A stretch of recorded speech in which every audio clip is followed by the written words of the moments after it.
Chapter 984. Master, back then, we sold off our other businesses and used everything we had to get 45,000 strings of cash to become the first member of the Yanhuang Chamber of Commerce. But now, we only have 4 bicycles, and one of them was given to Xiao Hao. Even if we can earn 100 strings of cash per bicycle, for bicycles we'll only earn 400 strings of cash. Isn't it a bit of a loss for us to buy this membership? West City, Lin family's Qingyazhai, 2nd floor. A well-dressed madam stood beside Lin Wenyuan and said worriedly. Lin Wenyuan was unmoved and said with a smile, "Madam, you have to look at the long term when doing business. Our Lin family was just a nobody in Cheng and before, but after this incident, we became one of the 7 largest bicycle suppliers in the Tang Empire. Soon, we will be famous all over the world. With fame, do you have to worry about not being able to make money? Madam, you also said that we can earn 100 strings of cash per bicycle, so 100 bicycles will be 10,000 strings of cash, and 1,000 bicycles will be 100,000 strings of cash. Where else can we find such a good business?" Madam Lin rolled her eyes at Lin Wenyuan and said unhappily, "How can I not know this? But with the ability of the Curious Pavilion's workshop, when will they be able to give us so many bicycles?" Lin Wenyuan frowned and then relaxed. "Madam, don't underestimate Marquis's workshop. This time, the workshop produced a total of 40 bicycles. Marquis gave one to each of the 5 Grand Dukes, and the remaining 35 were all given to us. The Curious Pavilion did not get a single one. From this, we can see that Marquis values the membership of the Chamber of Commerce. This also shows that Marquis has big plans, and it is not just limited to Cheng'an. In the next few years, bicycles will be sold to all the provinces and counties in the Tang Empire. How big of a business would this be? We spent 40,000 strings of cash to buy this membership, and we will definitely make a profit." Madam Lin thought for a moment and said, "I don't care about this anymore. No matter what, Master is right. I'm going back. Xiao Hao got the bicycle, don't mess around at home and hurt yourself." Lin Wenyuan said crossly, "Heh. Madam, if you have the time to worry about that stinking brat, why don't you find a way to find him a master of mathematics? No matter what, you have to let him try for the Yanhuang College entrance exam next year. If he can pass, this old man will have no more desires in this life." Although under normal circumstances, the sons of businessmen could not participate in the imperial examinations, nor could they become officials in the imperial court, he had never expected his son to become an official.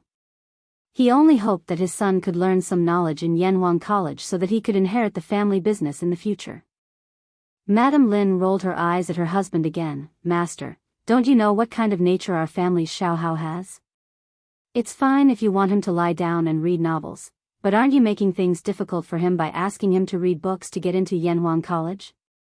Lin Wenyuan said with a dark face, "That stinking brat has been spoiled by you, madam. Our family business is so big, and we still have to pass it to him in the future. But look at him now, eating, sleeping and reading novels all day, and occasionally going out to walk the dog. He's so old, and he can't even understand an account book. When the family business is handed to him in the future, when we leave, won't he lose all the family business and starve to death?" Madam Lin sighed. She opened her mouth and tried to persuade, "Master, our family's Xiao Hao is still young." "What young?" "He's 14 this year." "What was Marquis doing when he was 14? What was he doing?"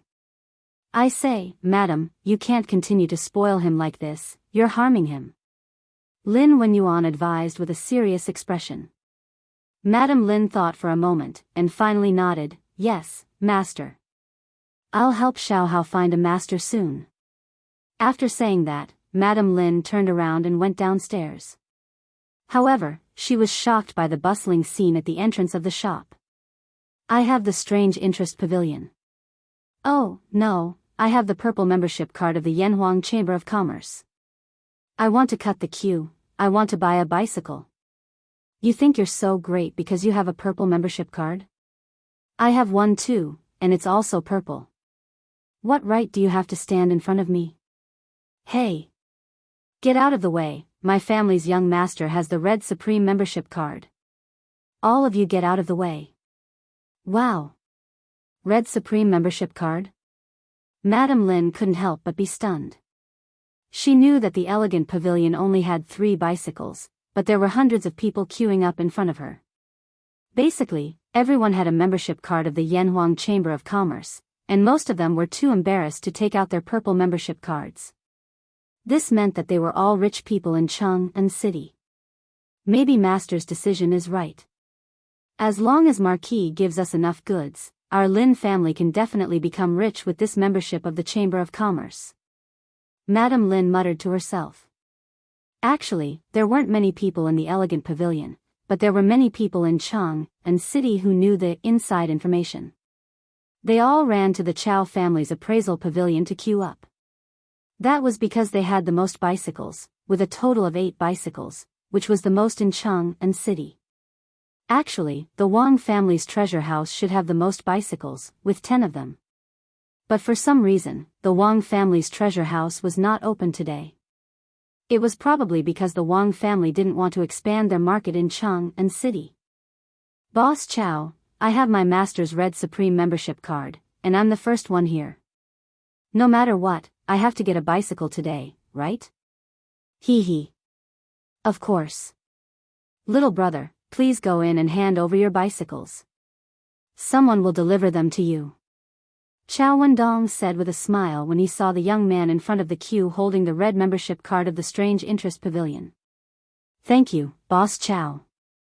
After a while, the young man came out of Chow Wendong's appraisal pavilion, pushing a brand new bicycle with a smile on his face. Wow, so this is a bicycle. It looks so cool. Tisk TSK, selling this bicycle for 400 strings of coins isn't expensive at all. I heard that a bicycle doesn't require animal power. Don't tell me you only need to step on the pedals on the plate. That's right. The last time I saw the Duke of Yong'an, he rode it like this. Hey. I wonder if it'll be my turn. I just happened to be ranked 8th. If I had known earlier, I would have bought a Red Supreme membership card. The young man who received the bicycle left proudly under the envious gazes and exclamations of the crowd. The people behind him went into the queue to pay for their bicycles. After the 7th person received his bicycle, Chow Xiaodong came out and clasped his hands to the crowd. He said apologetically, "Dear friends, I'm really sorry. All the bicycles in the appraisal pavilion are sold out today. Please come back another day. I'm really sorry." Hearing his words, the people in the queue couldn't stand it anymore. No, Boss Chow, you've only sold a few bicycles. How could they be sold out already? Yeah. I heard that your shop has 8 bicycles today. Where's the last one? Hurry up and give it to me. Chow Wendong smiled bitterly and said, "I'm really sorry. There were 8 bicycles originally, but I gave one to my son. Please come back another day when you have more bicycles." Chapter 985. The Legend of a Mortal's Journey to Immortality, Chapter 173, The Third Extreme Mountain. Hanli thought happily in his heart and clenched his other hand. After a sharp sound, countless golden threads appeared out of thin air, circled around his fist for a while, and then disappeared in a flash. At the same time, the sound of thunder and firecrackers sounded in Han Li's body, and a force much stronger than before surged out from all parts of his meridians. South of Chang'an City, and Le House, Lin family's backyard. At this time, the whole courtyard was bathed in sunlight. A young man in brocade clothes was lying on a soft couch, basking in the sun. The young man was a little fat, especially his round belly, which looked particularly conspicuous. The young man was very good at enjoying himself. A maid was serving him tea, another maid was massaging his shoulders, another maid was massaging his legs, and another maid was standing next to him reading the latest issue of the Datang Dailies, The Legend of a Mortal's Journey to Immortality. In terms of enjoyment, perhaps even Li Zixuan couldn't compare with this young man. The action of breaking through the bottleneck of the great vehicle stage is naturally far from comparable to the previous bottlenecks of the void refinement and combination stage. The explosion of the world's essence qi during the breakthrough is enough to destroy the world, so naturally, it can't directly trigger the great vehicle stage tribulation in the secret room. After a decisive expression flashed across Han Li's face, he immediately stood up and walked towards the stone door with large strides. Young master, that is all. Time passed slowly, and in 15 minutes, the little maid finished reading the Legend of a Mortal's Journey to Immortality. The young man opened his eyes and said lazily, Finished so soon? Yes, young master. The young man sighed and said, Tsk tisk, it's already more than 2,100 chapters. The Legend of a Mortal's Journey to Immortality should be finished soon, right? The little maid who was reading the book earlier said, Young master, the scholars outside are saying that the Legend of a Mortal's Journey to Immortality is too long and too simple, and there is no literary talent at all. Why do you still like to read it so much? The young man said disdainfully, Tsk. I like to read this kind of novel, what can they do? This young master can't even get used to reading their novels. Hey! Actually, those pedantic scholars just don't like the fact that Leather Knight made so much money from A Mortal's Journey to Immortality. Just ignore them. If they have the ability, they can write a novel that is comparable to A Mortal's Journey to Immortality, and then come out and criticize it. Yes, that's right. There were already novels in the Tang dynasty, and there were quite a number of them. The history of the development of China's ancient novels was as follows. Before the Song dynasty, the classical short stories developed in a single line. During the Song and Yuan dynasties, classical short stories and vernacular short stories developed in a double line. Since the Ming dynasty, classical short stories, vernacular long stories and short stories developed in multiple lines, showing a colorful state. The Wei, Jin, Southern and Northern dynasties could be called childhood in ancient novels. At this time, there were also Zhi Ren and Zhi Guai novels, which were collectively called notebook novels. During this period, our country's novels were beginning to take shape, but these novels were not mature enough in terms of art. They were only rough sketches, and the characters they described could not be written with a complete image. Most of the stories they wrote were factual in nature, and lacked artistic fiction. The authors were just collecting anecdotes, not consciously creating novels. Compared to A Mortal's Journey to Immortality, the novels of that period could only be described as simple. A novel would be considered long if it had 30,000 to 40,000 words. The Tang dynasty could be said to be the mature period of ancient novels. The Tang dynasty produced Legends of the Tang dynasty. The appearance of Legends of the Tang dynasty marked the maturity of our country's classical novels. Compared to the works of childhood, the novels of the Tang dynasty had made great progress. They consciously wrote novels, from ghosts and gods, and from anecdotes to real life, creating and improving a lot in terms of art. The famous legends of the Tang dynasty included Jiang Fang's Hua Xiaoyu, Yuanzhen's Yingying, Li Chaowei's Lu Yi, and Bai Xingzhan's Li Hua. However, the novels mentioned above did not appear in the early Tang dynasty. Most of the popular novels in the early years of Zhenguan were written during the Wei, Jin, and Northern and Southern dynasties. It was because of this historical background that the novel, A Mortal's Journey to Immortality, which had a grand worldview, rich characters, and fast-paced plot, quickly attracted a large number of loyal readers when it was published. Those who complained that A Mortal's Journey to Immortality had no literary talent and no substance, who knew how many of them secretly read it? The young maidservant covered her mouth and laughed softly, hee hee. If those scholars heard what young master said, they would be furious. The young man said disdainfully, It's none of my business whether they are furious or not. Oh, right. Didn't I ask my father for a bicycle? Shao Qin quickly asked Bao Shun to push it over. It turned out that this young man was Lin Wenyuan's son, Lin Hao. He could be considered as a rich second-generation heir. The maidservant, Shao Qin, nodded and said, Yes. Young master wants to ride a bicycle? That's great. The rest of the maidservants were also excited. Recently, the news about bicycles in Chang and had spread like wildfire. They also wanted to see what a bicycle looked like. Fortunately, their master had snatched the first delivery rights of a bicycle. Their young master was the first to have a bicycle. As servants, they would be able to follow along and broaden their horizons. Unexpectedly, Lin Hao sat up from the pedals and knocked on the maidservant's head, saying, "You wicked girl. How can you let your young master do this kind of physical work personally? Of course, I will let Bao Shun ride it later. Xiao Qin, you have been with me for so long for nothing." "Ah. Young master." The maidservant, Xiao Qin, widened her eyes. She was thinking, young master, you let someone else ride the bicycle, then where is the fun in that? If this girl had transmigrated from the modern world, she would definitely not have such doubts, because she would understand that there was a type of bicycle called cloud riding. In the modern world, there was a group of people called otakus. Usually, they didn't want to make friends or fall in love, so they would do it through the internet cloud. If they didn't want to travel, they would use Google Earth or a game with a more outstanding style, such as the best car, Grand Theft Auto, to travel the world's famous rivers and mountains. However, Li Zixuan probably didn't expect that there would be such a real otaku like Lin Hao in the Tang dynasty. What ah! Hurry up and go.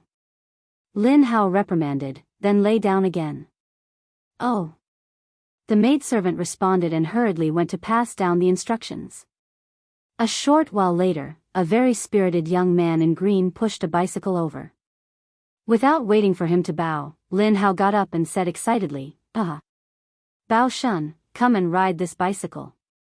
Don't worry, if you fall and hurt yourself, I will pay for your medical expenses." Chapter 986. Hey hey hey, Bao Shun, press on the left handlebar, the bike is going to fall. F***CK. You better be careful. I only have this damn bike, if you break it, I won't be able to buy it even if I have money. Stupid. You don't even know how to ride a bike, are you a piece of trash? Haha. Xiao Qin, luckily I'm smart and didn't ride it myself. Otherwise, wouldn't I be like this idiot Bao Shun and have shit all over my body? Yes yes yes. Steady. Just ride it like this. Haha. Circle it twice in this courtyard for me. Yes yes. Awesome. Really damn awesome. Bao Shun, throw away one hand and see if you can ride it with only one hand. Wow. Amazing. It really works. Let's see. In the backyard of the Lin family, under the instigation of Lin Hao, the servant Bao Shun began his journey of learning how to ride a bicycle. At first, because he was not used to riding a two-wheeled bicycle, this unlucky child fell down many times and was scolded many times. In the end, he was finally able to ride steadily. Looking at him riding the bike in the breeze, Lin Hao sat on the couch with a face of enjoyment, as if he was the one riding the bike. He really used the concept of riding in the clouds to the extreme, making the scalps of the four maidservants tingle. Cough cough. While they were laughing and chatting, a cold cough suddenly came from the side. Madam. The four little maidservants were the first to react from the joy brought to them by the bicycle. They bowed and said. It was Lin Wenyuan's wife who had returned from Shi City. Haha. Mother is back.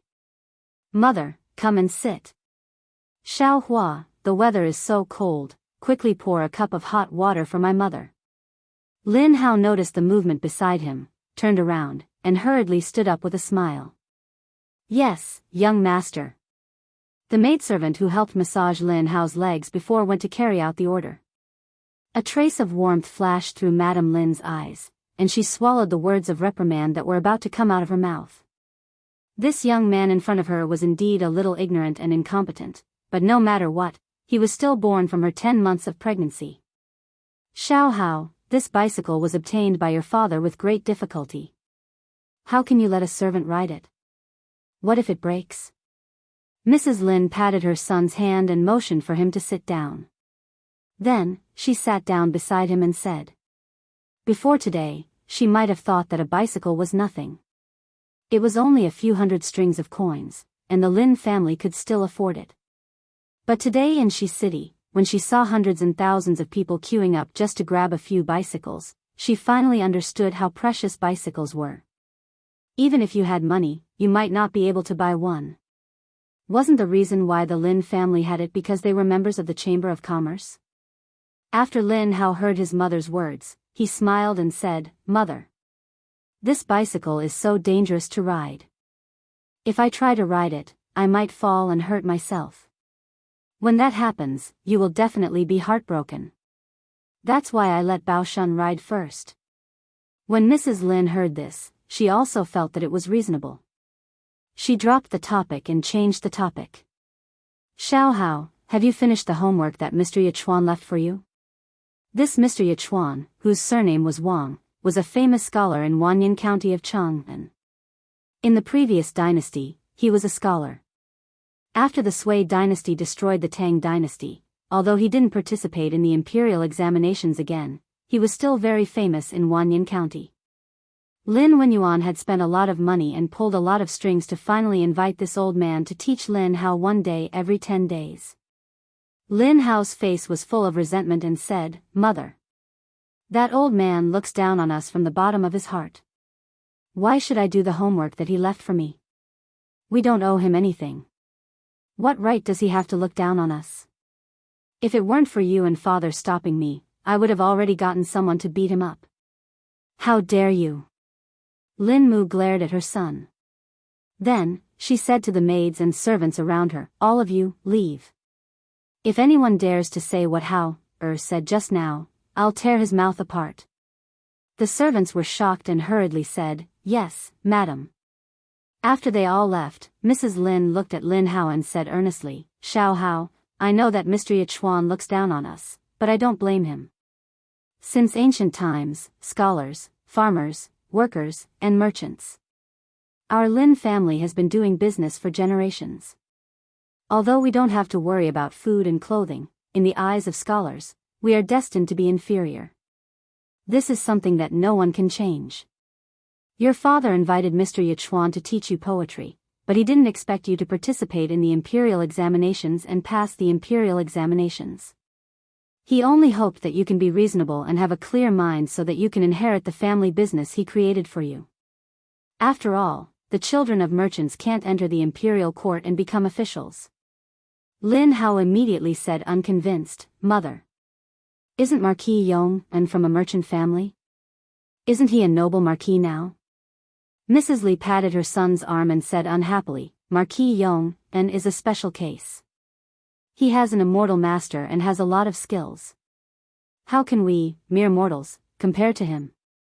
"But mother, I heard that Marquis Yong and's Yanhuang College didn't forbid the children of merchants from entering. After those students leave school, can't they use the skills they learned in Yanhuang College to enter the imperial court and become officials?" Lin Hao frowned and said. At this moment, Mrs. Lin's eyes revealed an imperceptible smile. She said softly, "That's hard to say.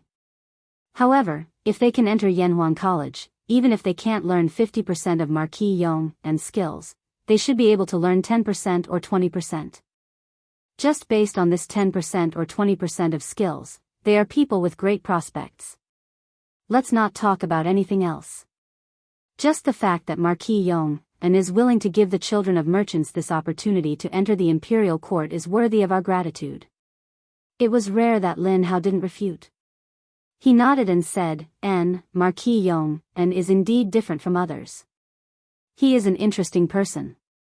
Mrs. Lin immediately smiled and said, "Then little Hao, have you thought of going to Yanhuang College to study? In another half a year, Yanhuang College will hold another entrance exam. Do you want to try? Who knows, it might be more interesting than home." When Lin Hao heard this, his head shook like a rattle drum. No, mother. With this bit of knowledge in my stomach, how can I enter Yanhuang College? You should give up on this idea as soon as possible." Mrs. Lin said in a deep voice, "Little Hao, how do you know you can't if you haven't tried? There are still 9 months until next year's entrance exam. Mother heard people say that there is a 7 or 8-year-old foolish child in the Han village who only studied for 2 months and got in. Mother knows that you aren't stupid. You are just lazy.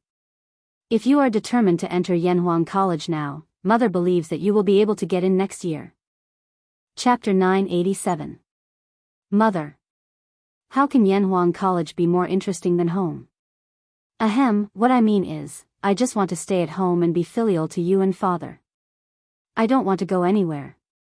In the backyard of the Lin family, Lin Hao's expression changed when he heard that his mother wanted him to go to Yanhuang College. He stayed at home every day to sunbathe, listen to novels, and play with the servant girls. He was so free and unfettered. Why would he bother to study late at night and prepare for Yanhuang College's entrance exam? Wasn't this just looking for trouble for himself? Mother Lin frowned and relaxed after a while. She said, "Little Hao, you can't say that. You haven't been to Yanhuang College. How would you know that Yanhuang College isn't as interesting as home? Besides, your father and mother are still healthy. Why would we need you to stay at home? A good man should aim to travel far. What's wrong with staying at home all day?" Lin Hao pinched his chin and remained unmoved. Mother Lin saw this and said, "Little Hao. Mother heard that the college has some kind of telescope that can see the moon far away from us. This thing is a heavenly observation tool made by the college. It can see the stars in the 9 heavens. It's a divine tool." What? Yanhuang College has such an awesome thing? Why didn't I know about it? When Lin Hao heard this, his eyes widened. From his mother's words, he seemed to have discovered something even more interesting. Logically speaking, listening to novels at home and teasing the maidservants was definitely not as interesting as using a telescope to look at the sky. The sky. Since ancient times, the mysterious sky had always been something people yearned for. Because of this, many ancient myths and legends had been passed down. Although Lin Hao was a fat otaku, he couldn't resist this temptation. Seeing that there was hope, Mother Lin smiled and said, "Silly child, why would Mother lie to you? Actually, ordinary people don't know about this yet. But your father is a member of the Marquis Yong and Marquis Chamber of Commerce, so he knows about this. Mother has told you, but you can't casually tell outsiders. Otherwise, your father will be harmed by you." Lin Hao was still in shock from seeing the sky through a telescope. He subconsciously nodded. Mother, don't worry, I won't speak carelessly." Lin's mother smiled and said, "Then, Xiao Hao, are you willing to go to Yanhuang College now?" Lin Hao looked hesitant and frowned. When Mama Lin saw this, she smiled and said, "Then I'll help you find a new mathematics teacher to tutor you. With my son's intelligence, it won't be a problem for you to get into Yanhuang College in 9 months." Bicycles were sold out on the first day, but people's enthusiasm for bicycles did not diminish at all. Instead, it became more and more intense. Bicyclists began to appear on the streets of Chang'an City. The convenience, magic, and speed of bicycles began to be known by more and more people. The tycoons of Chang'an were all eager to make a move. They waved their banknotes, or rather, copper coins, wanting to buy bicycles. However, the 7 first-run stores of bicycles announced on Datong Daily were all out of stock. They were still out of stock the next day, and still out of stock on the 3rd day. In a short period of time, bicycles became something that was truly priceless. It was rumored that there were already people who offered a high price of 800 strings of cash, hoping to buy a bicycle. "Shopkeeper's son, do you have any bicycles at Curious Pavilion? I'm willing to pay more." "Yes." "Shopkeeper's son, the price is negotiable. Do you have any bicycles here?" Some people who were looking for bicycles to no avail finally came to Curious Pavilion. They asked Sun Huayuan one after another. Sun Huayuan could only smile bitterly. "Dear customers, it's not that I don't want to sell you bicycles, but Curious Pavilion really is out of stock." "No, Mr. Sunday. In the past, all the new gadgets produced by the Strange Taste Pavilion were sold in the Strange Taste Pavilion. Why is there no stock this time?" "That's right. Why are Curious Pavilion's bicycles all distributed to other stores this time?" Many people were deeply surprised that Curious Pavilion wasn't part of the first batch of bicycles. Sun Huayuan explained, "This was arranged by my family's marquis. The purpose is to disperse the customers and make it easier for everyone to buy. Actually, as far as I know, Curious Pavilion's 2 workshops are currently producing bicycles. I believe that the second batch of bicycles will be on sale soon. Everyone, please be patient.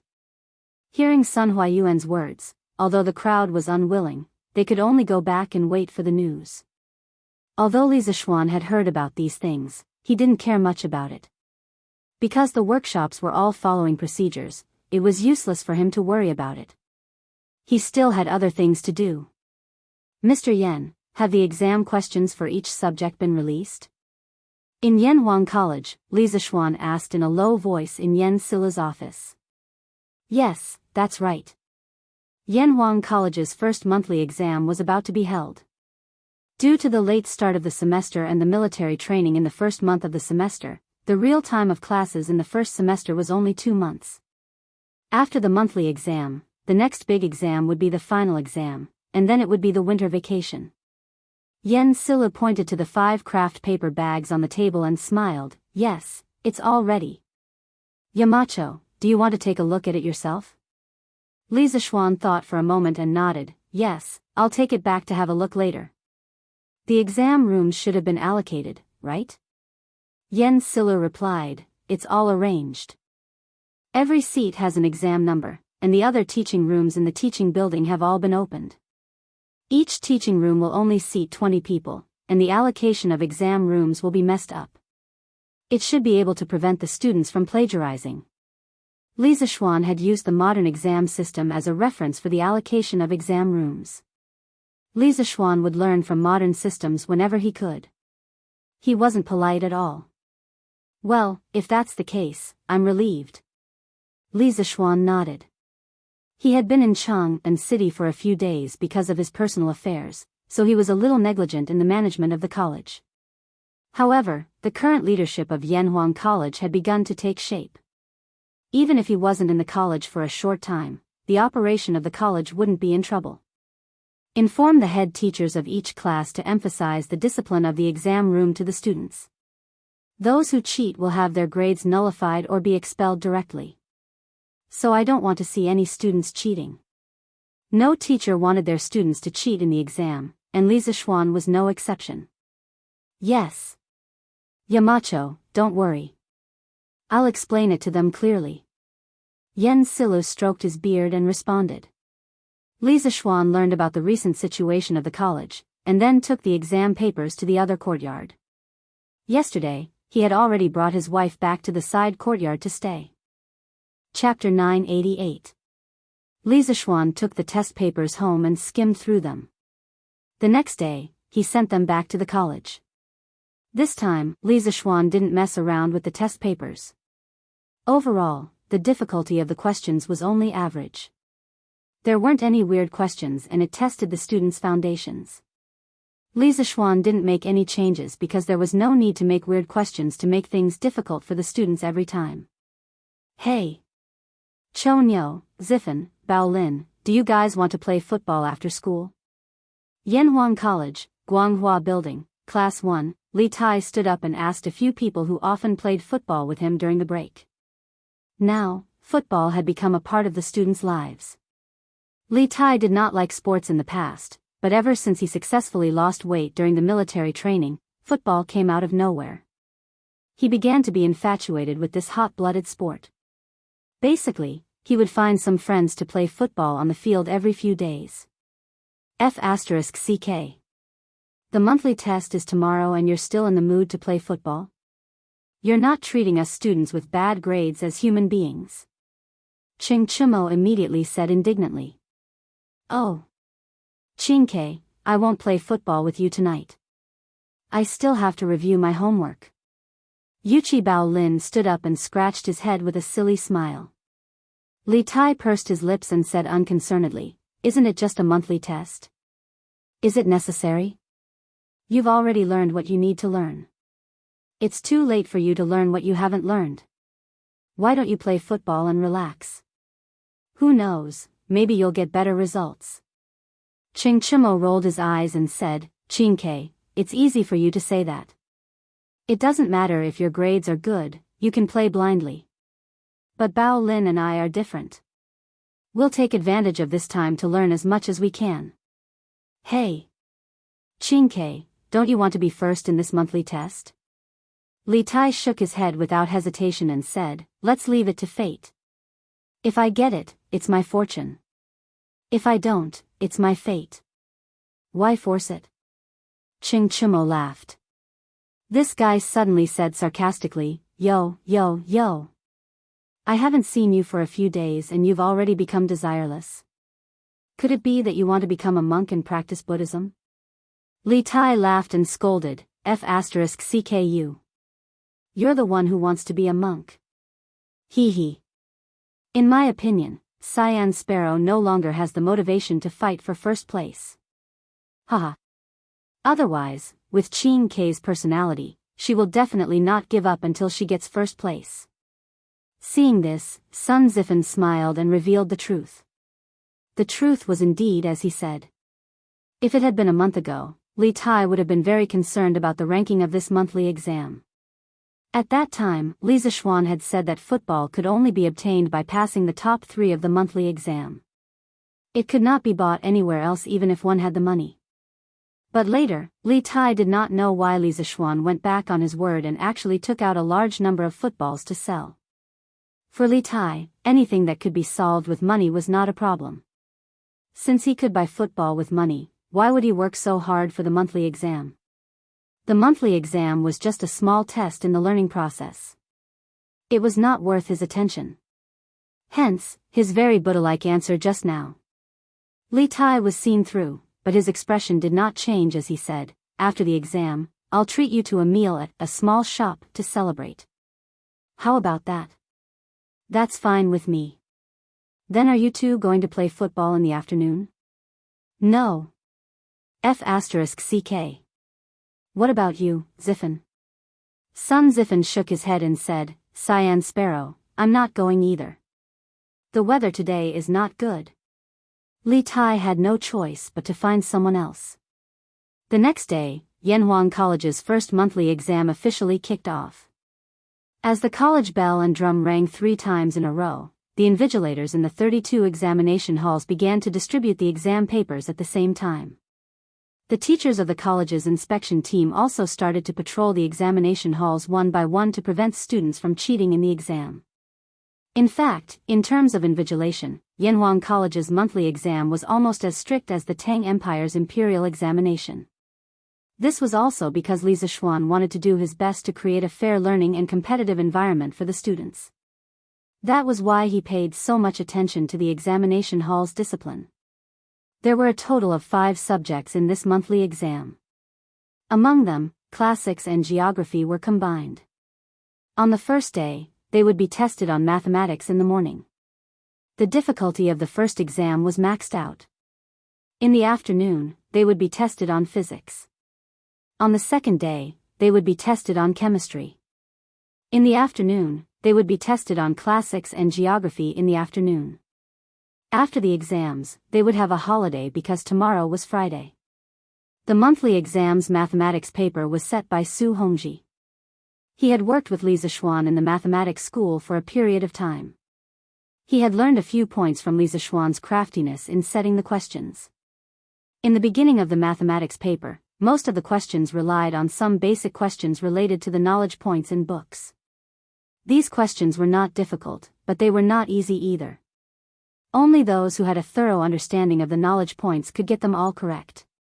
However, for the last question, Su Hongji prepared a surprise for the students.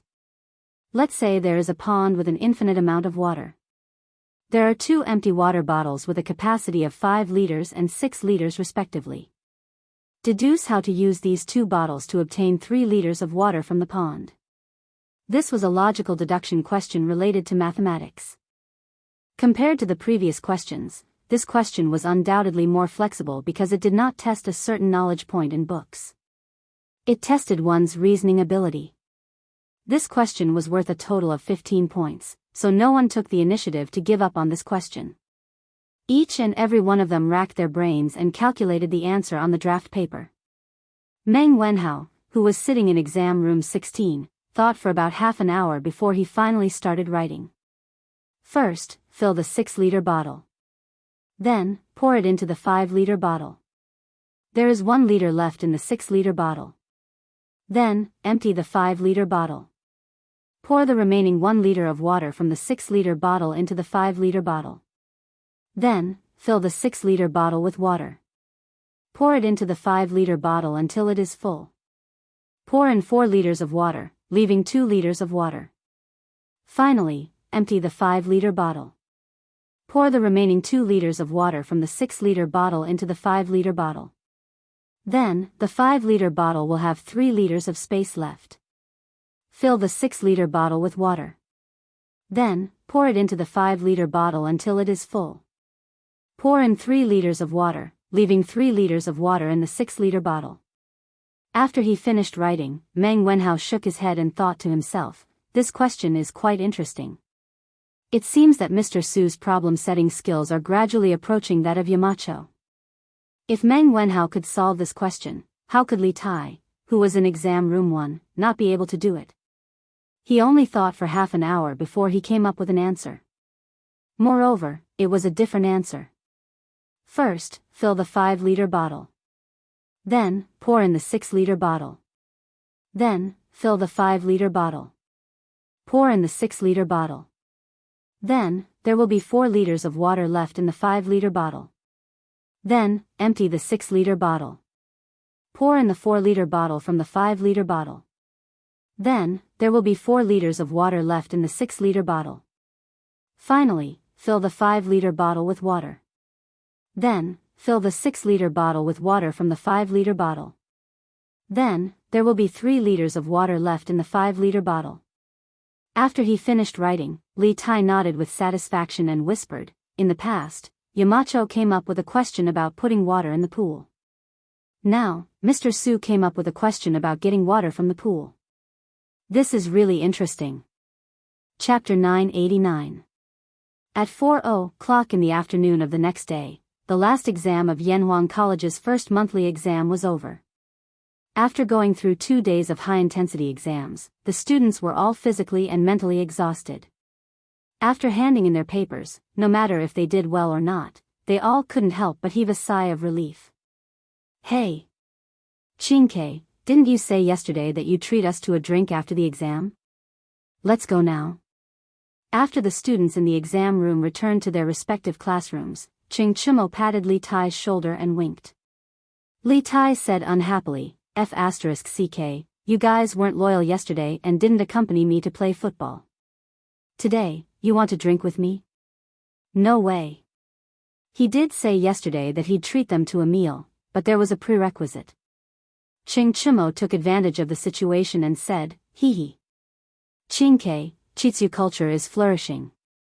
Now that you receive dividends every month, you won't be so stingy as to not be willing to treat us to a drink, right? He knew better than anyone that Li Tai didn't lack money at all because Li Tai had shares in Chitsu culture. Then again, Li Zishuan's family was fattened up by Li Zishuan. If Li Zishuan didn't return to Chang, and this year, Li Er might still be living a tight life.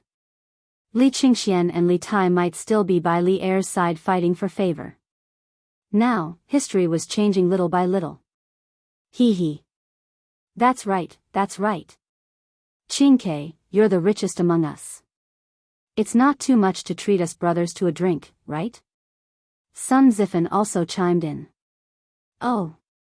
Qingke, if you want to treat us to a drink, count me in. Yuchi Baolin just walked into the classroom and didn't know what was going on, so he ran over to join in the fun.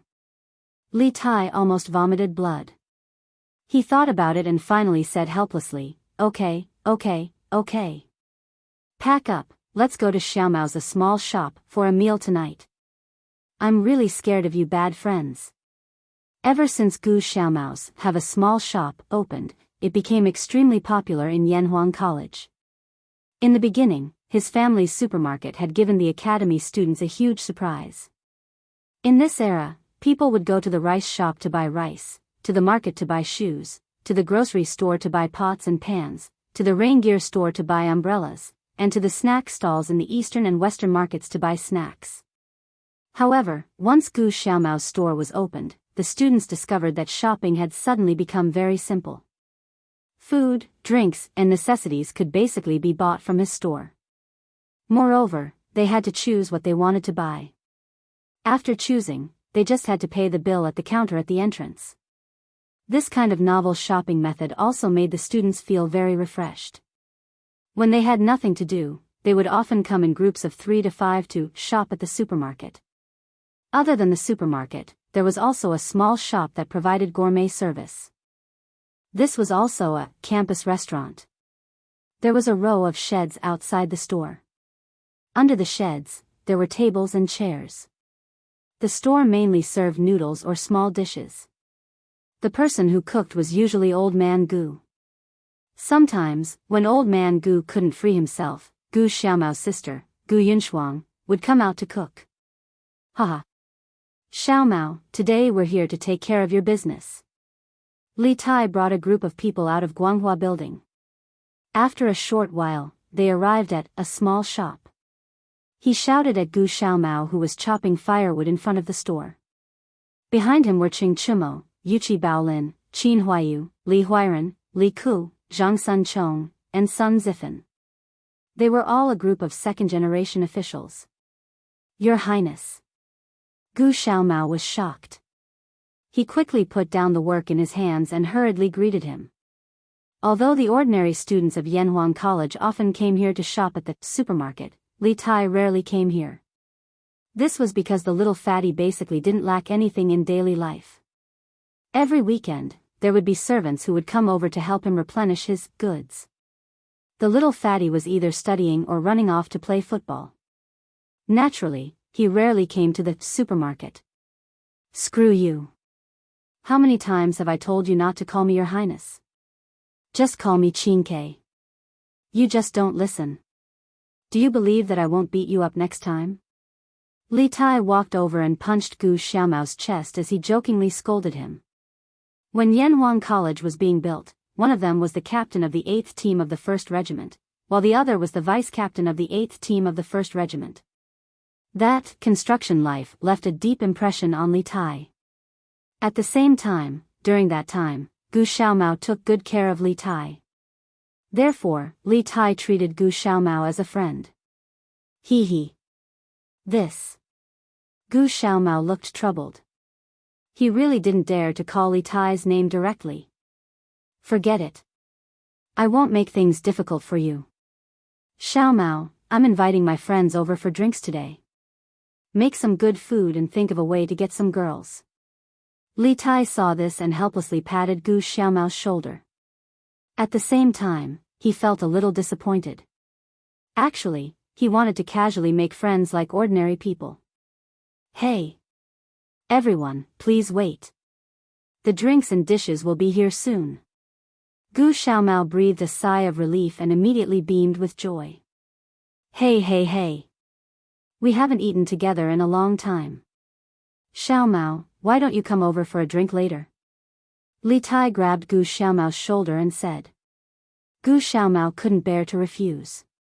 He nodded and said, okay. Then when I'm done, I'll toast to everyone. Ha! That's more like it. Li Tai chuckled and then sat down with the few second-generation airs. Hey! A bunch of kids actually came over to drink instead of going home during the holidays? Just then, a burst of light laughter came from the neighboring table. Li Tai was furious when he heard that and was about to scold the person who spoke. However, when he stood up and saw the people at the neighboring table, he was instantly stunned. Mr. Zhang. Mr. Zhang-san, Mr. Wang, you guys are here too. Li Tai was stunned.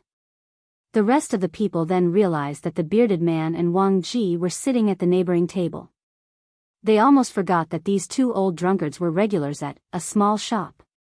If one were to say who loved drinking the most in the academy, it would be none other than these two. In the past, Wang Ji felt a little lonely in the academy by himself. However, after the bearded man was subdued by Li Zishuan and joined the academy, the two drunkards were immediately attracted to each other as if there was a magnet attached to their bodies. The powerless Wang Ji actually became good friends with the bearded man, the top expert in the world, just like that. The miraculous changes in the world were truly unpredictable. Greetings, Mr. Zhang-san, Mr. Wang. Qing Chimo, Sun Zifen, and Li Ku hurriedly went over and bowed to the bearded man and Wang Ji. As students, they went to the tavern to drink and ended up bumping into their teachers. Whoever met them would be King embarrassed. Chapter 990. Haha. You guys continue drinking. Just treat us two old men as if we don't exist. Have a small shop. Wang Ji looked at the embarrassed faces of Li Tai and the rest. He laughed, put down his glass, and said, but young people shouldn't drink too much. Just a little taste is enough. After all, strong alcohol is harmful to the body. The old man acted like a good teacher educating the younger generation.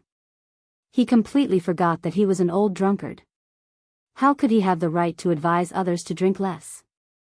Sir, you're right. We'll remember that. Li Tai cupped his hands and said politely. Go ahead. Wang Ji waved his hand and continued drinking. Li Tai sat down and looked at Li Ku, Zhang Sun Chong, and Qing Chimo. Although Wang Ji said that they didn't need to care about him and the bearded man, it was still awkward for two tables to eat at the same place. Ahem. Little Ku, how did you do in the monthly exam this time? In order to break the awkward atmosphere as soon as possible, Li Tai had no choice but to find something to talk about. Li Ku looked at his brother and replied, it should be okay. Most of the questions this time were things that the teachers had talked about before. It didn't feel as difficult as the entrance exam 2 months ago. Sun Zifen interrupted, hey. King of Han, you're right. The monthly exam questions this time were set by the teachers of the academy. The previous entrance exam questions were mostly set by the Yamacho. It's definitely more difficult. After all, not many people can understand the thinking of the Yamacho. Wang Ji, who was drinking at the next table, twitched his eyelids. The old drunkard seemed to have thought of something, and his face changed slightly. Ha! Sun Zifen, you're talking nonsense again. Why do I feel that the two exams are equally difficult? Qing Chimo rolled his eyes and slammed the table. Pfft! Everyone burst out laughing. Haha. Chon Yo, if there's an exam that you think is easy, then I think the person who set the exam should be kicked out of the academy by the Yamacho. Li Tai said with a strange smile. CK. Qing K, you're cursing people in a roundabout way again. Next time on the court, I'll definitely torture you. Qing Chimo immediately glared back at him. The dishes are here. The dishes are here. At this moment, Gu Xiaomao walked over with 2 plates of food and shouted. Yo! This is stir-frying. One of the 2 dishes was stir-fried pickled cabbage. There was pickled cabbage in the Tang dynasty.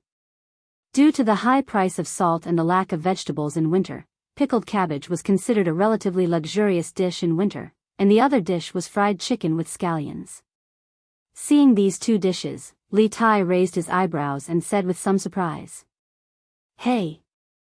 My sister made this by imitating the dishes in the academy's cafeteria and using lard. Gu Xiaomao put down the plate, scratched his head, and said embarrassedly. The Drunken Immortal restaurant had been popular in Chang, and for almost a year, and there were many restaurants that imitated its dishes. Although the taste was not as authentic as the Drunken Immortal restaurant, the stir-frying was already accepted by many people. Yanhuang College's cafeteria also had many stir-frying dishes, and in order to reduce costs, they used lard. Then your sister is also quite good. Xiaomao, bring some wine. Li Tai chuckled. After a while, the dishes were all served, and the group that followed Li Tai could no longer hold back. TSK. I didn't expect that the taste of the dishes in our academy's cafeteria would be comparable to some of the restaurants in Chang'an. Amazing. Qing Chimo sniffed and took a deep breath. He looked as if he was drooling as he praised. Haha. True gold is not afraid of red fire, and good wine is not afraid of deep alleys. Ugly cow, the surface does not mean the interior is exquisite. A small place can also produce good food, At this moment, Wang Ji and the bearded guest at the next table had finished eating. The two drunkards stood up drunkenly. Wang Ji walked over and patted Ching Chumo on the shoulder. You guys go ahead and eat. This old man and Mr. Zhang San will leave first. Xiao Mao. Bill. Wang Ji said to Gu Xiao Mao while swaying. Hey. Brother Wang, this meal is on me, how can I let you pay for it? The bearded guest interrupted with a red face. Oh. Did Brother Zhang say that before? Why didn't I know? Wang Ji was probably a little drunk. The old man knocked his head and said, Okay. Brother Zhang, you go and pay the bill. Xiao Mao, how much is it in total? Mr. Wang, Mr. Zhang San, it's 2 strings of coins and 300 copper coins. Why don't you come back another day? Gu Xiao Mao calculated for a moment, looked at the 2 drunkards, and said worriedly. Actually, it was not that the food here was expensive. It was mainly because Wang Ji and the bearded guest came here to drink good wine. In the end, it was hard not to be expensive. But the 2 of them were drunk now, and it was impossible for them to have so much money on them. That was why he suggested this. Burp. Let me see. The bearded guest touched the money bag on him and found that there were only a few hundred copper coins. He could only say, Come, come, come. I'll write you an IOU. Come and get the money from me tomorrow. Gu Xiaomao hurriedly waved his hand and said, No need, no need. Do you think I don't trust Mr. Zhang San's promise? The bearded man patted Gu Xiaomao's shoulder with his large hand. I told you to get the pen and paper, so hurry up and get it. I usually forget what happened the day before the next day after drinking. If I don't write an IOU, it'll be a miracle if you can get the money from me. Li Tai's eyes were wide open. He did not expect the bearded guest to have such a clear mind when he was drunk. Cough cough. No need to be so troublesome. Xiao Mao, put the bill for these 2 gentlemen on my head. I'll settle it for you later. Li Tai coughed dryly and said. The bearded guest laughed loudly and said, Ha! It's not the student's turn to treat me to a drink. Xiao Mao, quickly get the pen and paper. Seeing the bearded guest insist, Gu Xiao Mao could only do as he was told. After a moment, the bearded guest finished writing the IOU and left with Wang Ji. Phew! They finally left. After Wang Ji and the bearded guest left, Sun Zifen heaved a sigh of relief. Ching Chumo laughed loudly and said, Come, come, come. Today, we won't go home until we're drunk. Zhang Sun Chong also said excitedly, We won't go home until we're drunk. That Qingke, do you want to be like Mr. Zhang San and write the IOU first? Otherwise, when you're drunk later, you'll forget everything the next day. At this moment, Yuchi Baolin said something that was inappropriate, causing everyone present to be stunned. Scram! Could it be that I can still renege on Xiaomao's debt? Li Tai was enraged and said angrily. Then, he turned his head and said to Gu Xiaomao, don't just stand there. Come over and have a few drinks with us too. All right then. My alcohol tolerance isn't too good. Everyone, please don't take offense.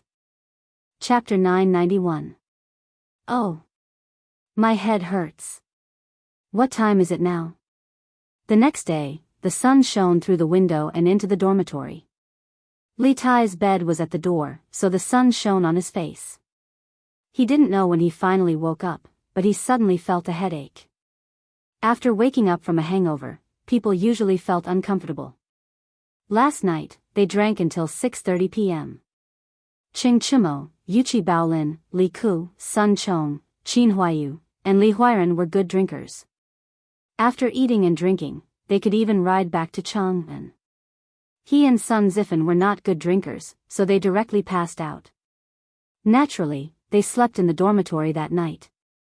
Li Tai rubbed his eyes and endured the pain in his head. He stood up from the bed and looked at Sun Zifen, who was still sleeping like a dead pig. He shook his head and went to the bathroom to wash up. After a while, Li Tai finished washing up. The pain in his head was slightly relieved. He took a deep breath and walked out. Seeing that Sun Zifen was still sleeping, he curled his lips and said to himself, "What a dead pig." Gu-gu-gu. At this moment, Li Tai's stomach made a gu-gu-gu sound. Damn. Looks like I slept for a long time. I'm so hungry. I can't wait for Zifen. I have to go out and find something to eat. Li Tai rubbed his stomach and quietly walked out of the door. Damn. It's almost noon, right? After leaving the dormitory, Li Tai saw that the sun was already above his head. He couldn't help but admire himself for sleeping for so long. Where should I eat? The cafeteria is too greasy. Thinking about where to eat, Li Tai suddenly became worried. Yanhuang College's cafeteria in this season only had pickles and meat dishes. He felt a little tired of eating them. Although the prince's mansion had fresh vegetables, distant water could not quench his thirst. Hey! I got it.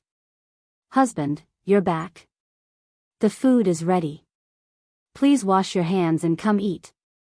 In the courtyard of Yunshan, Li Zixuan had been marking test papers in the academy for the whole morning.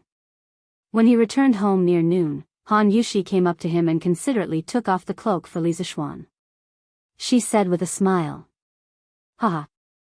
What delicious food did my wife make today? Li Zixuan sniffled and asked. Nothing much, just a plate of bean sprouts and a plate of roasted chicken. There's only the two of us here. If you cook too much, I'm afraid we won't be able to finish it. Although she had married into the Li family, Han Yushi's thrifty habit had not changed.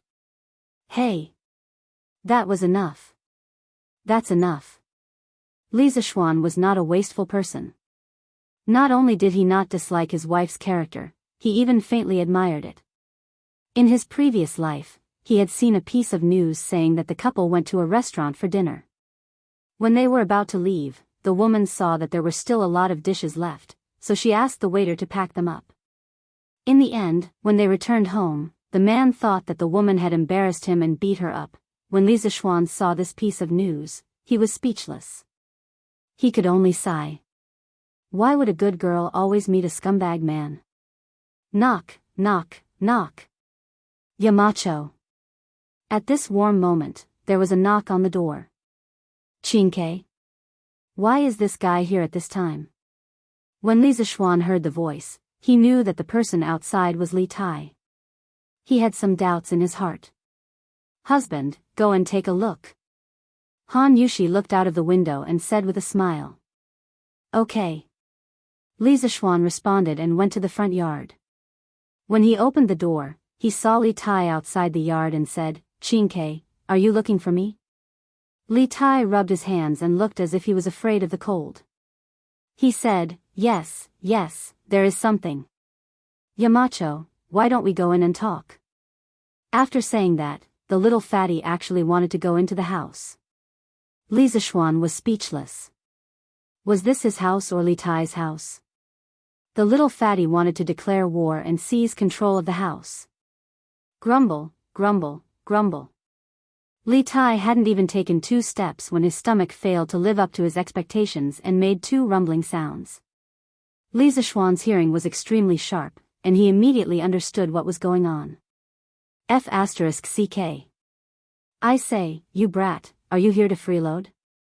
Li Tai's face was immediately filled with embarrassment. He quickened his pace and walked inside while flatly denying, of course not. I'm here to ask Yamacho about the results of the monthly test.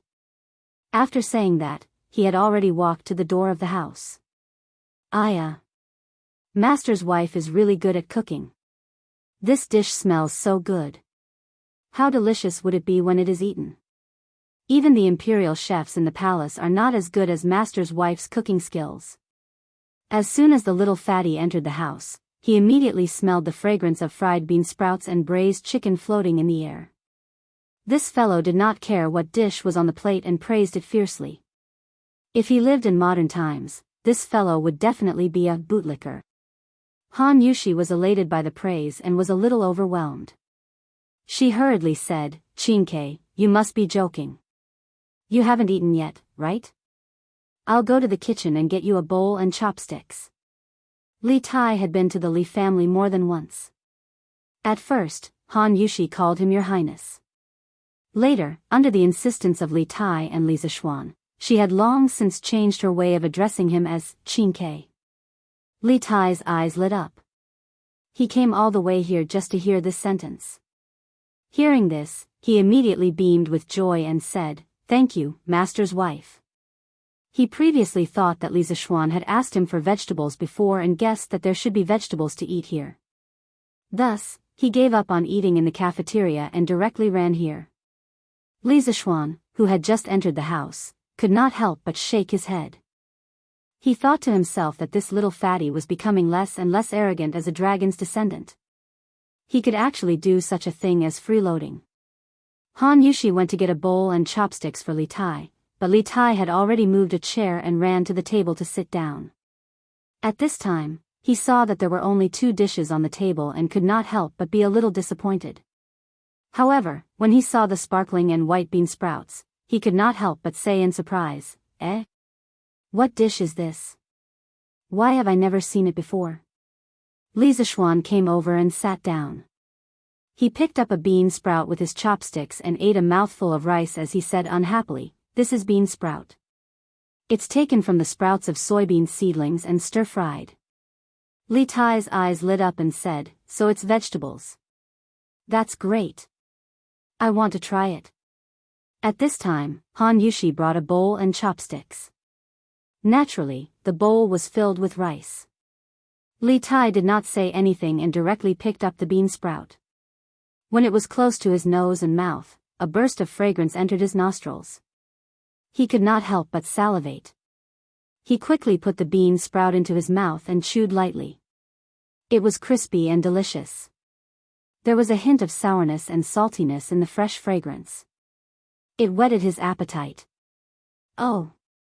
Delicious, delicious. This bean sprout is really delicious. Yamacho, where did this bean sprout come from? Can you sell it to me for 50 caddies first?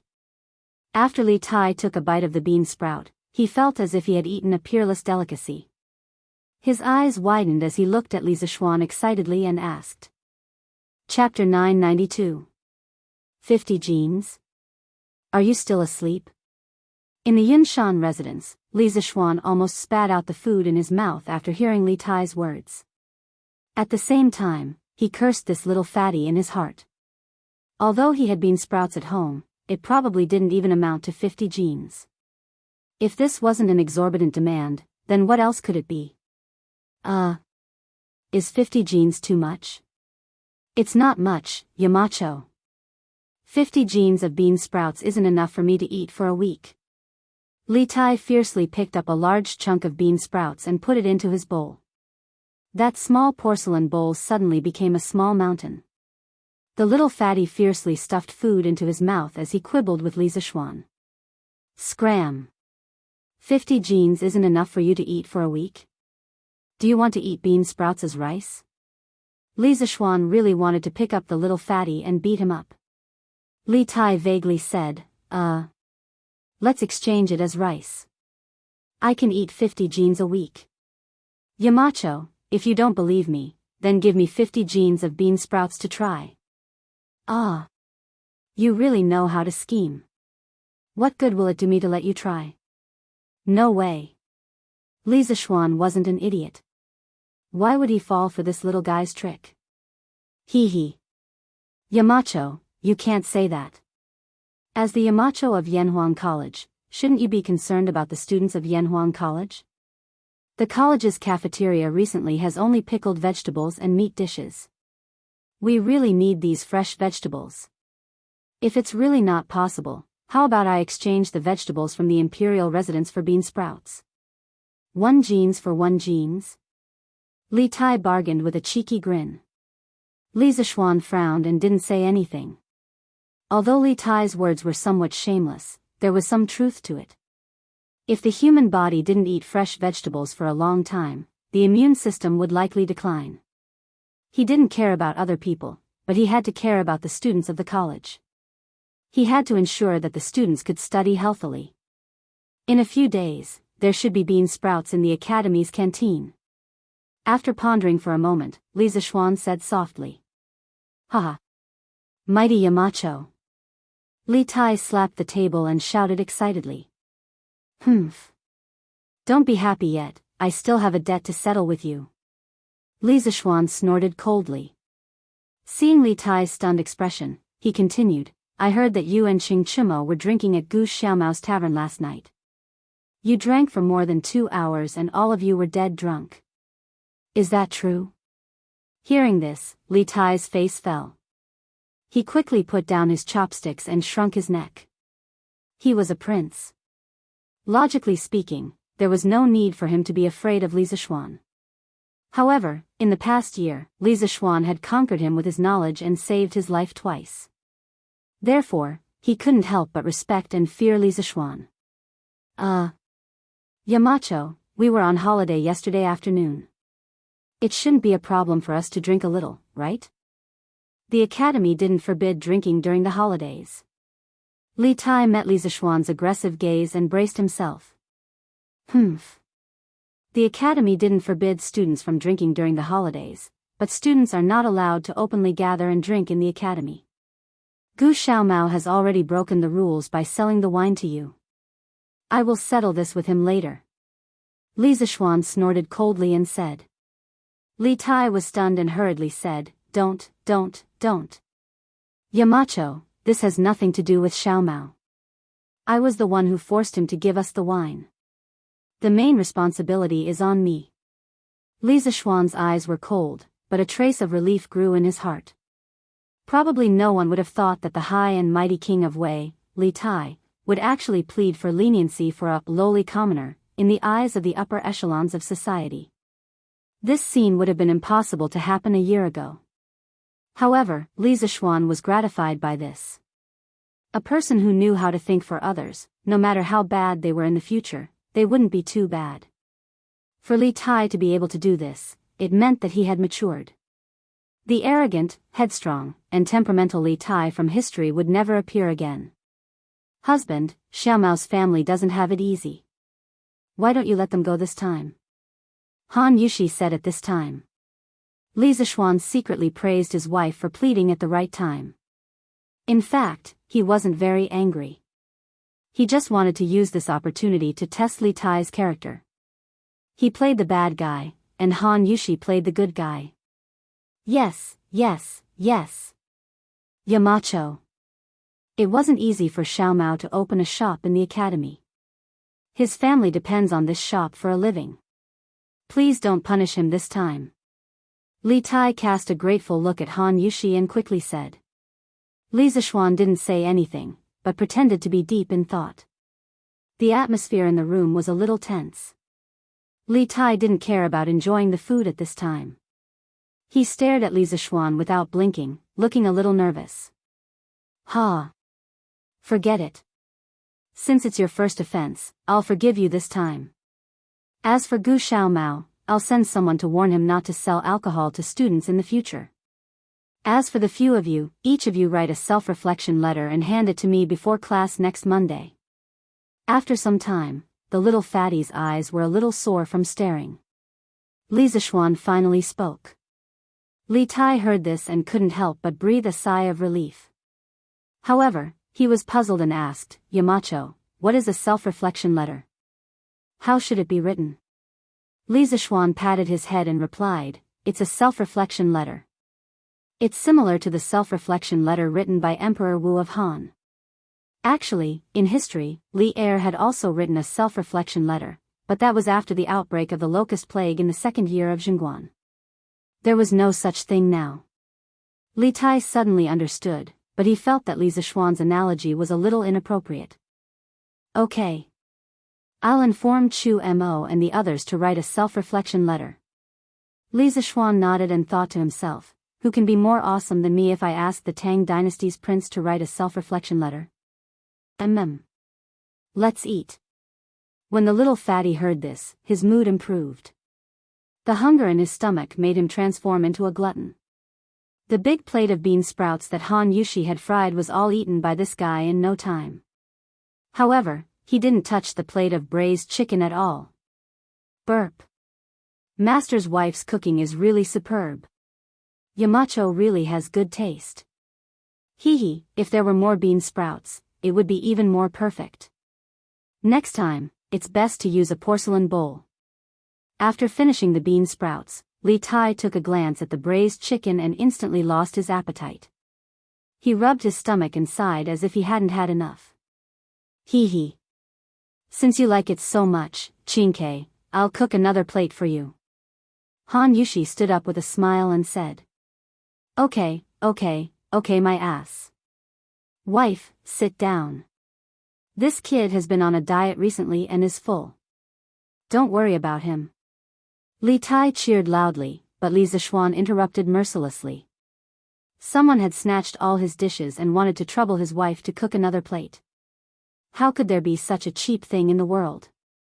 Chapter 993. After eating and drinking to his heart's content, Li Tai hummed a little tune and wandered back to the dormitory. He was in a very good mood. Firstly, it was because he ate the delicious bean sprouts. Secondly, he felt that he had helped Gu Xiaomao, so of course he was happy. This unlucky kid still didn't realize that Li Zixuan was deliberately testing him. Thirdly, when he left, he shamelessly asked Li Zixuan for more than 3 pounds of bean sprouts. Although it wasn't much, it was better than nothing. When he returned to the dormitory, Li Tai saw that there was no one in the dormitory. After thinking for a while, he guessed that Sun Zifen should have gone to the cafeteria to eat. The little fatty smiled proudly and put the bag of bean sprouts he got from Li Zixuan on the bed. Then, he rubbed his stomach and lay on his bed contentedly. He planned to go back to Chang and directly after taking a nap. Soon, a wave of sleepiness hit him, and Li Tai fell asleep in a daze. Sigh. It's so uncomfortable. Everything I eat doesn't taste right. I don't know where Xianxia went to eat at noon, but I didn't see him in the cafeteria. On the path of Yanhuang College, Sun Zifen, who had just come out of the cafeteria, muttered gloomily. Logically speaking, it was hard to have an appetite after waking up from a hangover. Don't tell me he's already back in Chang'an. F***ck. That's too much, he didn't even tell me when he went back to Chang'an. That's not right. Why is there a sound from inside? Sun Zifen muttered indignantly when he reached the dormitory door. Suddenly, he heard a snoring sound, which made him a little suspicious. Hoo. Sun Zifen took out the key from his sleeve and opened the door. Instantly, the snoring sound became louder. F***ck. This guy didn't go back to Chang'an. At least he has a conscience. Seeing Li Tai sleeping soundly on the bed at the door, Sun Zifen felt a little better. They should drink together and go home together. Yo! What's this? And it's wrapped so tightly. Sun Zifen was about to return to his own bed to sleep when he inadvertently caught a glimpse of a package of oiled paper at Li Tai's bedside. He didn't know what was wrapped in it, but it looked like there was a lot of things inside. Sun Zifen's curiosity was immediately piqued. Hey! Could it be the delicious food that Xianxia brought back from the academy? Haha! What a good friend. Then I won't hold back. Sun Zifen was trying to gauge Li Tai with the greatest kindness. The corners of his mouth curled up into a smile, and his hand subconsciously reached out to grab the oiled paper package. Don't move. Without any warning, Li Tai suddenly sat up from the bed. Bang! At this time, Sun Zifen was bending over to pick up the package at the head of the bed. He was shocked by Li Tai and his head hit the beam of the upper bunk. Ouch! F***ck. So Xianxia, you haven't slept yet. Sun Zifen cried out in pain and staggered 2 steps as he angrily said to Li Tai. F***ck. Zifen, what are you doing? Are you peeking at me sleeping? Let me tell you, this king is not into men. Even if I was into men, I wouldn't be into men like you. Pooey. This king will not be into men no matter what. Li Tai opened his eyes and saw that there was a man on top of his head. He was also frightened. After listening to Sun Zifan's words, he opened his eyes wide and said in horror. F***CKU. You are the one who is into men. This daddy has always liked women, alright? I just wanted to see what was in the package at the head of your bed. Anyone who was slandered as a man would probably be angry. Sun Zifen actually called Li Tai daddy at this time. His guts were boundless. Package? Li Tai heard and heaved a sigh of relief. However, when he heard about the package, his heart jumped again. He hurriedly hugged the package at the head of the bed and said, F***CK. This is my package. You can't look at it. Seeing this, Sun Zifen was even more curious about what was in the package in Li Tai's hands. However, compared to this, he wanted to know more about another matter. Qingke, were you asleep just now? Li Tai rolled his eyes and said, Of course I was asleep. Sun Zifen was stunned. Since you were asleep, why did you suddenly jump up? Speaking of this, Li Tai was speechless. I just had a dream. I dreamt that someone was stealing my package, so I got up. F***CK. Who are you lying to? If you don't want to say it, then forget it. Sun Zifen was furious. He felt like he had been played for a fool. Li Tai was too lazy to explain. TSK. Forget it if you don't believe me. After a while, Sun Zifen could not help but ask, Qingke, what's in the package? Why are you being so secretive? Li Tai hurriedly said, It's nothing. It's just some trinkets.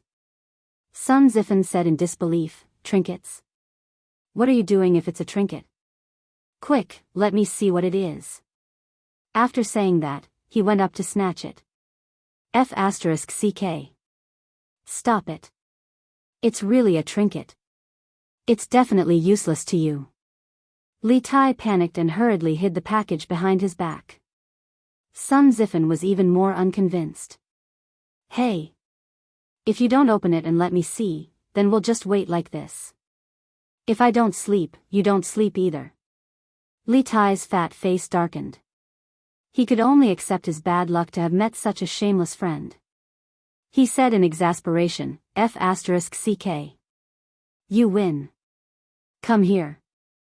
I'll let you take a look. Let me say this first. You can only look, not touch. Yes, yes, yes. Of course. Sun Zifen agreed readily. Although Li Tai did not believe that Sun Zifen would do as he said, in order to avoid being pestered by this guy, he could only take out the package and open a small opening. Dozens of tender and white bean sprouts were immediately exposed. F***CK. I thought it was some kind of treasure. Isn't it just bean sprouts? Although the bean sprouts in the package were a little too white, no matter how white they were, weren't they still bean sprouts? After Sun Zifen saw it, he was instantly disappointed. Li Tai hurriedly wrapped the bean sprouts and said with a smile, I told you that this thing would definitely be useless to you. You didn't believe me. Sun Zifen waved his hand and immediately lost interest. He returned to his bed and was about to lie down to sleep when he suddenly remembered that there should not be so many bean sprouts in this season. Hence, he asked, Qingke, where did you get these bean sprouts? Also, why did you get these bean sprouts? Li Tai thought for a moment and began to make up a story. I got them from Yamacho. Yamacho asked me to take them back and plant them. He said that he wanted me to understand the principle of reaping what you sow. This is a profound knowledge. Reaping what you sow? Sun Zifen muttered a few words. Inexplicably, many doubts arose in his heart. But at this time, a wave of sleepiness hit him, causing his eyelids to start to droop. He could only go to sleep with doubts in his heart. However, a few days later, he would probably have the intention to kill Li Tai.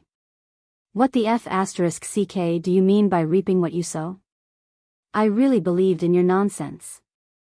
Chapter 994. Wife, later on, ask Uncle Wang to purchase a batch of soybeans, the more the better. After purchasing them, mobilize all the servants in the residence to distribute bean sprouts. When the time comes, send a portion to the academy and another portion to the Drunken Immortal restaurant. Li Zishuan said to Han Yushi when he left the Yunshan residence in the afternoon. Yes. Husband wants to start a bean sprouts business? Han Yushi responded and asked again. Yes. Since we plan to introduce bean sprouts to the academy's cafeteria, why not take out a portion to sell in Chang'an City? If we don't make money, what are we if not fools? Li Zishuan smiled and said. Actually, at the very beginning, he didn't plan to sell the bean sprouts. His purpose of making bean sprouts was to give his family a change of taste so that they could eat vegetables in this season. However, what Li Tai said earlier made a bit of sense. He was the Yamacho of Yanhuang College, and the students in the academy were all his students. He couldn't leave something good for himself and not share it. Therefore, when Li Tai left, Li Zishuan had already made up his mind to introduce bean sprouts to the academy's cafeteria. Since there were bean sprouts in the cafeteria, how could there be no drunken immortal restaurant? After all, no one would complain about having too much money. Oh, if you ask all the servants in the residence to help distribute bean sprouts, aren't you afraid that our method will be leaked? Han Yushi blinked and suddenly thought of a problem and quickly asked. Now, the bean sprouts in the Li family were all personally prepared by her, Xiao He, and Xiao Shi, so naturally, there wouldn't be any leaks. However, if there were more people involved, then it would be hard to say. When Li Zishuan heard this, his eyes narrowed slightly and he said coldly, if it's leaked, then so be it. It's not something valuable. Even if our family doesn't have this income, we won't collapse. Wife, just ask Uncle Wang to do as I say. Han Yushi's eyes showed some doubts, but she finally nodded and said, don't worry, husband. I will tell Uncle Wang. Yes. Then I'll go to the academy. After saying that, Li Zishuan left the room. Feiji, for the time being, you don't have to stay by my side and protect me. Go back to Chang'an and keep an eye on the mansion. See if there are any servants acting strangely or colluding with outsiders. If there is, don't alert them. Wait for me to go back and deal with it. On the way, Li Zishuan suddenly instructed Pang Feiji, who was beside him. Pang Feiji was startled. After a while, he regained his senses. His expression changed as he said in a low voice, Marquis suspects that there is a spy in the residence. Li Zishuan smiled and said casually, no. I'm just trying to see if there's a spy in our residence. Han Yushi's words earlier had indeed given him a warning. Since ancient times, benefits had moved people's hearts. With his current identity and status, he could ignore the benefits brought by bean sprouts, but what about the others? Would others not care as much as he did? If there was no spy, then he would use the bean sprouts to make money. If there was a spy, then he would not lose out. He could use the bean sprouts to clean up the disloyal servants in the residence. This could prevent more losses in the future. In short, you can make a killing, but I will definitely not lose out. Pang Feiji was a little confused. He did not quite understand what Li Zishuan meant. Li Zishuan smiled and said, you don't have to worry about anything else. Just do as I say. Yes. Marquis. I'll return to Chang'an tomorrow. Pang Feiji bowed and cupped his fists. Add oil. Add more salt. It's too little, add more. Add bean sprouts. Stir fry. Add onions, add onions. Add more vinegar. In the evening, the chefs of Prince Wei's residence met their master, Li Tai, in the kitchen.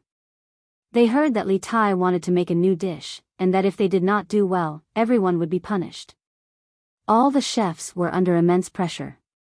They raised their spirits and carried out Li Tai's orders meticulously. How did Li Tai know how to stir-fry bean sprouts? He heard it from Han Yushi in the afternoon. Now, the little fatty was applying what he had learned. He personally demonstrated what it meant to cook with one's mouth. Your Highness, can we take the wok out? The chef who was in charge of cooking felt that it was about time, so he carefully turned his head and asked. One could not cook with one's mouth. Without the help of these experienced chefs, Li Tai would not be able to stir-fry a plate of fragrant bean sprouts based on the information given by Han Yushi. Most of the time, Li Tai would only talk about the general process. the specific details would still depend on the experience of the chefs. Yes. You can take the wok out. Li Tai went forward to take a look. Seeing that the bean sprouts in the wok were similar to the ones he ate at Li Zishuan's place, he hurriedly instructed the chef to take the wok out. Yes. The chef who was in charge of cooking responded.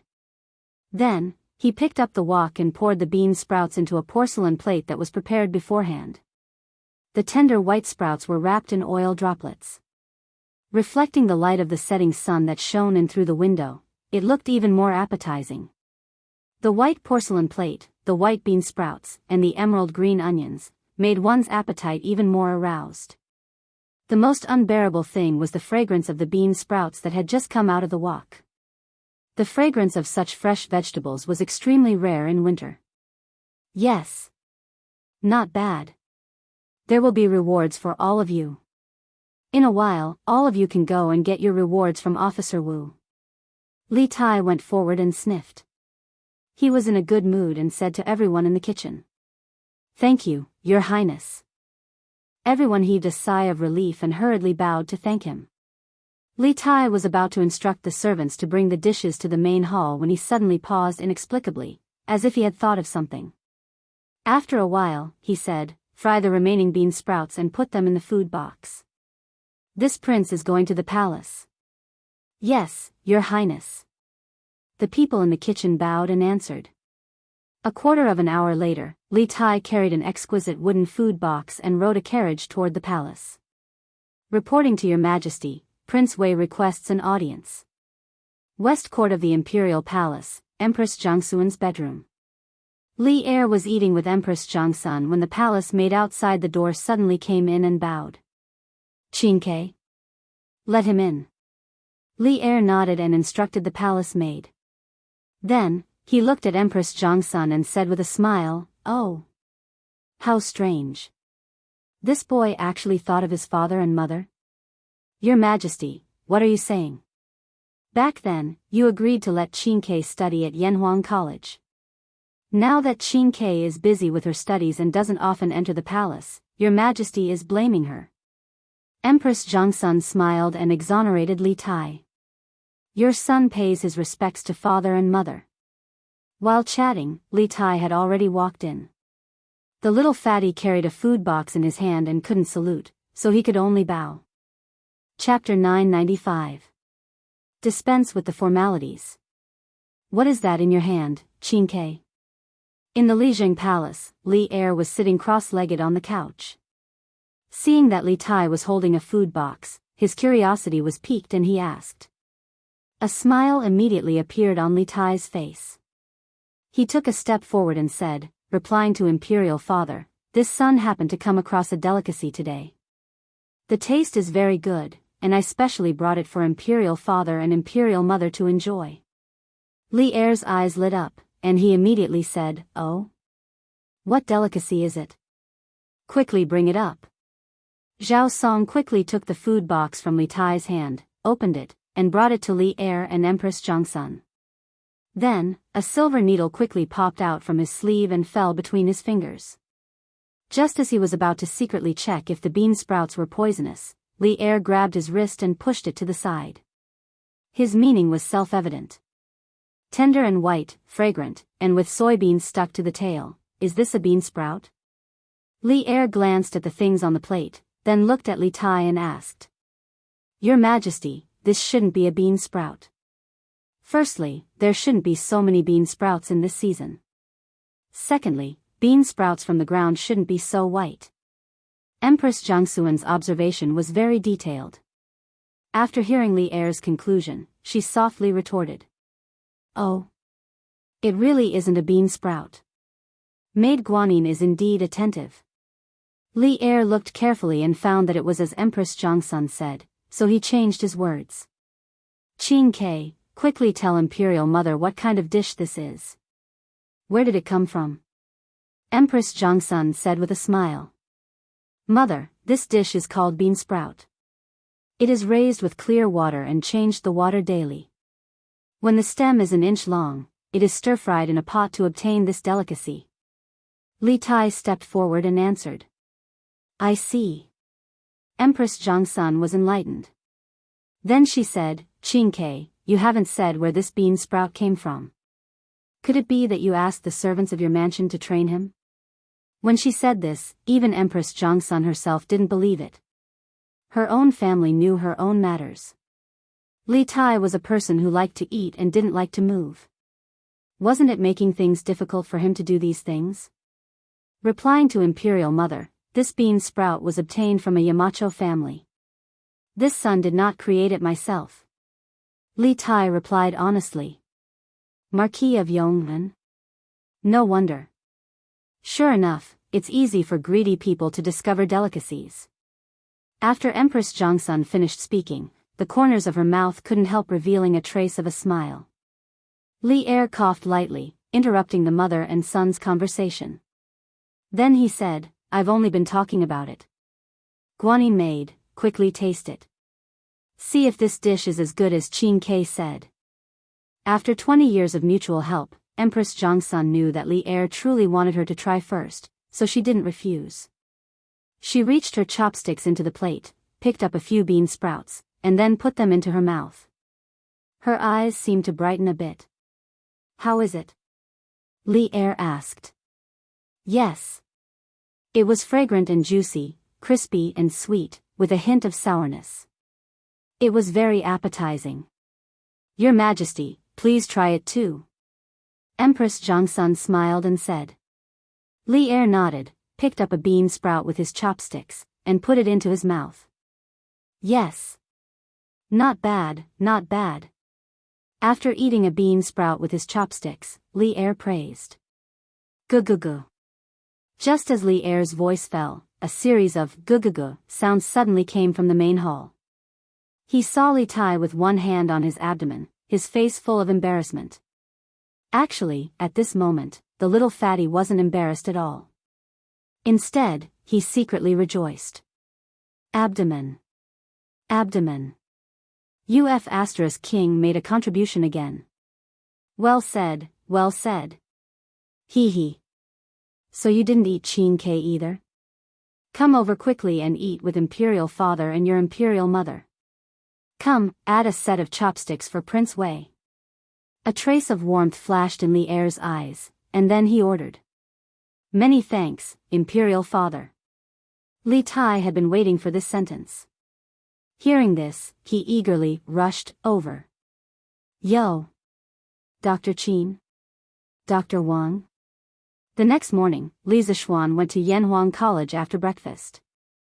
Once he entered Guanghua Building, he met Dr. Qin and Dr. Wang from the Imperial Medical Department. The two of them were talking to Li Gang, and behind them were two young men in white clothes and white hats. Marquis is here. When Dr. Qin and Dr. Wang heard this, they quickly bowed. Li Zishuan smiled and helped them up, saying, the two of you don't have to be so courteous. But what is the matter today that brought the two of you all the way to Cloud Mountain? What a distinguished guest. Quick, please come in.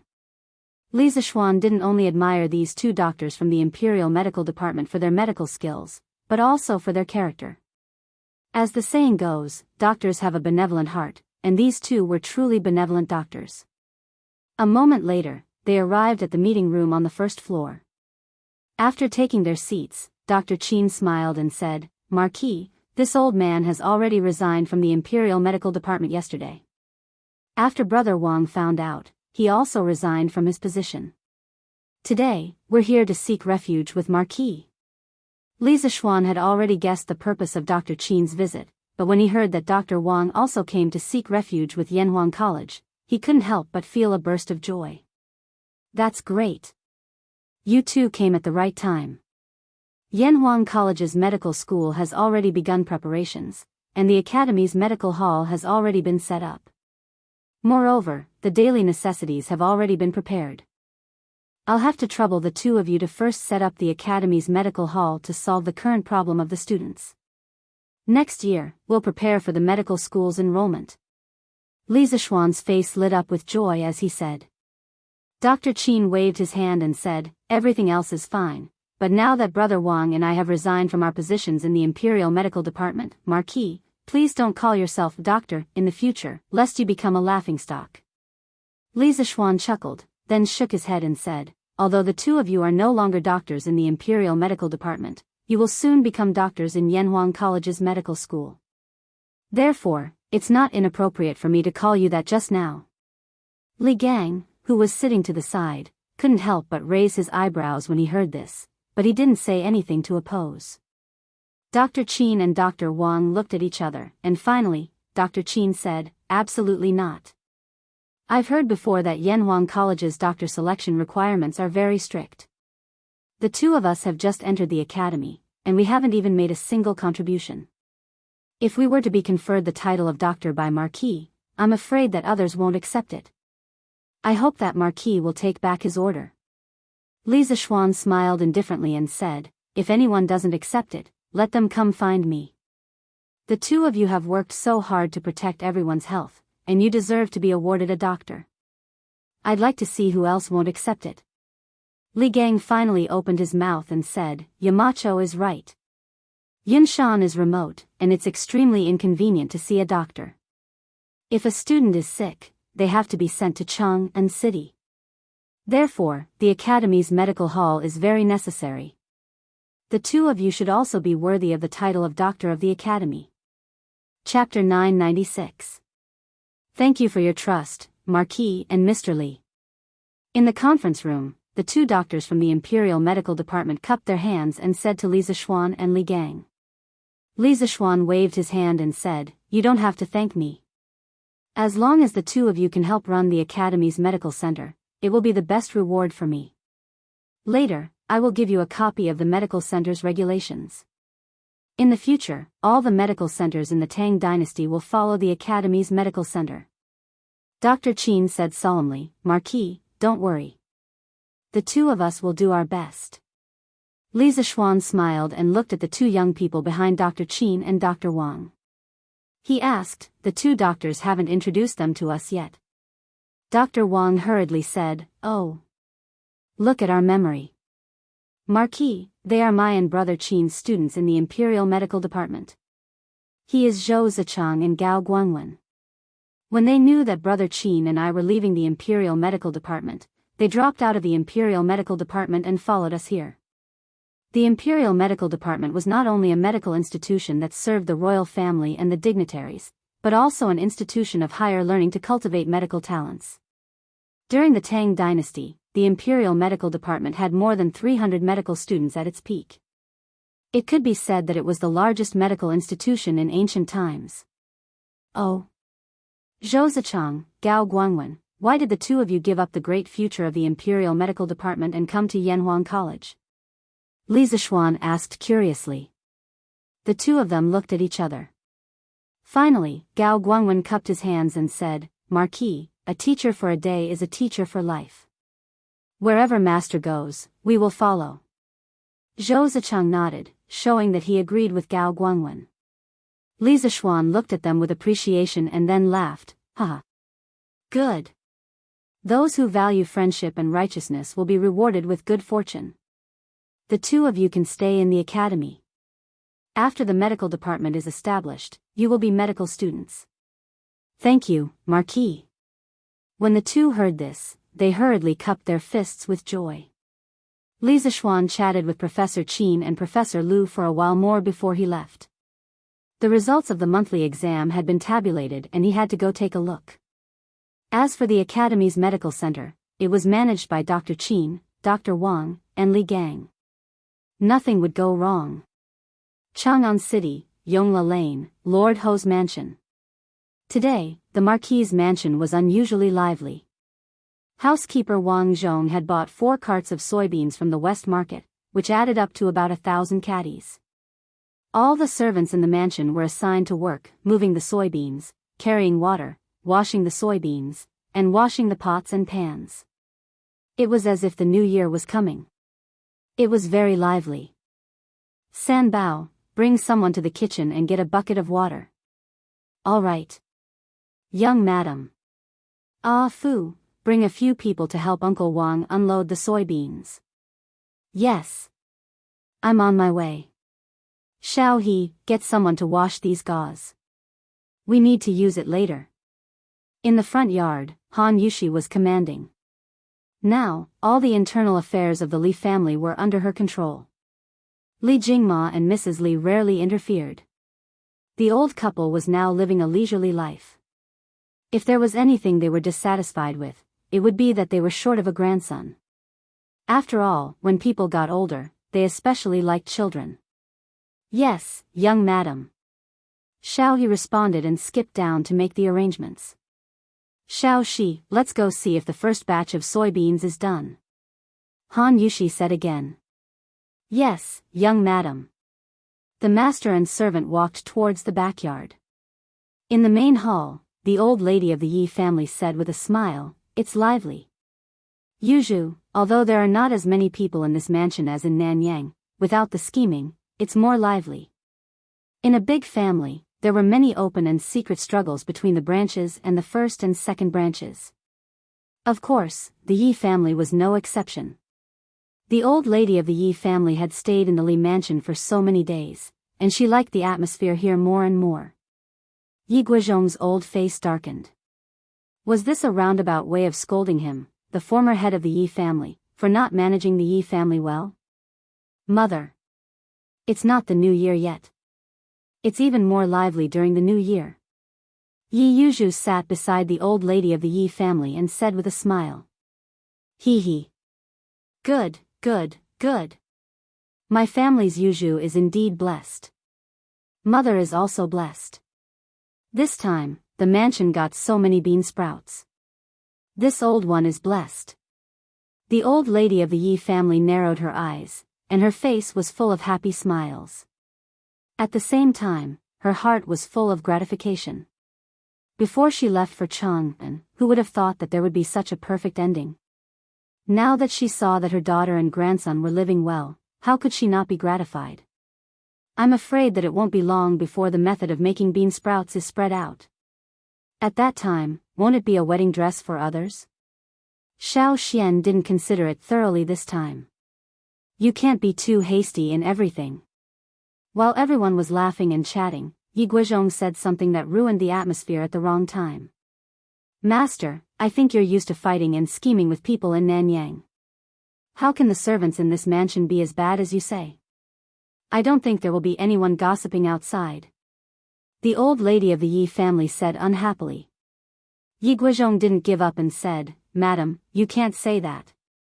As the saying goes, people's hearts are hard to predict. If it's 10 people, you can ask them to work together.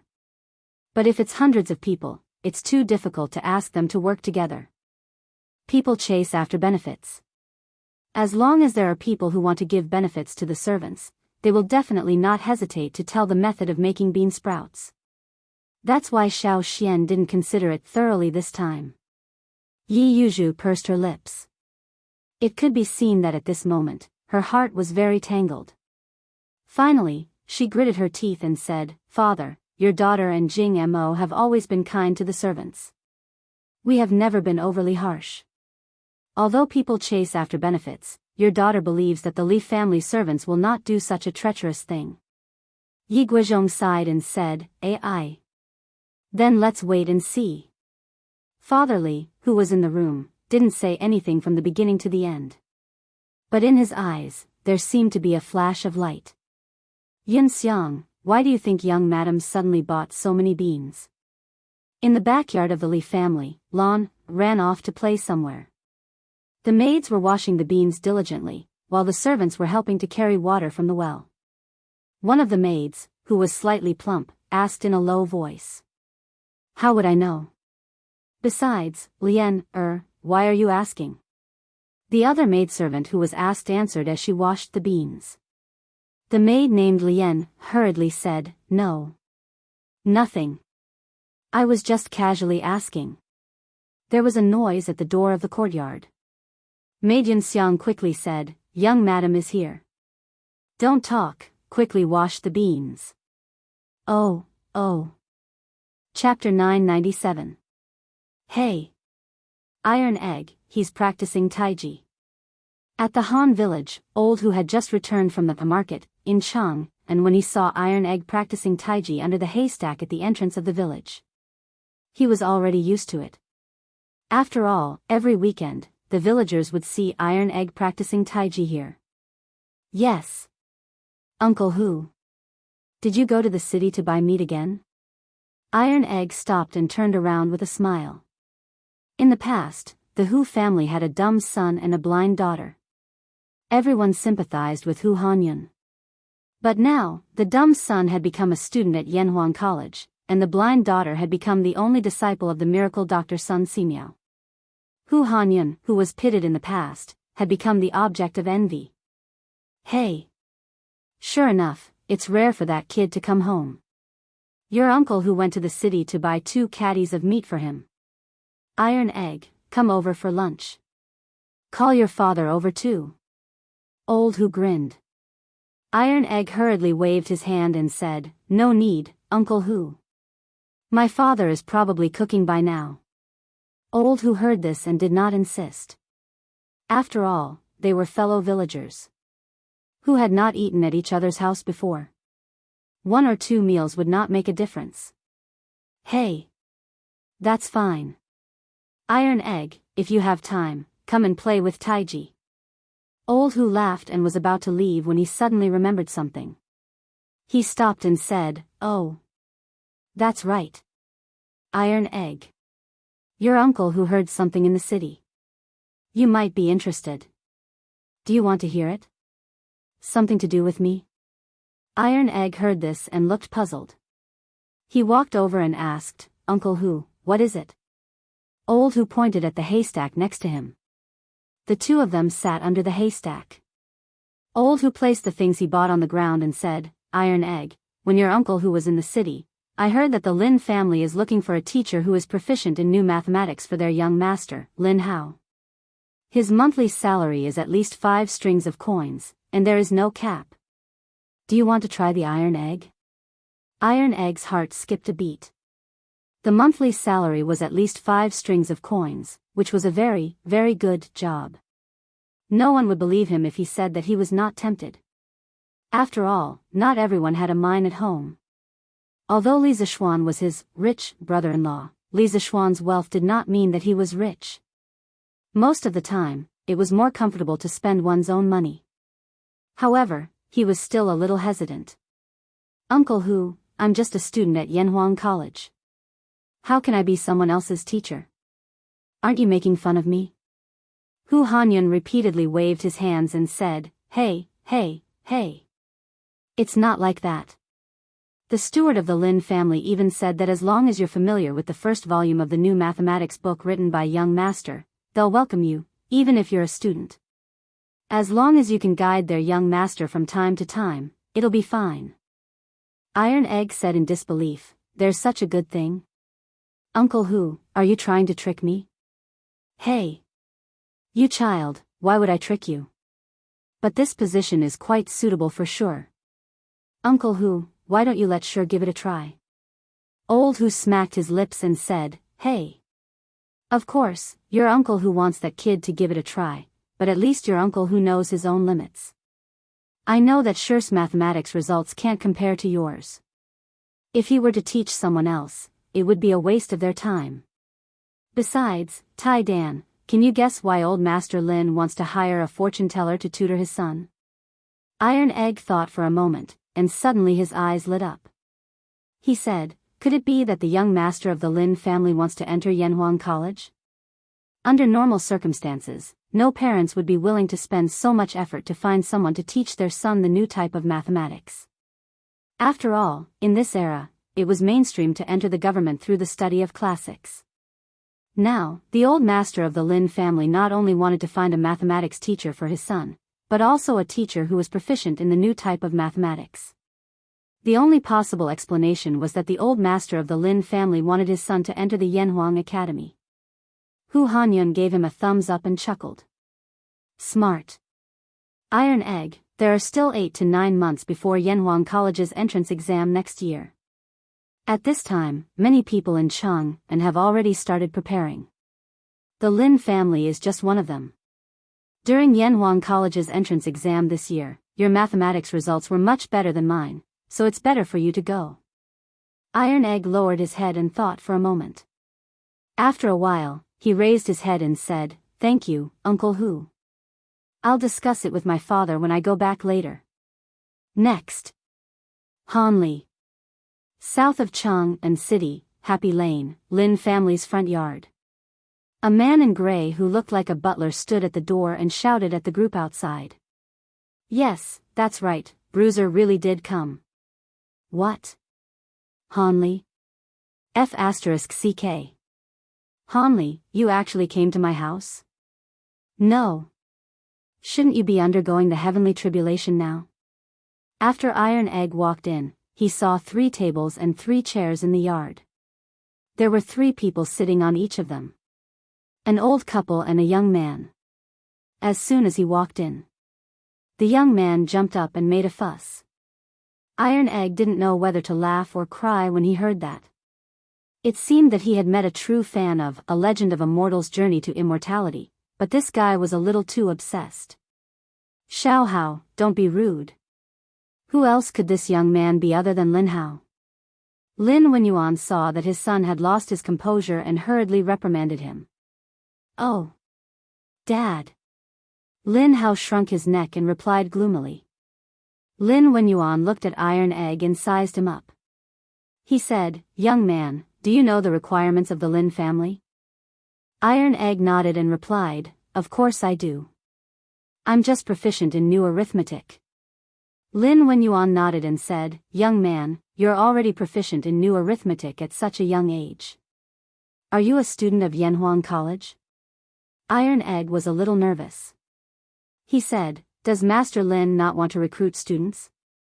Lin Wenyuan waved his hand and said, "No, no, no, no. No matter who it is, as long as they can answer my 3 questions, I'll hire them." "Young man, do you have the confidence to give it a try?" "Of course. Master Lin, please give me the questions." Iron Egg cupped his hands and agreed.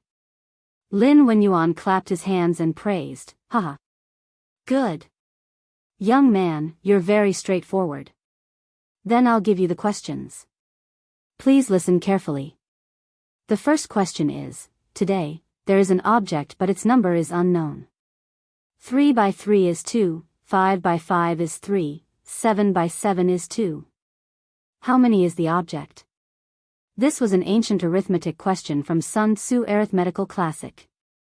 The translation of this question was, "There is a batch of objects, but I don't know how many there are. If you count 3 by 3, there will be 2 left. If you count 5 by 5, there will be 3 left. If you count 7 by 7, there will be 2 left." Question: how many objects are there in this batch? Although it was an ancient arithmetic question, it was still quite difficult for most people. However, for those who had learned new arithmetic, it was a piece of cake. "Master Lin, I have the answer." In less than 10 minutes, Iron Egg had calculated the correct answer in his heart. Chapter 998. Oh. No wonder you're from Yanhuang College. You got the answer so quickly. Please tell me. Lin Wenyuan's eyes lit up, and the smile on his face became even more enthusiastic. Iron Egg smiled confidently and replied, "I calculated the answer. It's 23. Is that correct?" Lin Hao saw that Iron Egg, who was about the same age as him, could solve such a complicated math problem so quickly without using a pen and paper. He couldn't help but pat the table and say excitedly, "Damn. Awesome. Hanli. You got the answer so quickly. No wonder you're the legendary old demon Han. You're so strong, and you're so smart." In the legends of a mortal's journey to immortality, Hanli was known as Old Devil Han because he was vicious and merciless towards his enemies, held grudges, and had many tricks up his sleeve. He was someone who refused to suffer losses. Iron Egg's face was calm, but Lin Wenyuan's face darkened. He reprimanded, "Sit down." Yes, Dad." Lin Hao quickly put away the arrogance and excitement on his face and sat down obediently. Mother Lin glanced at her son and smiled. She thought to herself that there was hope now. Her son might be able to pick up his interest in studying because of Tai Dan. Seeing that his unfilial son was obedient, Lin Wenyuan looked at Iron Egg and praised, "You're absolutely correct. I was going to ask someone to prepare a pen and paper for you to calculate, but I didn't expect you to get the answer just by calculating in your head. You're a genius, young master." Iron Egg smiled and said, "Master Lin, please ask the next question." Lin Wenyuan looked at Iron Egg with appreciation and continued, "Good. Young master, please listen to the second question. Han Xian points out the number of soldiers in a group. There are 2 soldiers in a group of 3, 3 soldiers in a group of 5, and 4 soldiers in a group of 7. Question: how many soldiers are there in this group?" This was a famous ancient math problem, borrowed from the story of Han Xian's troops. Since ancient times, it had stumped countless people. Iron Egg repeated the question twice in his mind, and his face turned solemn. The problem was to find a positive number, so that 3 divided the remainder 2, 5 divided the remainder 3, and 7 divided the remainder 4. Moreover, it was hoped that the obtained number would be as small as possible. However, there was a relatively stupid method, which was to experiment and analyze. By constantly inserting data and increasing conditions step by step, the answer could be deduced. For example, let's start with the condition that the remainder is 2 by 3. The number that satisfies this condition is 3n plus 2, where n is a non-negative integer. In order to make 3n plus 2 satisfy the condition of dividing by 5 and leaving 3, we can substitute n with 1, 2, 3, respectively. When n equals 2, 3n plus 2 is equal to 8, and 8 divided by 5 leaves 3. It can be seen that 8 satisfies the 2 conditions of dividing by 3 and dividing by 5. The last condition was to divide 4 by 7. 8 does not meet this condition. We have to get a number based on 8 that satisfies all 3 conditions. So on and so forth, we will eventually find the correct answer. However, the disadvantage of this method was obvious, which was that it wasted a lot of time. Come, prepare the ink, paper, and inkstone for young Master Han. Lin Wenyuan saw that Iron Egg was frowning and did not speak, so he ordered the servants to get the ink and paper. Iron Egg said at this moment, "No need, Master Lin, I have already found the correct answer." Lin Wenyuan finally could not sit still. He stood up and exclaimed, "What? You already have the answer?" Iron Egg stood with his hands behind his back. After practicing Tai Chi for a few months, he stood tall and straight, and his temperament was outstanding. He was completely different from the young boy who only knew how to play mud with his peers. At this moment, he was like a peerless master who had personally come to the battlefield. His clothes fluttered in the wind, and he was detached from the world. Yes. According to my calculations, there are at least 53 soldiers in this group. Master Lin, is my answer correct? Iron Egg slowly said the answer to everyone's expectations. Lin Wenyuan's breath was a little short. He said in disbelief, "How is that possible? How can you calculate the answer in such a short time? Little Lang Jun, tell this old man the truth. Have you ever solved this problem in private before?" Iron Egg shook his head and said, "No. How is that possible? Young master, can you tell me how you solved the problem?" Iron Egg did not refuse Lin Wenyuan's request. He organized his words and said, "I have thought of a simple solution, but I don't know if it is correct or not. First, 3 times 5 times 7 equals 105, 70 is a multiple of 5 and 7, and dividing 3 by 1 is the remainder, 21 is a multiple of 3 and 7, and dividing 5 by 1 is the remainder, 15 is a multiple of 3 and 5, and dividing 7 by 1 is the remainder, 70 times 2 is a multiple of 5 and 7, and dividing 3 by 2 is the remainder, 21 times 3 is a multiple of 3 and 7, and dividing 5 by 3 is the remainder, 15 times 4 is a multiple of 3 and 5, and dividing 7 by 4 is the remainder, 70 times 2 plus 21 times 3 plus 15 times 4 is equal to 263 is equal to 2 times 105 plus 53, 53 divided by 3 is the remainder, 53 divided by 5 is the remainder, 53 divided by 7 is the remainder, 53 divided by 7 is the remainder, therefore, there are at least 53 soldiers. Damn, Damn. Old Demon Han is awesome. Although Iron Egg did not explain in detail, and although Lin Hao did not know anything about mathematics, it did not stop him from cheering for Iron Egg. Because Iron Egg was so cool when he spoke so confidently just now. Lin Wenyuan did not reprimand his son this time, because he was not calm either. Clap, clap, clap. Lin Wenyuan could not help but applaud. He had inherited his father's business from a young age and was very sensitive to numbers. Although he was not proficient in mathematics, he knew a thing or two.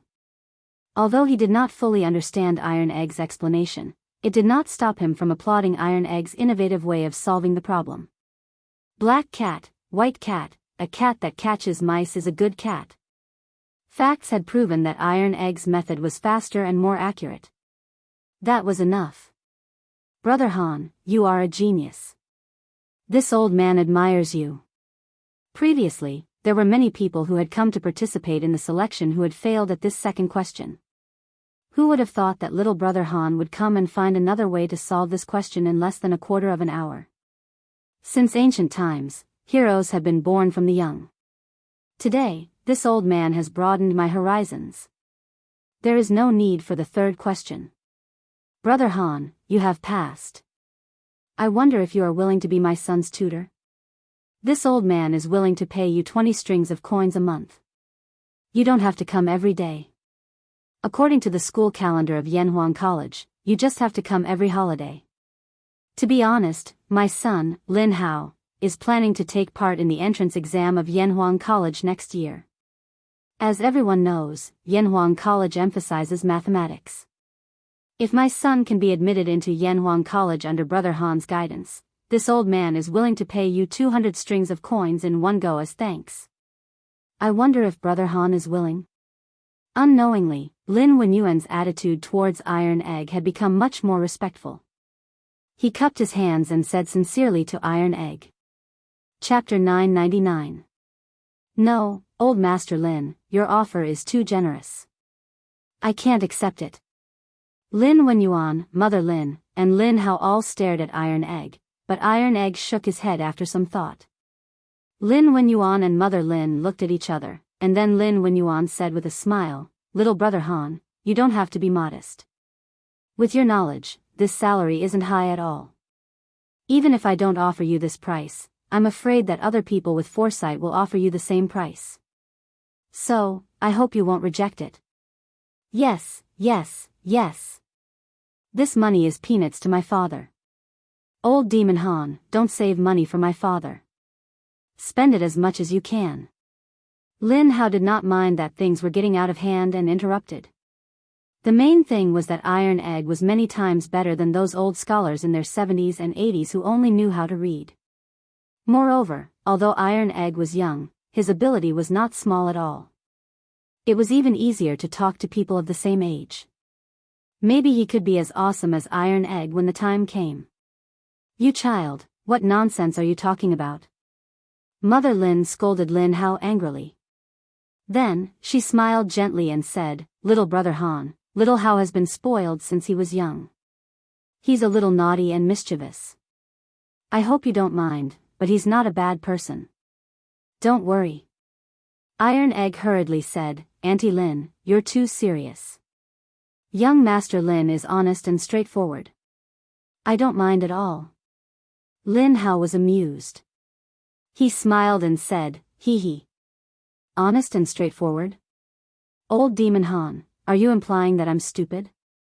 Iron Egg's mouth twitched a few times.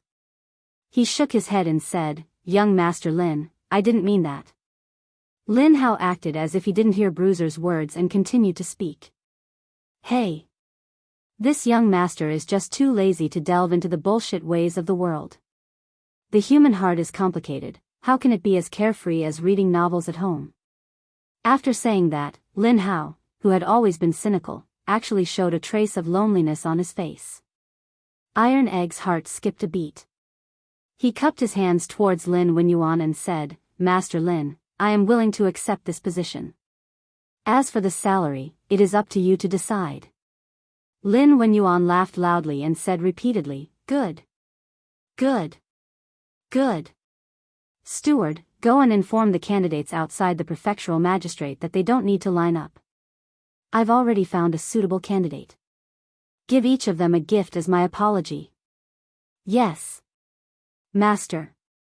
The middle-aged man who brought the iron egg in bowed and replied. Haha. Today should be Yanhuang College's weekend. Han Xiao, why don't you start teaching my son today? Lin Wenyuan chuckled. Han Xiao? Today, the way Lin Wenyuan addressed Iron Egg changed again and again, becoming more and more respectful. However, Iron Egg still frowned and said awkwardly, this. Master Lin, I didn't prepare any teaching materials when I came. Why don't I teach young Master Lin another day? Lin Wenyuan waved his hand and said, no need, no need. The Lin Mansion already has the new mathematics teaching materials compiled by the Marquis of Yong'an. Han Xiao can start teaching now. Since the conversation had already reached this point, Iron Egg couldn't refuse anymore. He could only secretly praise Lin Wenyuan for being so well prepared. Then, he nodded and agreed, that's good. I will start teaching young Master Lin today. Haha. Good. Little Hao, from now on, learn well from Han Xiao. If you don't work hard, I will skin you alive. Lin Wenyuan fiercely glared at Lin Hao and sternly warned him. He couldn't be blamed for worrying. This son of his was really too infuriating. He had already angered 3 or 4 teachers. Oh. I will definitely work hard. Lin Hao replied gloomily. Then, he brought Iron Egg back to his own courtyard and began studying. Old Demon Han. Mr. Han, can I ask you a question? In the backyard of the Lin Mansion, Lin Hao suddenly asked Iron Egg after reading a few pages in Lin Hao's study. Young Master Lin, we are about the same age. You don't have to call me Mr. Just call me by my name. Iron Egg hurriedly waved his hand and said with a look of surprise. At this moment, he had somewhat revealed his true colors. The expert demeanor he had in front of Lin Wenyuan and Mother Lin had completely disappeared. In fact, the calmness he had in front of Lin Wenyuan was all an act. To be exact, he was imitating his master, Li Zixuan. Otherwise, how could he have intimidated the knowledgeable Lin Wenyuan in the front courtyard? The reason why he had instantly agreed to Lin Wenyuan and Mrs. Lin's request was mainly because he had seen Lin Hao's honest and straightforward side. He understood that there was no need to hide anything when dealing with such a person, and he would definitely not be at a disadvantage. But I might as well call you Old Demon Han instead of Han Li. How about I call you that from now on? The honest and cute fat otaku would not struggle with the issue of how to address him for too long. Lin Hao scratched his head and directly wanted to change Iron Egg's name. Iron Egg's little face darkened. He said unhappily, no. You can call me Iron Egg. That's what all my friends call me. Iron Egg? Could it be that you're... Oh. Impressive. Impressive. Hearing this, Lin Hao's eyes widened. After he glanced at Iron Egg's crotch, his expression suddenly became incomparably wretched, and his face revealed a despicable smile. Scram. Iron Egg wished he could kick this damn fatty back into his mother's womb. He had met many despicable people, but he had never met such a despicable person. Haha. Just kidding. Iron Egg, don't mind it. Actually, I still think that the name Old Demon Han is more domineering. Do you want to consider it? Lin Hao laughed heartily. He truly felt that Iron Egg was a very interesting person. He was not like those rigid, smelly, and stubborn teachers that his father had hired for him. Iron Egg shook his head without thinking and said, no need to consider it. Lin Hao, didn't you say that you have a question for me? If you want to ask, just ask. Cut the crap. Since his nature had been exposed, Iron Egg did not intend to call Lin Hao young Master Lin anymore. Instead, he unceremoniously called him by his name. Hee. Lin Hao laughed embarrassedly. Then, he moved closer and asked carefully, Iron Egg, do you know Leather Knight? Leather Knight? Who is that? Iron Egg heard this and subconsciously felt that the name was very familiar. However, he suddenly could not remember who that person was, so he asked. The person who wrote A Legend of a Mortal's Journey to Immortality? Haven't you heard of Iron Egg? Lin Hao said anxiously and excitedly. I've heard of him, but I don't know him. Iron Egg was frantically covering for Li Zixuan. Of course, the truth was not like this. In fact, he had helped Li Zixuan write a novel by hand.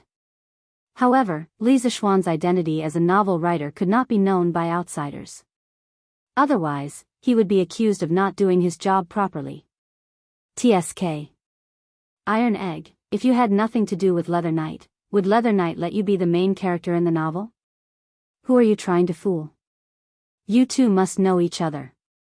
Chapter 1000. Night, Lin Residence West Courtyard Study. Old Master, I found it.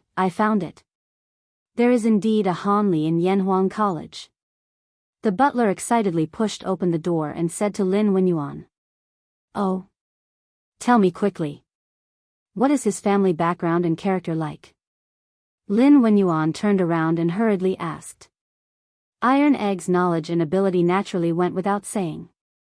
However, Lin Wenyuan was still a little worried about Iron Egg's character, so he asked the butler to find someone to investigate. Although the old man often scolded his son, he had always shielded Lin Hao from the wind and rain behind his back. Perhaps this was fatherly love. Old Master, it's hard to say about the others, but this Hanli, you can rest assured. There is absolutely no problem with him. The butler chuckled. Lin Wenyuan frowned. Nothing is absolute. Butler, why do you have so much confidence in this Hanli? The subtext is that you are not related to that brat, so why are you speaking up for him? Could it be that you have received some benefits? The butler did not dare to keep him in suspense and hurriedly said the truth. Old Master, this Hanli has another name, Iron Egg. Moreover, other than being a student of Yanhuang College, he has two other identities. One is the disciple of the Marquis of Yong, and the other is the Marquis of Yong An's brother-in-law. Brother-in-law, referring to the wife's younger brother, what? Lin Wenyuan's expression suddenly changed, and then became ecstatic. He said in disbelief, there is actually such a coincidence. Because of the Yanhuang Chamber of Commerce, Lin Wenyuan had specially gathered a lot of information about Li Zixuan. He knew that Li Zixuan had a disciple called Iron Egg, but he did not know that Iron Egg's real name was Hanli. Actually, he could not be blamed.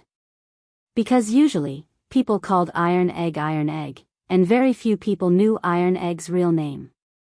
It was normal that he did not know that Hanli was Iron Egg. Kiki. When this old servant heard this news, I was also shocked. Hanli's mathematics results, whether it was in the Imperial College or Yanhuang College, have always been among the best. With his help, what is there to worry about young master's mathematics results? Young master is really lucky this time. The butler's eyebrows were knitted together as he spoke to Lin Wenyuan. Lin Wenyuan's face was flushed red, and it was obvious that he was very happy. After a pause, he said in a low voice, pass down the order. In the future, when Han Shao comes to our residence, no one is to be negligent.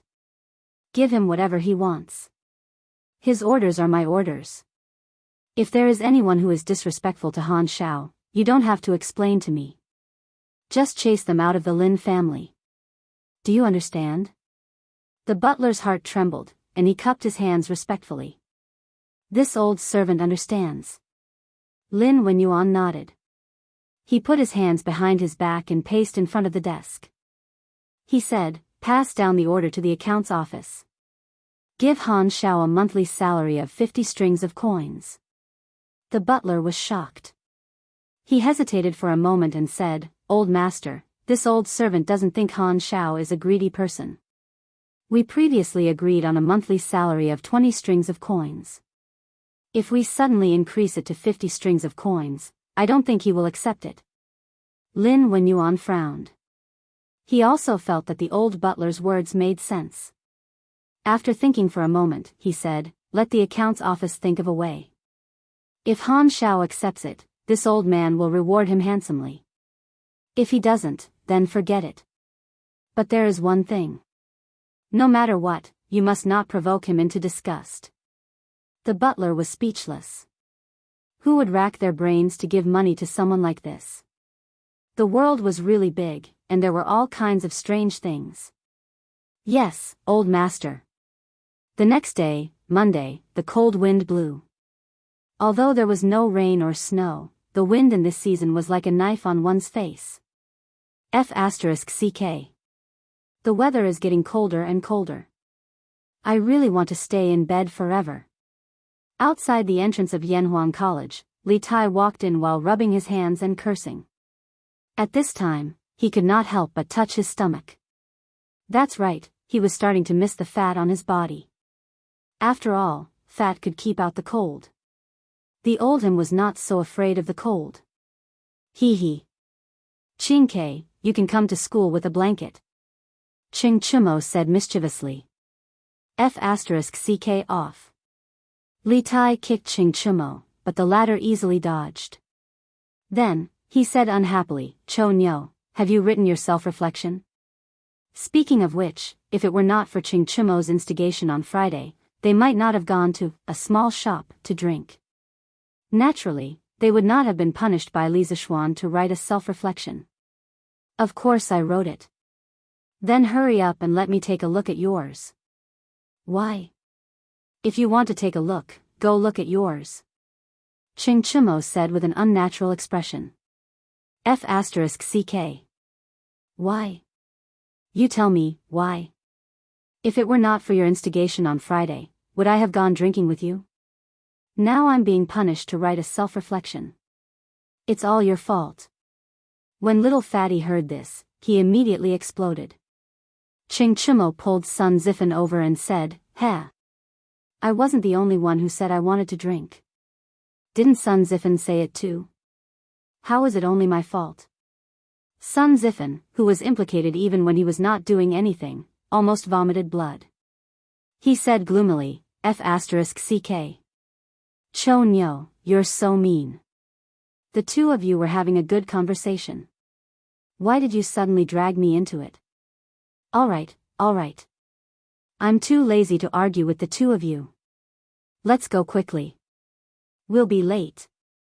Li Tai waved his hand in annoyance and then led the way into the academy. *CK. Quick, look. What's that? After entering the academy, Sun Zifen suddenly exclaimed and pointed in front of him. *CK. Could it be? Ching Chumo's face darkened as if he thought of something terrifying. The monthly test results. The monthly test results should be out. I didn't expect the teachers of the academy to be so efficient. In just 2 days, not only did they finish marking the papers, they even tabulated the results. Let's go and take a look. Li Tai looked at the huge red list in front of him and there were many students around it. He could already guess what was written on the list. However, he had thought that it would take at least 3 or 4 days for the test results to come out on Friday. He did not expect that the results would come out after only 2 days. The efficiency of the teachers in the academy was really beyond his expectation. If you want to go, you go. You're going to see if you got first place. What can I do if I go? Ching Chumo waved his hand listlessly and complained. Hey! Cho Nyo, you can go and see if you got last place? Ha ha ha. Li Tai smiled and said sarcastically to Ching Chumo. *CK. Qingke, are you asking for a beating? Ching Chumo was furious and threw a punch at Li Tai's chest. Chapter 1001. In the afternoon, all the students received a notice and gathered at the field. That was because Li Zishuan was holding a commendation ceremony for the monthly exam. Hee, the monthly exam is over. Are you satisfied with your results? There was no flowery opening speech, nor was there a prepared speech.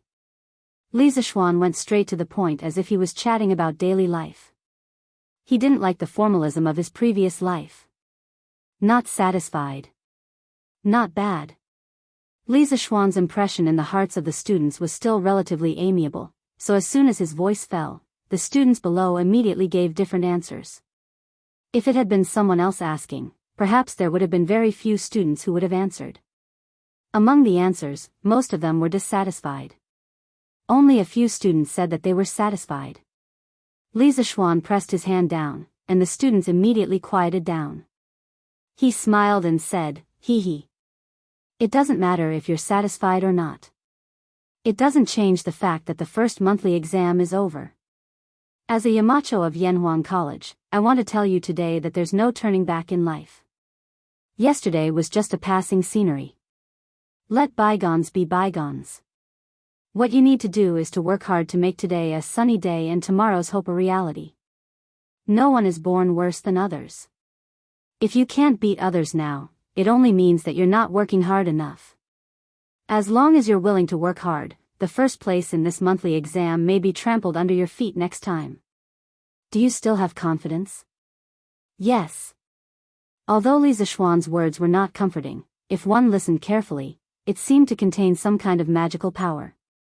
It filled one's body with strength, and some even had goosebumps. Perhaps this was the power of chicken soup for the soul.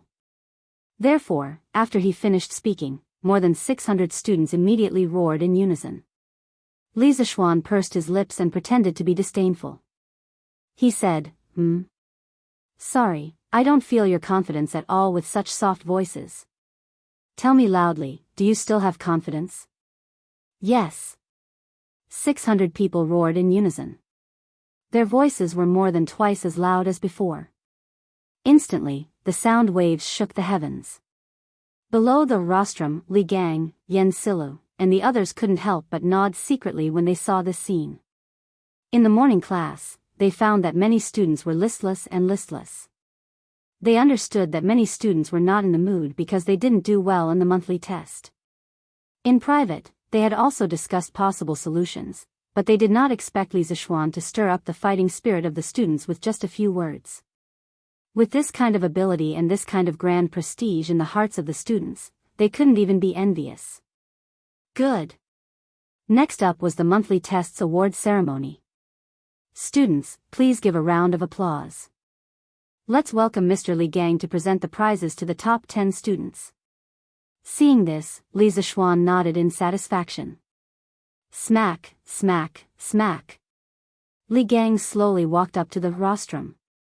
The students below the stage cooperated very well and gave a warm round of applause. Looking at the young but vigorous faces below, Li Gang felt as if he had become several decades younger. At this moment, he took a piece of paper from Li Zishuan and began to read. The first place of this monthly test is Jia Jian of Year 1 Class 2. He is rewarded with a football and 50 strings of copper coins. Second place is Li Tai of Year 1 Class 1. He is rewarded with a football and 30 strings of copper coins. Third place is Meng Wenhao of Year 1 Class 1. He is rewarded with a football and 10 strings of copper coins. Fourth place is Li Yan of Year 1 Class 2. He is rewarded with 70 strings of copper coins. Ninth place is Zhong Jinxing of Year 1 Class 12. He is rewarded with 20 strings of copper coins. 10th place is Di Jishuan of Year 1 Class 2. He is rewarded with 10 strings of copper coins. Let's invite the students I just read to come up to the stage to receive their prizes. Li Gang was already 80 years old this year. He was not as young and strong as Li Zishuan. Moreover, he did not practice martial arts, so his voice could not reach every corner below the stage. However, the impact was not great. This was because every sentence he said, Mo Zhong would help him pass on a sentence. With this human-shaped microphone, there was no one who could not hear what Li Gang said. As soon as he finished speaking, 10 students quickly walked out from the group of students. The rest of the people immediately cast envious and jealous gazes at them. This was because the academy's rewards were really too generous. Especially those children from poor families. At this moment, they finally understood that exams could really make one's family rich. Moreover, the results were too fast. It only took a month. After the 10 lucky students went up to the stage, Li Gang one by one gave out the prizes that were prepared on the rostrum to each student. Then, Li Gang said a few words of encouragement to all the students. Then, he handed the stage back to Li Zishuan and went down alone. TSK. The highest reward is 150 strings of copper coins. The lowest reward is 10 strings of copper coins. Are you jealous? The top 3 students were also rewarded with a football in addition to copper coins. The current market price of a football is 100 strings of copper coins. Therefore, the person who received the highest reward would receive 150 strings of copper coins. Li Zishuan said in a strange tone. The students who did not receive any prizes all vomited blood. How could he be so heart-wrenching? Previously, I told you that there is no turning back in life. Now, I have another sentence to say to you. Knowledge can change your destiny. Knowledge can really change your destiny. Especially for those students whose family background is not very good, you have to work harder to learn. Only when you have completed your studies will you be able to let your parents and siblings live a good life. Li Zishuan said with an extremely serious expression. Hearing that, many students in the audience lowered their heads and fell into deep thought. Clap clap. After a while, Li Zishuan clapped his hands and said, "All right. This month's award ceremony is all over. I have said what I needed to say. You are on your own now. Next up is the Yanhuang College Professor Award Ceremony. Mo Lingwei, come up." The students were stunned, and many of the teachers were shocked as well. The students at the back immediately stood on their tiptoes, or tilted their necks, and looked forward. They wanted to see who would go up. Wow! So beautiful. They saw a stunningly beautiful woman in a pink dress. Her dignified appearance revealed an indescribable seductive feeling. Her hair was tied up in an extremely delicate bun. The pink dress made the woman's skin reveal a faint pink color. She was extremely beautiful. Her phoenix eyes were glittering and could capture souls and shake people's minds. Her lips were like cherry blossoms, but they could cause endless fanciful thoughts. Most of the students were in puberty. When they saw such a stunning beauty, many of them exclaimed. Li Zishuan, who was standing on the rostrum, had a dark expression on his face. This was because Mo Lingwei had obviously dressed up in advance. He said in his heart, "Big sister, this is the Academy Professor Award Ceremony. It is very solemn and serious, okay? You dressed up like this, are you here for a blind date?" Chapter 1002. Oh. Who is this woman? Why did Yamacho ask her to go up? Didn't Yamacho say that they were going to hold a professor appointment ceremony? Could this woman be a professor at our academy in the future? How is that possible? A professor position is so honorable. Only Mr. Li Gang and the head of the mountain are professors in our academy. What does this woman do to deserve the position of professor? Gulp. But this lady is too beautiful. Since when did our academy have a female teacher? I just don't know which class this woman teaches. I have to go and listen. Mo Lingwei, who was dressed up, caused a huge commotion among the students. The average age of this batch of students was about 13 years old. 13 years old was the age when hormones were secreted. Usually, the academy was full of men. It was hard not to be excited when they suddenly saw a beauty. Of course, the students thought of the professor appointment ceremony that Li Zishuan had just mentioned and exclaimed in disbelief. How could a woman be a professor at the academy? When did a professor at Yanhuang College become so worthless?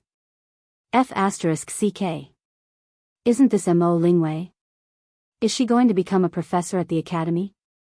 In class 1, Li Tai widened his eyes and said in shock. Others had not seen Mo Lingwei before, but how could he not? Not only had he seen her before, but he also knew that Mo Lingwei was from the Mo family. Haha. Qingke, listen to the voices around you. I really want to see the expression on Xiaoning's face now. Qing Chumo said with a naughty smile. Haha. What other expression can he have? His nose is probably crooked from anger. Yan Xiaoning's expression was unknown, but Mo Huai's old face was as black as the bottom of a pot. When Wang Ji saw this, he joked, "Hey. Old Mo, your Ling Wei's title is now higher than yours. As her father, you have to work hard." Haha. TSK TSK. It's said that daughters follow their fathers. I didn't expect old Mo to have such a beautiful daughter. The curly-bearded guest said in a strange tone. He and Mo Zhong were the top fighters in the academy, so it was not a big deal for them to get to know each other better. My daughter is insensible, please don't make fun of her. When this old man returns, I will definitely discipline him strictly. Mo Zhong wasn't in a good mood, so he didn't say much. After a few perfunctory words, he turned around and left with a dark face. Although Li Zishuan had already discussed the matter of Mo Lingwei joining Yanhuang College, he was very dissatisfied with his daughter's attire on such a solemn occasion. Pa pa pa. Seeing Mo Lingwei step onto the rostrum, the students below the stage spontaneously applauded. The applause seemed to be much louder than before. What a bunch of little brats who forget their friends for the sake of lust. Li Zishuan grumbled in his heart. Ahem. Ink girl, it's such a cold day, and you're still wearing such thin clothes. Aren't you cold? After complaining about the students below the stage, Li Zishuan looked at Mo Lingwei, who was wearing a pink dress in front of him. His expression didn't change as he spoke to Mo Lingwei in an extremely low voice. He only knew that there were many girls in the modern world who didn't care about the temperature in winter. He didn't expect that there would be such girls in ancient times. Yamacho, this is a woman's matter. You don't understand. Besides, you can't call me Ink Girl anymore. You should call me Professor Mo. Mo Lingwei raised her chin and said with a little bit of pride. Li Zishuan was instantly speechless. He hadn't even started to give her the title of professor, and this girl was already putting on airs. When she became an official professor, wouldn't this girl's tail be raised to the sky? Ahem. After coughing twice, Li Zishuan ignored Mo Lingwei. He turned around and said to the students below the stage, "Many of you might be wondering if I made a mistake. Why did I invite a woman up here? Some of you might be wondering how a woman can be a professor of the academy. Haha. I can tell you clearly that I didn't make a mistake. Ink Girl is definitely worthy of being a professor of the academy. Many of you might not know her, but you all know the astronomical telescope in the atrium of Guanghua Building, right? Buzz." After hearing Li Zishuan's words, the students below the stage began to whisper among themselves. Most of them had used an astronomical telescope before. Astronomical telescope? This girl can't be related to the astronomical telescope, right? Oh my god. It can't be, right? I thought that the astronomical telescope was made by Yamacho. If the astronomical telescope is really related to this girl, then it makes sense for her to be a professor. Then this girl is too amazing. Ahem. Quiet down. After allowing the students to talk for a while, Li Zishuan pressed his hands down and signaled for them to be quiet. Then, he continued, "You guessed right. The astronomical telescope in Guanghua Building was built by Ink Girl. Yanhuang College is a place to educate, broaden the knowledge of the people, and promote engineering. Here, as long as you are talented and capable, you will be put to good use. It doesn't matter if you don't know how to flatter, or be tactful. Here, we only talk about talent, and Yanhuang College is only about talent." Ink Girl used her talent and knowledge to do hundreds of experiments in the workshop over the past few months. Finally, she created this peerless divine tool for the Tang Empire. The astronomical telescope has broken through the limits of ordinary people's vision, and even mortals can observe the stars in the sky. Tell me, is she worthy of being a professor? She is. She is. She is. This time, it wasn't just the students who were in their puberty. Even the teachers of the academy were shouting together. Because of Li Zishuan's speech, the future of the Yanhuang Academy's talent promotion policy had been completely set. Only talent, no flattery, no worldly wisdom, and no flattery. Yanhuang College was truly a pure academic holy land. Hearing the hundreds of people cheering for her, Mo Lingwei couldn't help but feel a surge of emotion. Thinking back to the hard work she had done in the past few months, she really wanted to say that she didn't regret it. She had fallen in love with this college. Because this college was different. Unparalleled in the world. Good. Then I, Li Zishuan, in the name of Yanhuang College's Yamacho, officially invite Mo Lingwei to be a special professor of Yanhuang College. In the future, she will be in charge of Yanhuang College's experiments, but not in charge of teaching. I hope that she will continue to work hard and bring glory to Yanhuang College. Li Zishuan straightened his clothes and took a dark golden fish talisman from Mo Zhong's hand. His expression was incomparably solemn, and every word was sonorous and powerful, like an eternal oath. His voice was clearly transmitted to the ears of everyone present. After he finished speaking, he handed the fish talisman to Mo Lingwei with both hands. Infected by this solemn atmosphere, Mo Lingwei's expression also became solemn.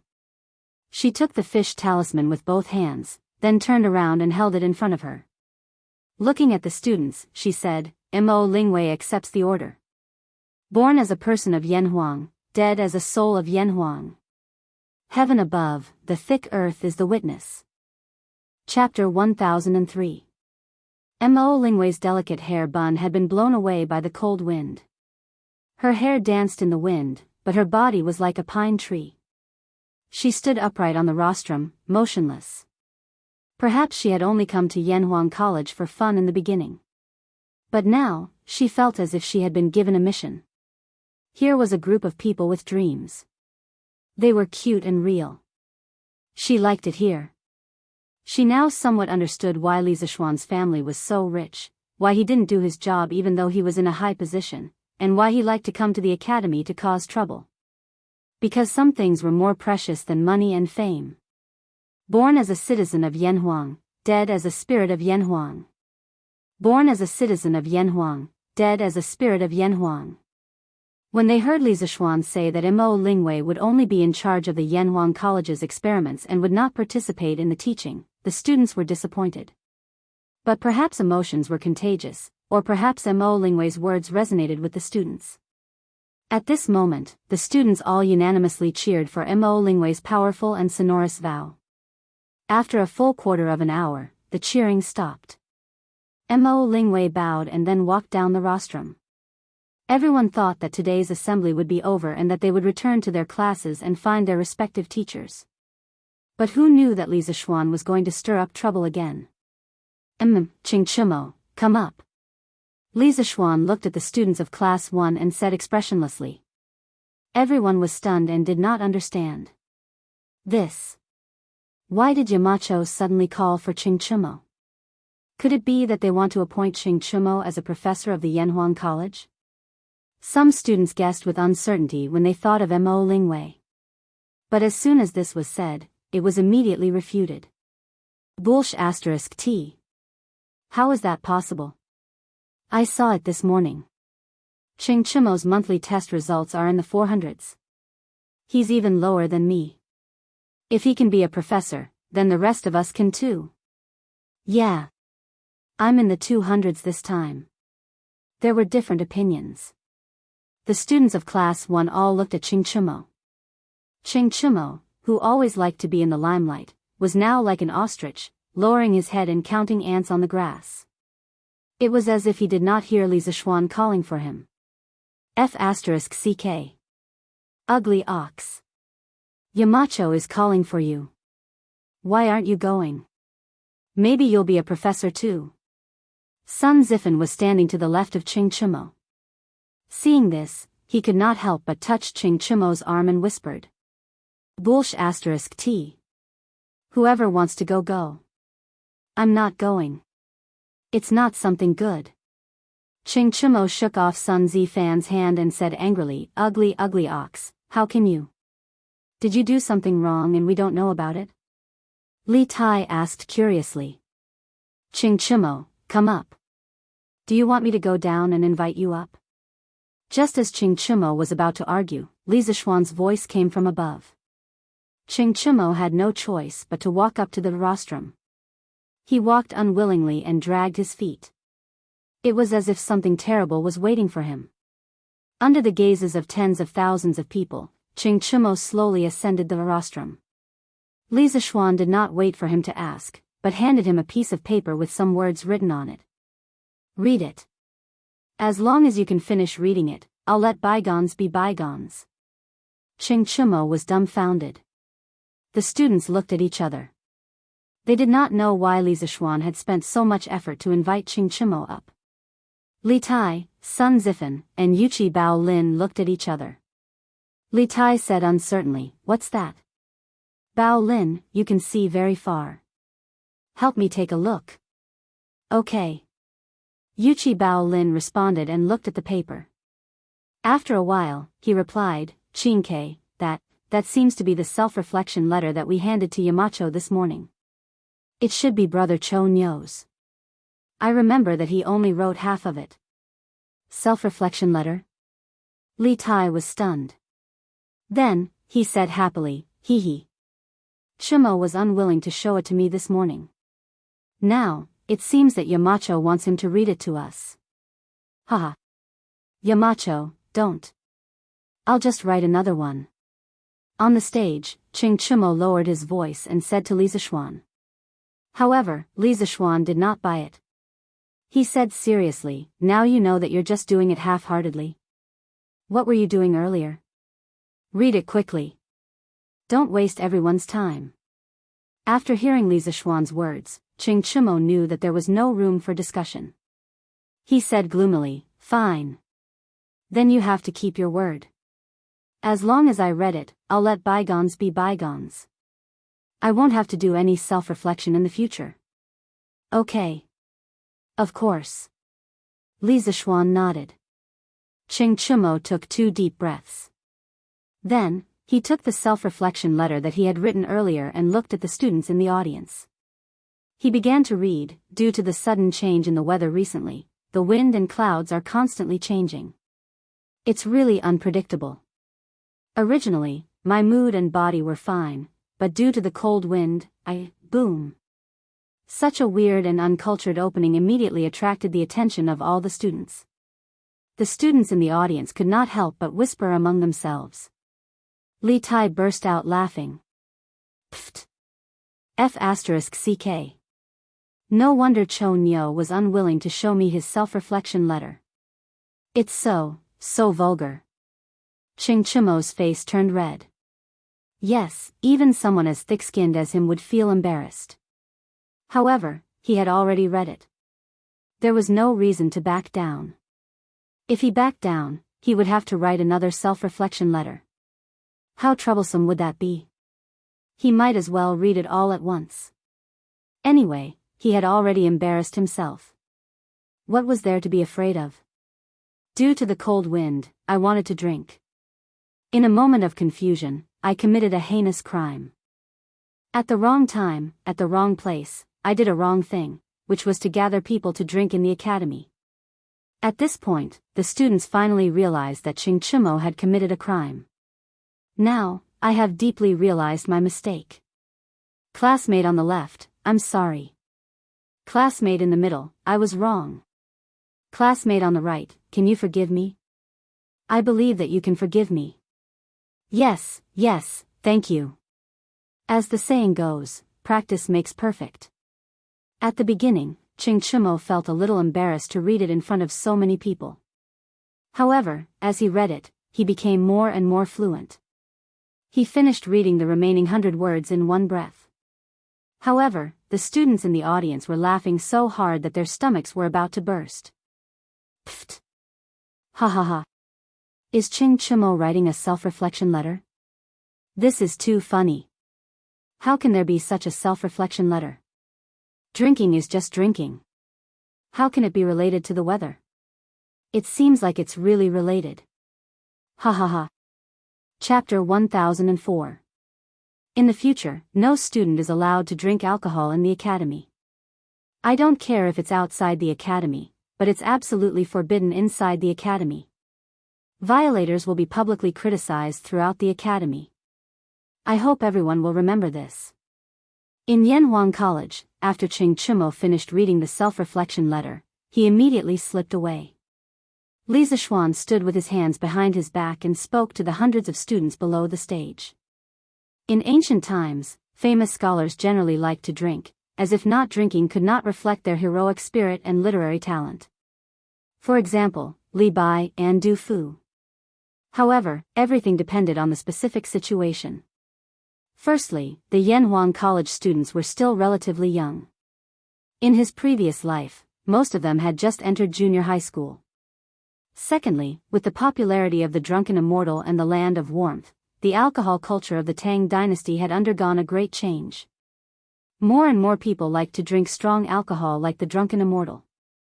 Li Bai was known as the immortal of wine that would not get drunk after 1,000 cups, but that was because he had never encountered the drunken immortal. The students were still in their puberty period. Drinking too much of this type of alcohol would only harm their bodies and not do them any good. Furthermore, the academy was a sacred place for learning. In modern times, no school encouraged students to drink alcohol on campus. The students' hearts tightened. Even Xing Chumo, who was close to Li Zishuan, was punished for drinking. It seemed that Li Zishuan was serious. They all secretly thought that they could not drink in the academy in the future. All right. Dismissed. Students from each class, please leave in an orderly manner. After saying all that needed to be said, Li Zishuan announced the end of the meeting. The 600 students from the 16 classes left the field in an orderly manner. Yamacho, have you seen my father? After leaving the rostrum, Mo Lingwei walked over and asked. Li Zishuan had a strange expression and replied, I just saw Mr. Mo leave early. I think he should be in the teaching building now. However, I suggest that Ink Girl look for Mr. Mo later if there's nothing urgent. Mo Lingwei was not stupid. She rolled her eyes and wrinkled her nose. Oh. Yamacho has a point. Then I'll go back and change first. I'm freezing to death. After saying that, the girl waved at Li Zishuan. Then, she hugged her shoulders, curled up into a ball from the cold, and quickly walked out of the field. Li Zishuan was speechless. Women were indeed creatures that were hard to understand. Volume 11, The Descent of a True Immortal, Chapter 2446, Ascending to the Immortal Realm. Daoist Xia nodded in response. This is merely an unfulfilled wish of my former master, and he'll only be able to fulfill it after you ascend, Daoist Xia replied. At this moment, the five-colored cloud in the sky grew larger and larger, and an indescribably heavy aura emanated from it. In the south of Chang'an, in the reclining lane. Lin Mansion. On this day, Lin Hao was lying in the courtyard, basking in the sun while enjoying the massage from the maidservants. At the same time, he was also listening to the maidservants reading him the latest issue of A Record of a Mortal's Journey to Immortality. After an unknown period of time, Hanli slowly opened his eyes in a cool breeze, and the face of a handsome young man appeared in front of him. The man smiled at him, revealing a set of white teeth. My name is Gao Sheng, and I welcome you to the Northern Frost Immortal Realm. Lin Hao's eyes narrowed as he was enjoying the grotesque and variegated world of cultivation. Suddenly, he heard the servant girl say the words, complete, and he couldn't help but be startled. After a long while, he muttered with a complicated expression, it's finished? He was introverted by nature and did not like to interact with others. Before this year, his biggest dream was to stay at home. However, there was only one form of entertainment at home, and it was inevitable that he would feel bored if he stayed at home for too long. However, the most he would do was go fishing and boating. He would never go to places with a lot of people. In March and April of this year, Li Zishuan launched Datong Daily. The newspaper recorded new things every day to pass the time. However, it was only to pass the time. It was far from being interesting. What was really interesting was that the Dahua Jianghu section at the back of Datong Daily.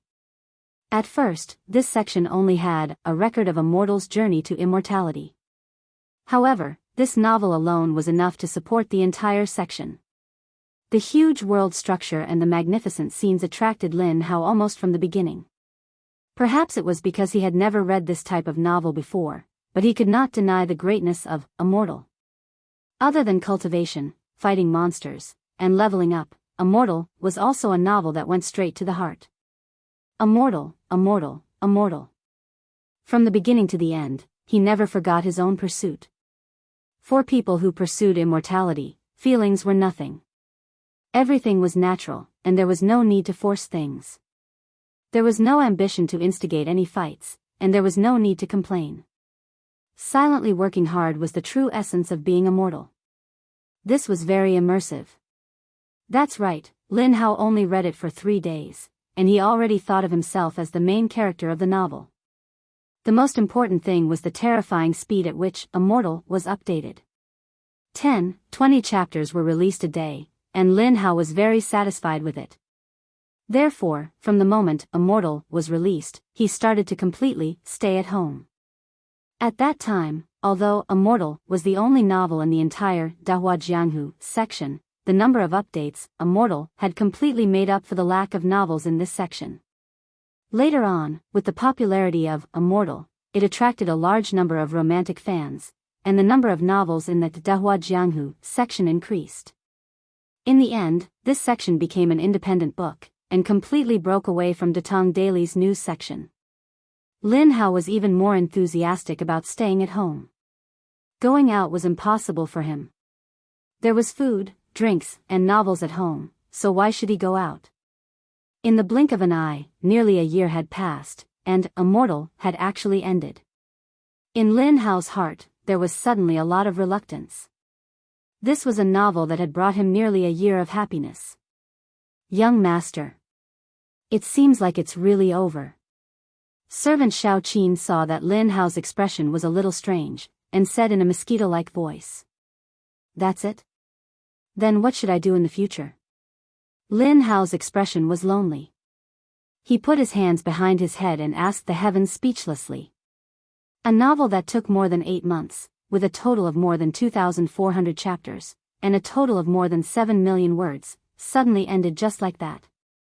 It was inevitable that he would feel lost. Young master, there are other novels. For example, Zhang Xiaohua's Journey to Immortality. Young master, do you want to listen to it? The servant suggested with a little heartache. I'm not listening to it. It's too slow. I'll save it for a month before reading it. Lin Hao said disinterestedly. As the saying goes, there is no harm if there is no comparison. Although there were more than 50 novels in the Datong Daily, Jianghu, that were being updated at the same time, compared to Immortal's speed of more than 10 chapters per day, the rest were really just trash. This made Lin Hao feel very dull. Chapter 1005. Young master, when I went to Shi City to help Madam buy something, I overheard some people talking about something very interesting. Xiao Shi, who was massaging Lin Hao's shoulders, suddenly said with a smile when she saw that her young master was in low spirits. Oh. Tell me about it. How is it interesting?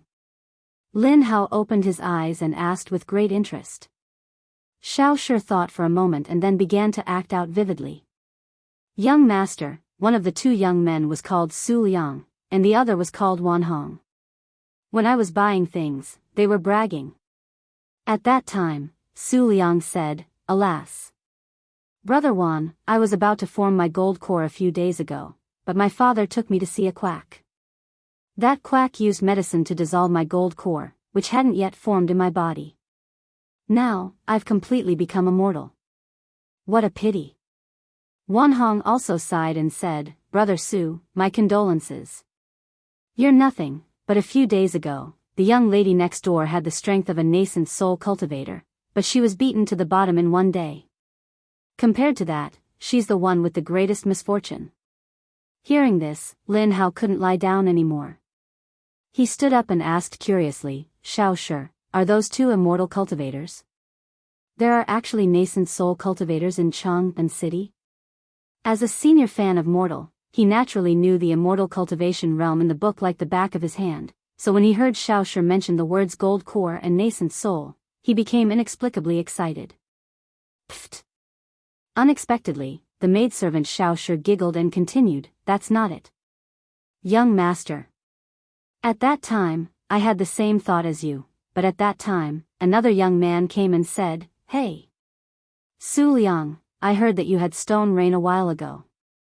How are you now? In ancient times, all kinds of calculi were called stone showers. Different from modern high-tech methods, when ancient people got calculi, if the calculi were not big, they could expel the calculi from the body through 3 methods: exercise, drinking water, and traditional Chinese medicine. In the courtyard, Lin Hao was stunned for a full 3 to 4 breaths of time before he burst into laughter. Pfft. Haha.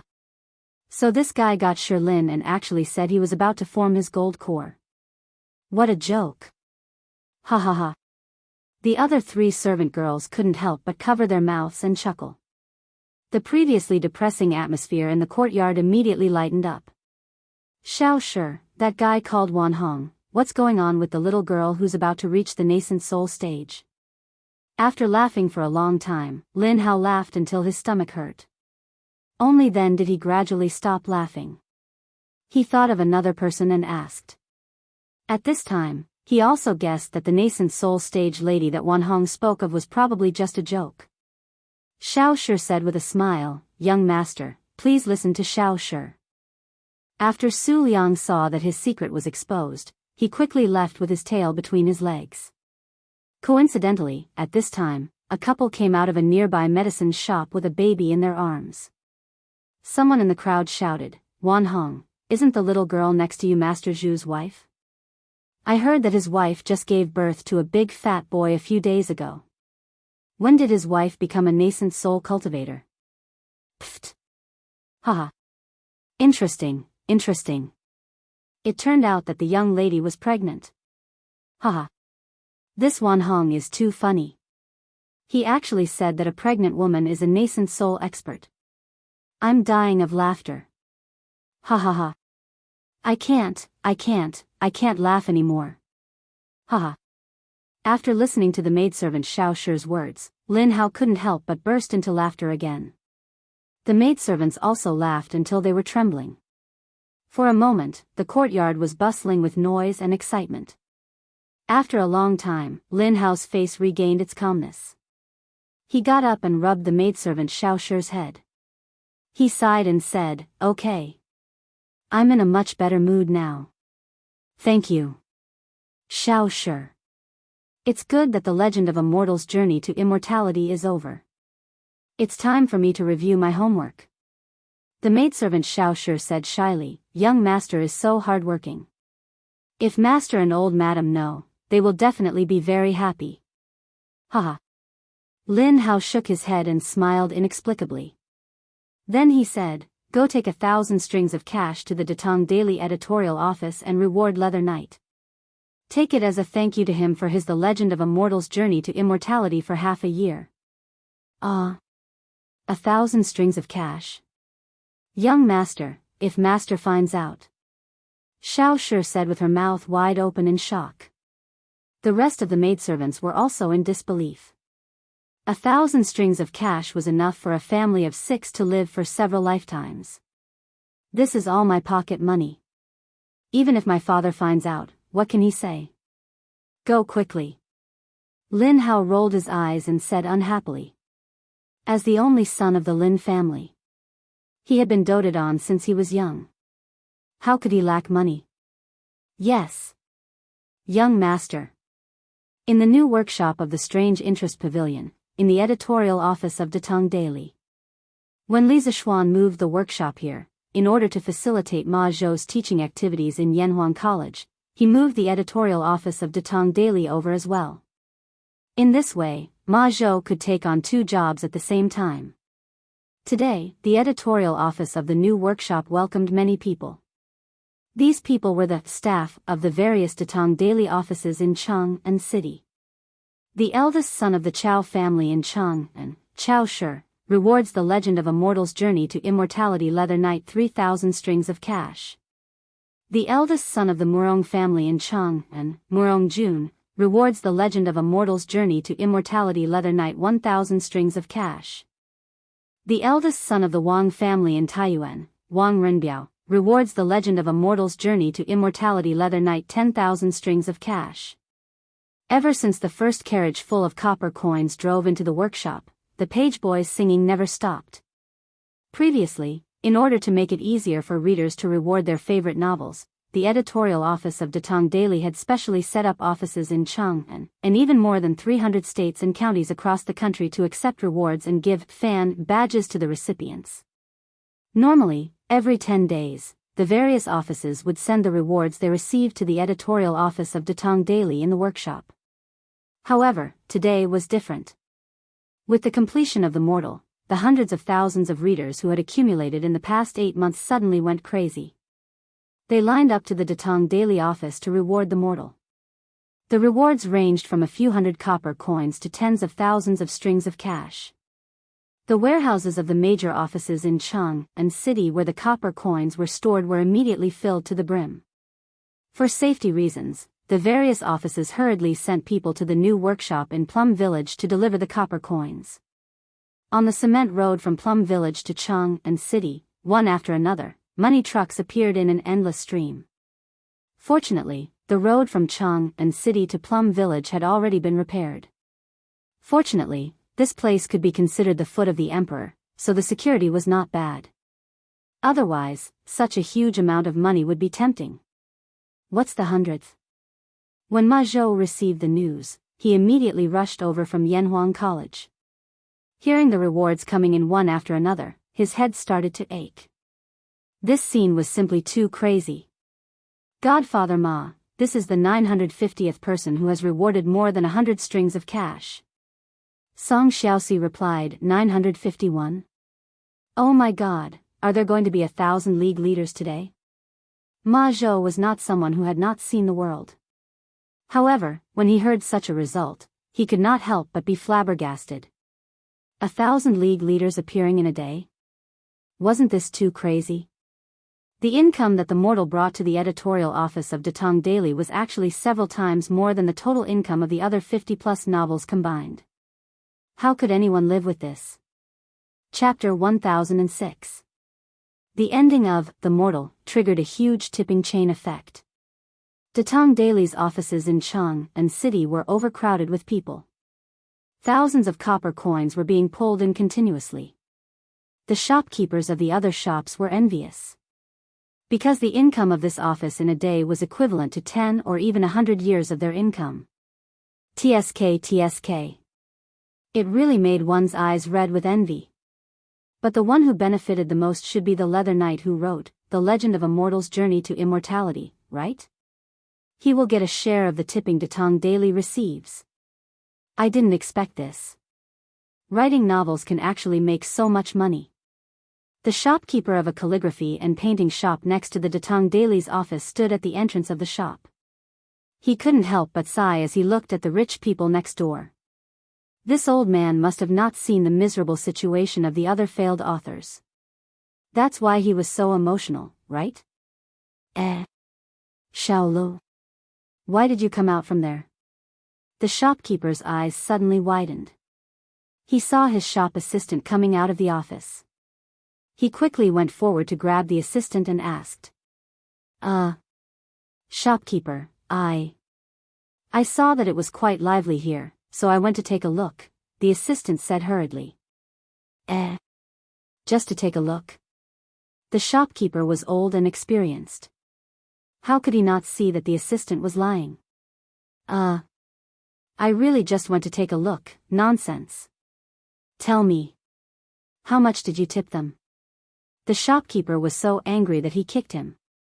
The manservant subconsciously dodged, but he didn't expect that a light blue badge would fall out from his sleeve. The shopkeeper bent down and nimbly picked it up. After looking at it carefully, he suddenly said in a bad mood, "You're too young. You're too young. You stinking brat. Just a while ago, you were complaining to me that you were poor and that your mother was sick. Now, you actually went to tip The Legend of a Mortal's Journey to Immortality. How much did you tip? Apprentice? If I remember correctly, you need to tip 500 copper coins in order to get the apprentice badge, right? You're really something." After saying this, the shopkeeper kicked the manservant 2 more times in exasperation. "Shopkeeper, I didn't lie to you. My mother was indeed sick before, but she has already recovered. These 500 copper coins were saved by this little one over the past half a year of frugality. I feel that a record of a mortal's journey to immortality is well written. Now that it's finished, I have to do something. The manservant rubbed his buttocks and argued. The shopkeeper frowned. A moment later, he slapped the back of the manservant's head and said, "Bastard. Why didn't you tell this old man that you wanted to give a reward? Go and tell the accountant to withdraw 10 strings of coins. Help this old man reward the legend of a mortal's journey to immortality." The manservant was stunned, and then he replied with a smile, Hey. I'll go right away." A moment later, the manservant came out with a large bag of copper coins. Suddenly, he hesitated for a moment and said, "Shopkeeper, are you only giving 10 strings of coins? I feel that with your status, you should at least reward him with an alliance master." He had yet to see what the guild leader badge looked like. It was a good opportunity to broaden his horizons. Scram! The shopkeeper's face darkened as he roared. This was only a miniature version of Immortal's fans, but it also showed how popular Immortal was among the masses. From the commoners at the bottom to the officials and dignitaries at the top, there would always be people who would laugh and be moved by Immortal. Now that Immortal had finished, it was like a fuse that completely ignited the love of Immortal in their hearts.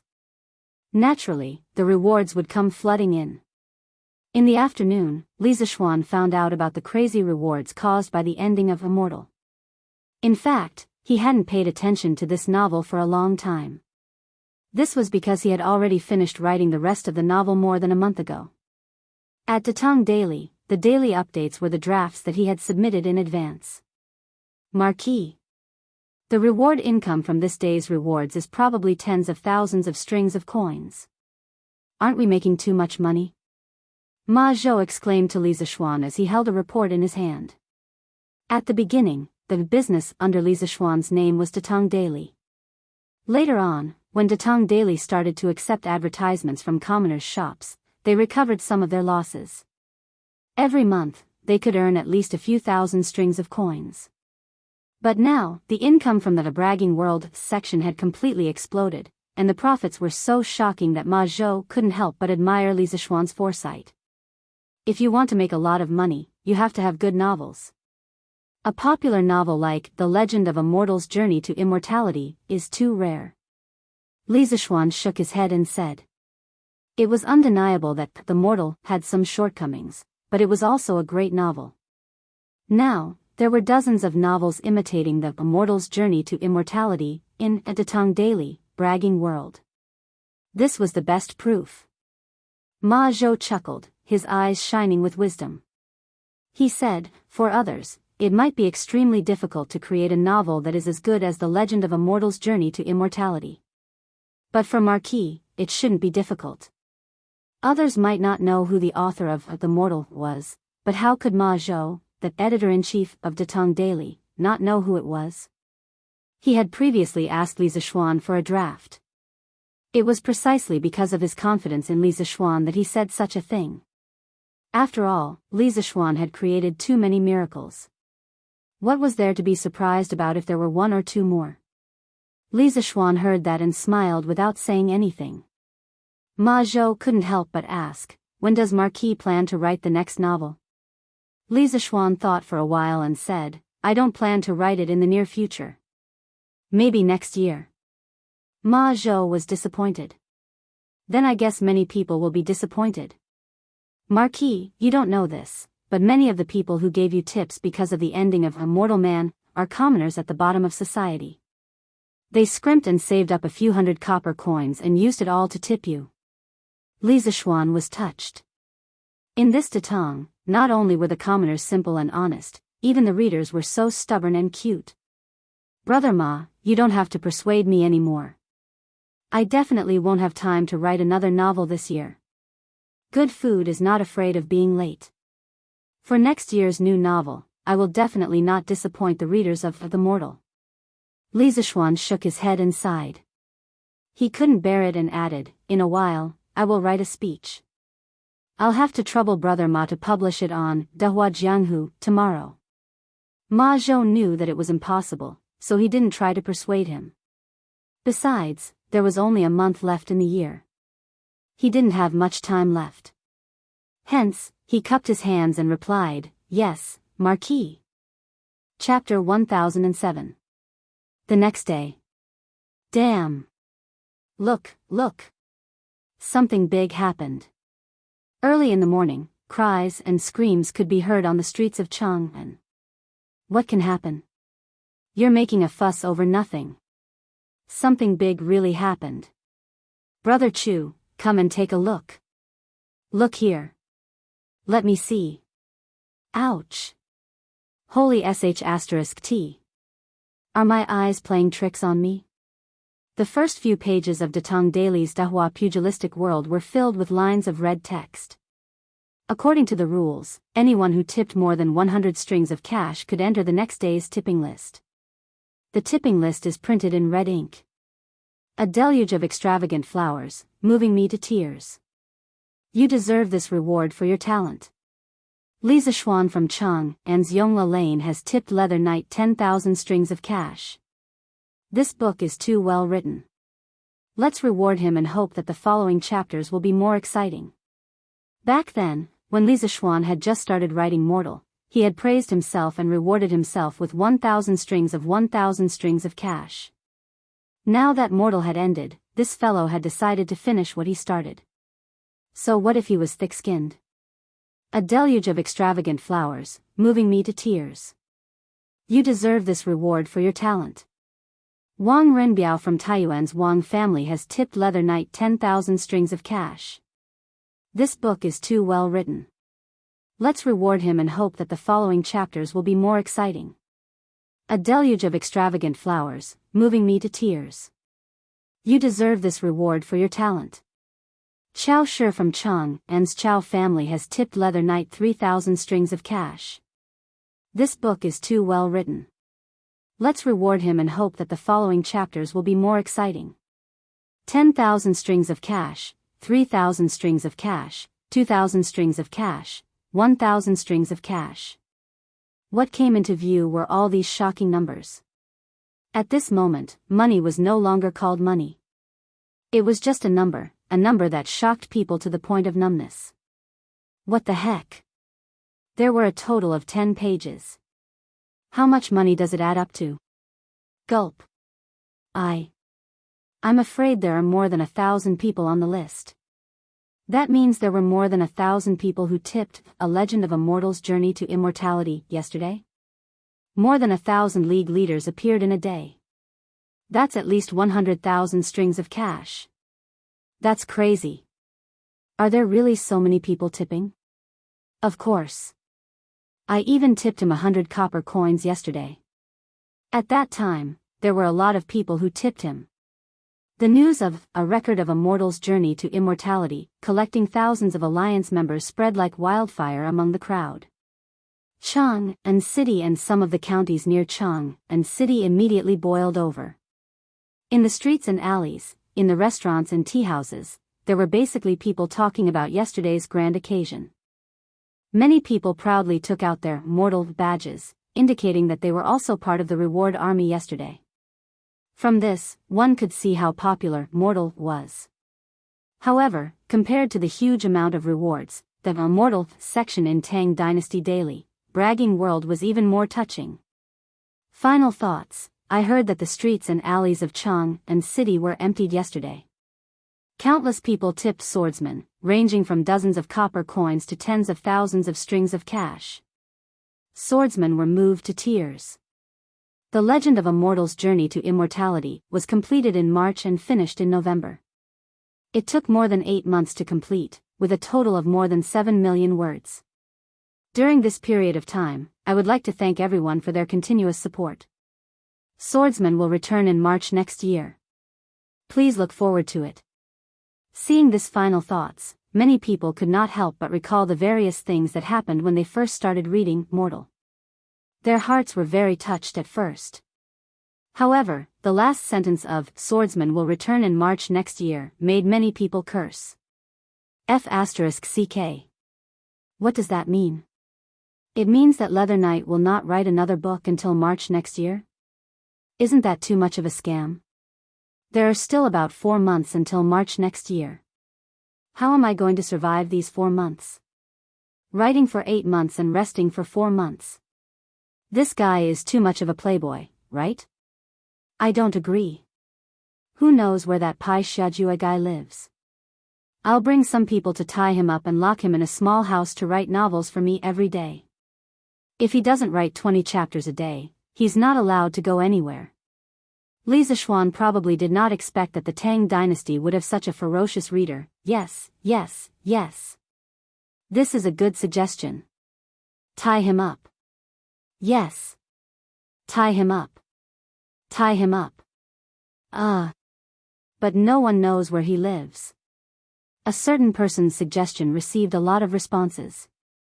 However, the cruel reality made everyone fall silent. Let's go to the workshop of the Curious Pavilion. Find the people from Datong Daily.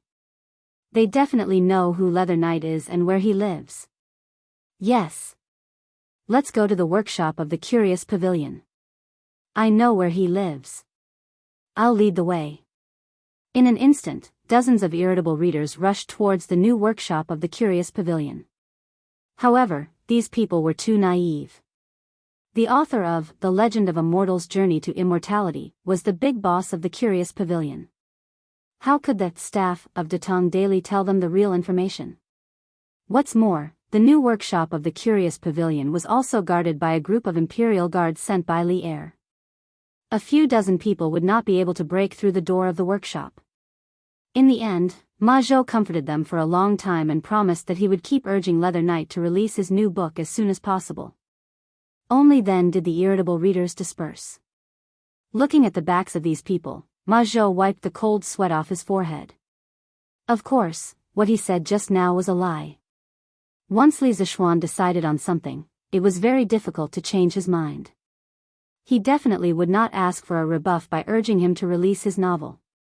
At this time, he really wished that he never knew that Li Zishuan was Leather Knight. Because many times, it was harder to keep a secret than to know a secret. A bunch of ignorant and unruly commoners. They don't want to read the writings of sages and scholars, and they want to fight over reading that vulgar novel. Sure enough, the world is ignorant.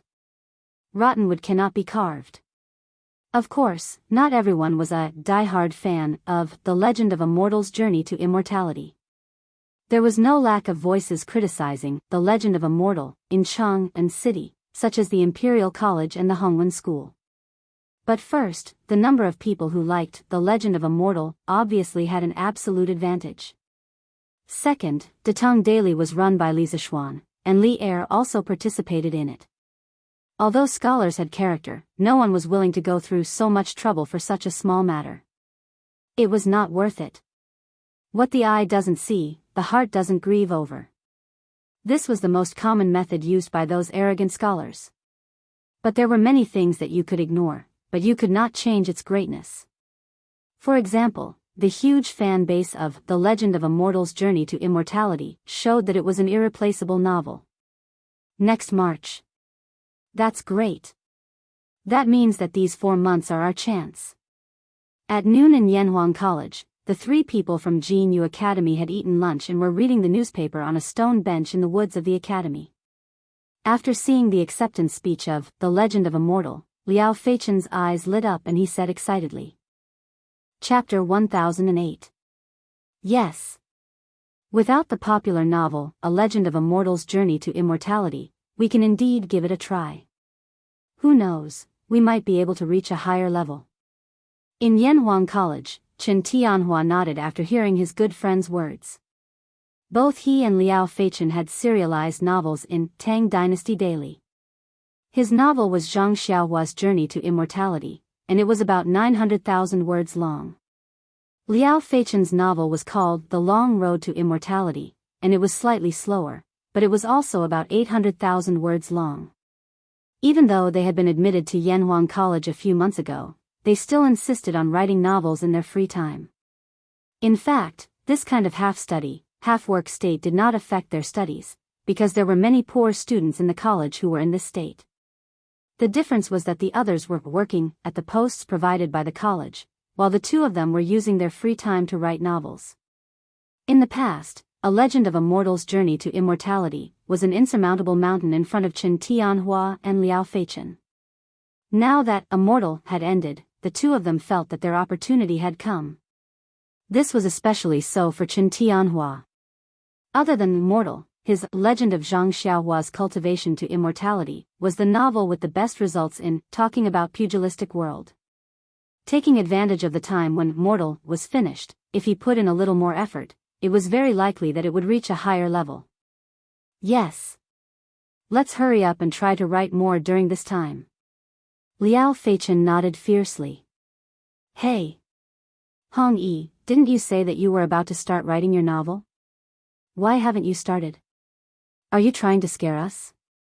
Chen Tianhua suddenly thought of something and turned his head to ask. What I said earlier was true, I wasn't lying to you. I've already thought of the plot framework for this novel, and I can start writing at any time. Hua Hongyi said with an embarrassed expression.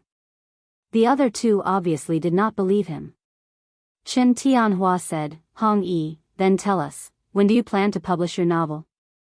When the time comes, Feichen and I will definitely support you. Yes. That's right, I'll definitely support you.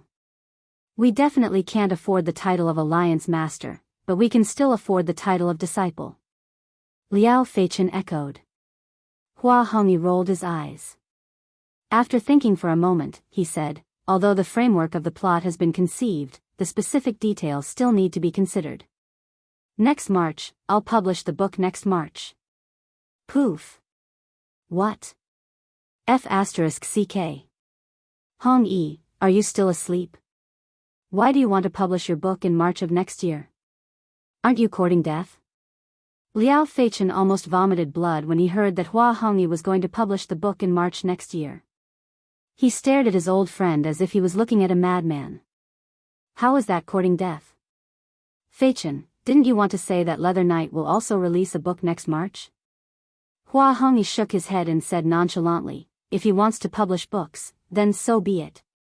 Who said that we can't publish books together with him? What's more, didn't you and Tianhua publish books together with Pai Xiajua back then? Chen Tianhua said gloomily, Hong Yi, how can it be the same? Back then, when novels were just becoming popular, who would have thought that Leather Knight's Mortal Cultivation would be so popular? Yes. The next time I publish a book, I definitely won't publish with that person. Liao Feichen also shook his head. Hua Hongyi, on the other hand, was somewhat disapproving. Tianhua, Feichen, we're 7 feet tall men. Even if we can't beat him, we can't be afraid before the battle. Besides, I have confidence in my novel. It might not lose to Leather Knight. Chen Tianhua and Liao Feichen shook their heads. They secretly thought that their good friend was really fearless because he didn't know anything. Let's talk about it when he gets bumped. Marquis, Manager Fu and Fu Bin request an audience. In the afternoon, Li Zishuan was handling official business in Yanhuang College's principal's office, when Mo Zhong pushed the door open and entered. He bowed and cupped his fists. Fu Bin? He's back. Li Zishuan was startled, then said happily, quick. Let them in. More than a month ago, Fu Bin had set off from Chang, and with the mining team and the iron ore distribution map. After more than a month, this group of people had finally returned. And they had returned at the right time. Because the bicycles produced by the Strange Taste Pavilion were in short supply, the price of the bicycles had been inflated to more than 600 strings of coins. Seeing the money being taken away by the scalpers, Faubert was anxious. Chao Wendong, Lin Wenyuan, and the other members of the Flaming Yellow Chamber of Commerce were also anxious. But was this because the workshop's production efficiency couldn't keep up? Absolutely not. The workshop could already produce 40 to 50 bicycles a day, and the speed was not slow at all. The problem lay in the lack of raw materials, the lack of iron and rubber. The workshop had already bought almost all the iron and sulfur that could be bought. Because of this, the price of iron and sulfur in Chang and city had increased by quite a bit. But this amount of iron and sulfur was still insufficient to meet the huge demand for bicycles. Now that Fu Bin was back, as long as they could find an iron or sulfur mine, no matter how big or small, they could alleviate the Strange Taste Pavilion's urgent need. Young master. Not long after, Fu Bin came in under Falbert's lead. He cupped his fists and bowed to Li Zishuan. Obviously, Fu Bin had gone to find his uncle as soon as he returned. Falbert, you don't have to be so courteous. Quick, have a seat. Li Zishuan stood up and pointed to the sofa opposite him as he hurriedly said to Falbert. Falbert saw that Li Zishuan was not purposely being courteous, so he thanked him and sat down. Only then did Li Zishuan look at Fu Bin. Compared to more than a month ago, this guy's face was a little less immature. Presumably, this was his first time going on a long journey, and he had gained a lot of experience. Haha. Xiao Bing. Did you encounter any danger along the way? Li Zishuan asked with a smile. Fu Bin's heart warmed when he heard this. Li Zishuan did not ask him about the results of the mining. Instead, he asked if he encountered any danger. This was very heartwarming. Young master. We did not encounter any danger. There were only a few small twists and turns. But in the end, we did not disappoint you. Not only did we find 2 iron and sulfur mines in Yifan County, we also found a big coal mine. But this coal mine does not seem to be of much use to you. Fu Bin knew his limits and did not wait for Li Zishuan to ask. He took the initiative to tell Li Zishuan the results of this trip. When Li Zishuan heard that Fu Bin had found 2 iron and sulfur mines in Yifan County, he was shocked. He had only marked a few rough locations on the map. He did not expect such a small place like Yifan County to have so many mines. But when he heard Fu Bin mention the coal mine, he could not help but smile. Haha. Who says the coal mine is useless? Xiao Bing, the few of you did well this time. I am very satisfied and will reward you handsomely. Haha. Chapter 1009. It was normal that Li Zishuan did not know about Yifan County, but if it was Lan County, he would definitely know about it. In the modern era, Shaanxi province had 546 billion tons of usable reserves and 514 million tons of unusable reserves, ranking 4th in the country. This did not include the Shaanxi type of limonite or that was widely distributed but had not been explored. Among them, 89.3% of the discovered iron ore resources were concentrated in Lan County, 2 billion tons, and Wutai Mountain, 625 billion tons. Other than iron ore resources, Lan County was also rich in other mineral resources, such as coal, iron, manganese, sulfur, marble, granite, and so on. It could be said that it was a real mining county. Lan County was called Yifan County during the Tang dynasty's Xinguan period, and it was the capital of Lan province at that time. Therefore, it was not surprising that Fu Bin could find 2 iron ore mines, 2 sulfur mines, and a big coal mine in Yifan County. Thank you, young master. In Fu Bin's eyes, Li Zishuan was a real big shot. Now that he could get Li Zishuan's praise, he was overjoyed. Ahem. Young master. Forgive me for being blunt, but this coal mine is very difficult to mine. If we can mine a large amount of coal, it'll be fine, but if there's no coal and it's all coal, then it'll be a big loss. Falbert was obviously more mature and looked at the long term. He said to Li Zishuan worriedly. Falbert, why is coal useful? Oh. I understand now. But Falbert, you don't have to worry. To me, coal is useful, but coal is also useful. Just as Li Zishuan was about to ask why charcoal was useful and coal was useless, some memories of his predecessor suddenly emerged. He quickly swallowed the words that were already at the tip of his tongue and changed his words. His predecessor's memory told him that although people had started to use coal, coal was not popular yet. The history of ancient coal mining in China can be divided into 4 stages. The pre-Qin dynasty was the discovery and early exploitation of coal. The Western Han dynasty to the northern and southern dynasties was the mature stage of coal exploitation. The Sui, Tang, and Yuan dynasties was the general development and rapid progress of coal exploitation. The Ming and Qing dynasties was the heyday of ancient coal exploitation. However, it should be noted that the coal mentioned above was mainly referring to charcoal, not coal. At least before the Song dynasty, coal was not used on a large scale. This was because the unprocessed coal dug out from the coal mines was difficult to burn fully. On the other hand, this kind of coal would emit a lot of soot when it was burned. Therefore, the people would rather burn firewood than coal. This was because the smoke emitted from firewood was less than that from coal. It wasn't until the late Tang dynasty that the technology of using coal to make coke appeared. According to the Tang dynasty scholar Kang Pian's drama talk log, when the rich and powerful children of Luo, Luoyang, used coal to cook rice, they would first burn the coal to remove the smoke. This was called cooked coal or refined coal, and then they would use this refined coal to cook rice. This type of refined coal was closer to coke, but because it wasn't deliberately burned, it was only the prototype of coke.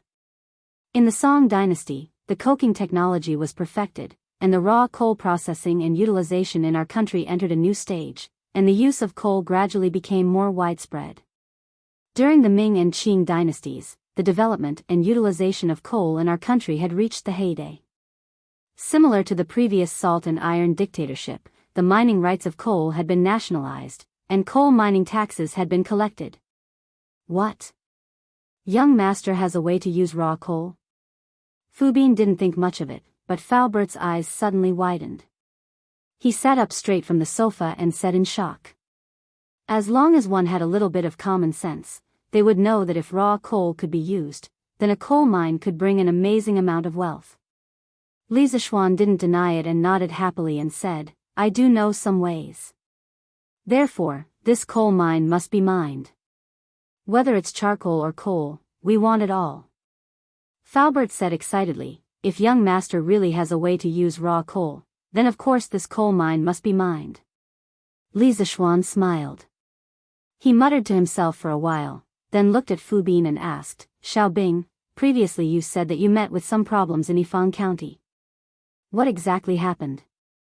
Fu Bin scratched his head and replied, Young master, it's like this. When we first arrived at Yifang County, we were targeted by a few local ruffians. Those ruffians heard our accent and knew that we came from Chang'an, so they wanted to collect toll from us. Biao Zi was furious, so he gathered his brothers and beat up those ruffians. Originally, it was nothing much, but who knew that those ruffians were related to the county magistrate's son? That county magistrate's son didn't know what was right and wrong, so he ordered the bailiffs to arrest us and put us in jail. Luckily, Biao Zi's martial arts were much better than those bailiffs, so he took advantage of the chaos to escape. 2 days later, the county magistrate interrogated us. Actually, it was just a formality. In court, those ruffians became the good guys, and we became the bullies who bullied the weak and feared the strong. The county magistrate and deputy county magistrate didn't even give us a chance to defend ourselves and wanted to send us to a mine in the county to do hard labor. Luckily, Biao Zi arrived in time and brought along the Lan province's provincial governor's office. Those 2 days, he was carrying young master's warrant and went to the Lan province's provincial governor's office to get reinforcements. At that time, the Lan province's provincial governor was not in the government office, so the county magistrate came over. What happened after that was logical. The county magistrate of Yifang County did not teach his son well and allowed his son to keep evil slaves, disrupting the law and order. He was removed from his position and investigated by the Lan province's provincial governor. Even the deputy county magistrate was not spared. After this incident, we no longer met any obstacles when we were looking for our veins in Yifang County. After hearing what Fu Bin said, Li Zishuan curiously said, Hey! There's such a thing? This Lan province's provincial governor is not bad. Xiaobing, thank you for your hard work. Humph. Marquis, you don't need to sympathize with this kid. When you are outside, you should wear normal clothes to keep a low profile. Are you afraid that others will not know you are from Chang'an? There are so many people going to Yifang County. Why didn't those ruffians look for other people? Why did they look for the few of you? Isn't this your own fault? Falbert sneered and scolded them mercilessly. Fu Bin's face was immediately filled with embarrassment. Clearly, Uncle Fu's words had hit his sore spot. Li Zishuan looked at Fu Bin and laughed. Falbert, you can't say that. This person was walking on the streets and was knocked down by someone. Can you blame that person for not going out today? Xiao Bing and the rest did not break the law and were bullied by the ruffians. How can they not retaliate? Before they left, I had told them not to create trouble, but they cannot be afraid of trouble. I feel that they had done well this time. Furthermore, Xiao Bing and the rest had unintentionally helped the people of Yifang County to get rid of a big problem. Not only did they not do anything wrong, but they also did a good deed. Haha. Chapter 10:10. Thank you, young master, for your magnanimity. Fu Bin will definitely follow young master's lead. Yanhuang College, Principal's Office. Fu Bin was moved to tears when he heard Li Zishuan speak up for him. In fact, when they arrived at Yifang County with the huge sum of money, they were indeed a little smug. They were dressed in fancy clothes, and it was obvious that they were not ordinary people. That was why the local ruffians came looking for them. Before coming to Li Zishuan's place, his uncle had already harshly reprimanded him. Originally, he thought that he would be reprimanded again. He didn't expect that not only did Li Zishuan not reprimand him, he even spoke up for him. How could he not be touched? Haha. Li Zishuan heard this and could not help but laugh. Perhaps Fu Bin had been hanging out in the streets since he was young, and he had the aura of a ruffian, which could be heard from his words. Calling him a ruffian was not referring to him being bad. Normally, people like him were more loyal and righteous. If you treated him well, he would also treat you well. That was the general meaning of it. Are you so easy to bribe? I only spoke a few words for you, and you are already following my lead? Li Zishuan found it funny. Fu Bin quickly waved his hand and said anxiously, "It's not like that, young master. I, Fu Bin, have been hanging out in the streets for so many years. Whoever is sincere to me, in my heart, I will." Alright, that's enough. I understand everything. Li Zishuan smiled and interrupted Fu Bin, then said, "Xiao Bing, you are now familiar with Yifang County. You should be able to handle the local officials. I want to let you manage those few mines. Are you willing?" Fu Bin's body trembled and froze on the spot. Before he could say anything, Falbert quickly said, "Young master, you can't do that. Fu Bin is still young and inexperienced. How can he manage such a big mine? If this brat were to ruin young master's plans, how would this old man have the face to see young master again?" In fact, Falbert was doing this for the sake of his nephew, because he knew better than anyone else how capable Fu Bin was. Fu Bin also reacted at this time. He cupped his fists and said, "Young master, you'd better take back your order. If you want me to help you gather information or search for people, then I can do it. But I definitely can't manage a mine. I know what I'm capable of." Li Zishuan smiled. In fact, he was just testing Fu Bin's reaction. He didn't really want to hand over such a big mess to Fu Bin. Young people need to gain experience. How about this, Falbert? You send 4 trustworthy people from the workshop to Yifang County to be in charge of the mining of the 4 mines. The miners will be recruited on the spot, and their wages will be paid by the workshop. Originally, there were 5 mines, but one of the iron mines had to be handed over to the imperial court. This was the condition promised to Li Er. Falbert muttered to himself for a moment, then nodded and said, "Okay. This old man will arrange it." Li Zishuan then looked at Fu Bin and said, "Fu Bin, when the time comes, you will also bring the people who went with you to Yifang County to assist the 4 mine managers. After all, you are familiar with that place, so the local relations will be left to you. In addition, you should also take some time to learn how to manage a mine. A good man should do big things. If you can take charge of a mine in the future, that would be the best." Falbert will also be very pleased. Sending Fu Bin over was not only to let him manage the relations with the local government, but also to secretly monitor the 4 mine managers to see if they were embezzling anything. After all, this was a truly lucrative job. If they were diligent and responsible, then naturally it would be better. However, if someone were to play tricks, Li Zishuan would definitely not be polite. Fu Bin nodded firmly, then cupped his fist and said, "Young master, don't worry. Fu Bin will definitely not disappoint young master. And you must be tired from the journey. Go back and rest for 2 days." Li Zishuan said with a smile. Fu Bin knew that Li Zishuan definitely had some things that he wanted to discuss with his uncle alone, so he tactfully took his leave. In an instant, only the two of them were left in the office. "Falbert, quickly select the mine managers. The coal is secondary, but the iron and sulfur ores must be mined as soon as possible. We are lacking these two things too much." Li Zishuan picked up the cup, took a sip, and then said in a deep voice.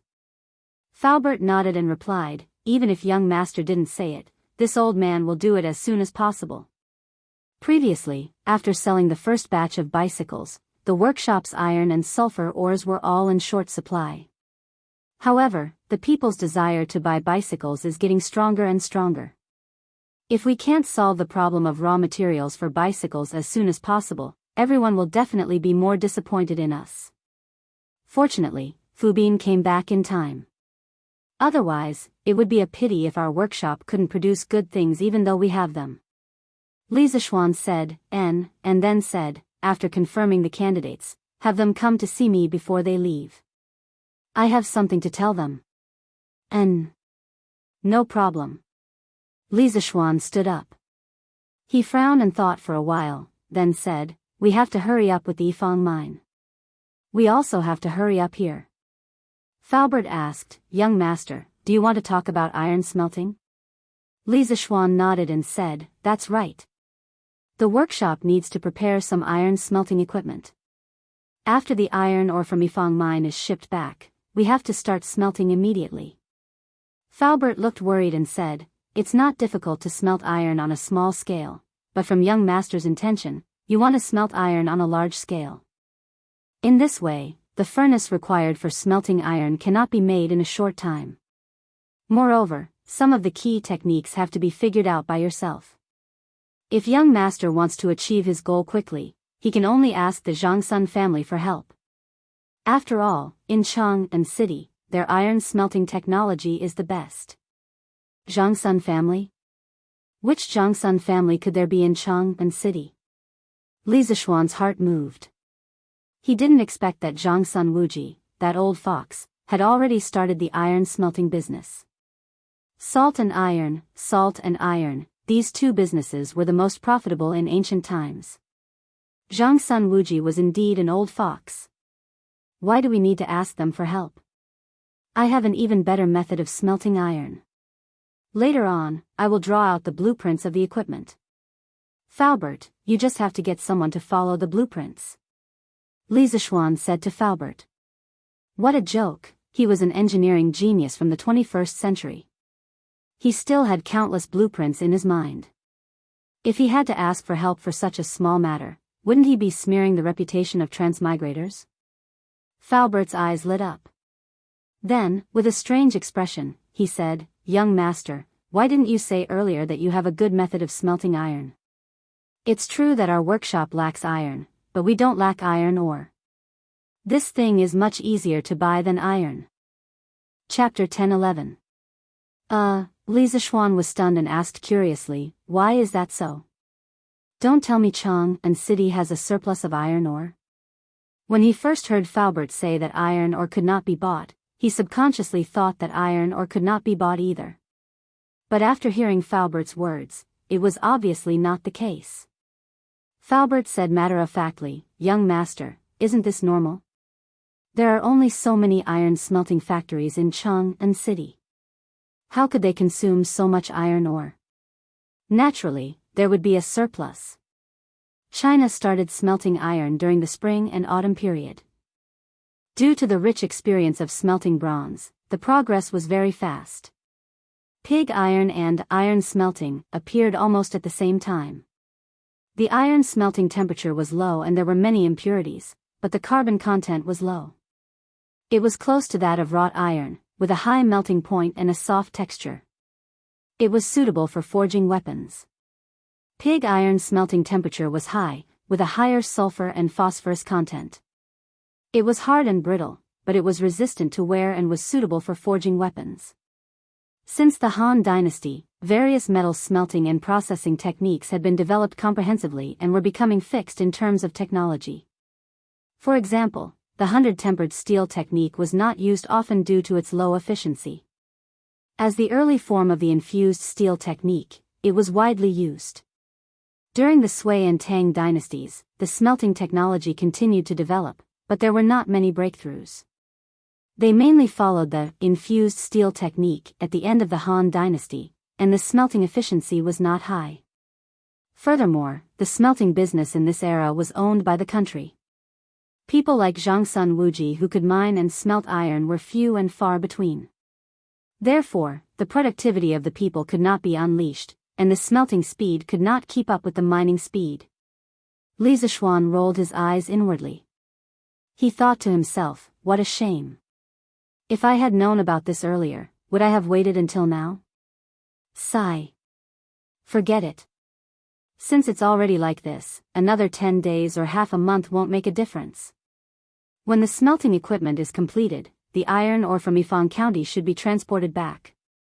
By then, our workshop will not lack iron anymore. Li Zishuan sighed and said helplessly. That's the only way. If young master has nothing else, this old man will return to the workshop first. Faubert could hear the confidence in Li Zishuan's words. He could not help but smile and bid farewell. Yes. Faubert, you should also take care of your body. If there's anything you need, just order your subordinates to do it. Don't tire yourself out. Li Zishuan asked with concern. To be honest, Faubert was already so old, but he was still busy. He felt very apologetic. But at the moment, he really didn't have anyone who could replace Faubert. Fubin might be able to do it in the future, but he was still too inexperienced to take on such a huge responsibility. If possible, he really hoped that Faubert would live a long life. Haha. Young master, there's no need to worry. This old man's body is fine. With that, Faubert left the room. Your Majesty, the Marquis of Yong, and requests an audience. Afternoon, Suite Du Hall. Li Er was busy flipping through memorials. It was the end of the year and there were always a lot of things to do. He had been busy for many days until late at night. Compared to the carefree Li Zishuan, he, as the emperor, was even more miserable. At this moment, the attendant at the yellow door came in and reported with a bow. Yes, let him in. Li Er held the brush and said without raising his head. Yes. Not long after, Li Zishuan stepped into the hall and cupped his hands in salute. Your subject pays his respects to your Majesty. No need for formalities. What's the matter? Li Er cherished his words like gold and said softly. Li Zishuan strangely choked. He paused and replied, replying to your Majesty, the iron mine that you asked this subject to find has been found. It's located near the Hua family village in Yifang County. Your Majesty can just send someone to receive it. Li Er finally raised his head. Oh. So fast. It seems that your ability to find ores is quite effective. Don't most people look for ores for 3 to 5 years? How could there be someone like Li Zishuan, who was able to find 5 mineral veins in just over a month? This time, this guy really had a mine at home. It seems that your harvest this time is not small. Tell me about it. Li Er's eyes were like torches as he hit the nail on the head. Old Li was asking the obvious. Li Zishuan did not believe that Li Er did not know this information. After all, the 100 Cavalry, Special Agent Organization, was not to be trifled with. The people that this subject sent found a total of 2 iron mines, 2 sulfur mines, and 1 coal mine. Your Majesty said that you only need iron ores, so this subject did not say anything about the other mines. What he meant was that old Li, as the ruler of a country, had to keep his word. What kind of person was Li Er? How could he not see Li Zishuan's cunning mind? He said unhappily, stinky brat. Do you think that I will go back on my words? How could I? Your Majesty is wise and wise. Even if everyone in the world goes back on their words, Your Majesty will definitely not. Li Zishuan chuckled as he flattered him. Li Er scoffed and said, Don't flatter us. Speaking of which, where is the other iron mine that you found? Li Zishuan's eyebrows slightly wrinkled, then he unfurrowed them and replied, Your Majesty, the other iron mine is also in Yifang County. However, it is about 20 li away from the Hua family village and is near Peach Blossom Village. Li Er smiled meaningfully and said, That iron mine must have more ores than the one in Hua family village, right?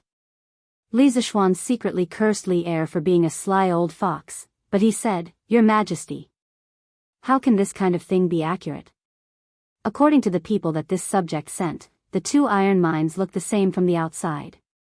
As for the situation inside, this subject has no idea. Although this was what he said, the actual situation was more or less the same. However, when this fellow came, he compared it to the map and recalled the distribution of mineral resources in his previous life. He found that the iron mine near Peach Blossom Village had more ores than the Hua family village by 30%. This was why he gave the Hua family village's iron mine to Li Er. Li Er looked at Li Zishuan suspiciously. Although what Li Zishuan said was similar to the information that he received, he could not help but suspect that there was something fishy going on. After all, Li Zishuan was too clever. If he was not careful, he would be tricked by him. This subject will believe you for now. After all, there were so many ores that he would not be able to refine them all. After a while, Li Er helplessly sighed and said, In the next few days, this subject will let the Ministry of Work start mining. If you have nothing else to do, you can go and do your own things. The subtext was, if you have nothing else to do, you can get lost. Li Zishuan did not like to stay here, so he straightforwardly said his goodbyes, Your Majesty is wise. This subject still has things to do at the academy, so I will take my leave first. After he finished speaking, he saw that Li Er nodded in agreement and quickly turned to leave. Chapter 10-12. After coming out of the palace, Li Zishuan went straight back to Yunshan. He had to quickly draw the drawings of the equipment needed to make iron because these things were not easy to make at all. Wife, I will be in seclusion in the study for the next 2 days. If there is no urgent matter, don't let anyone disturb me. Back home, Li Zishuan said to Han Yushi. Yunshan Villa was good because it was far away from the main city. Usually, there were few people and it was very quiet. Moreover, there were beautiful mountains and clear waters here. It was a treasured place for self-cultivation. But husband, don't tire yourself out. We don't lack anything now. Why do you have to work so hard? Han Yushi obviously understood what Li Zishuan was going to do. It was not the first time a similar situation had happened, so she said with a worried face. Haha. Wife, don't worry. With your husband's physique, it is impossible for him to tire himself out. I don't believe that when husband is done, I will fight with you for 300 rounds.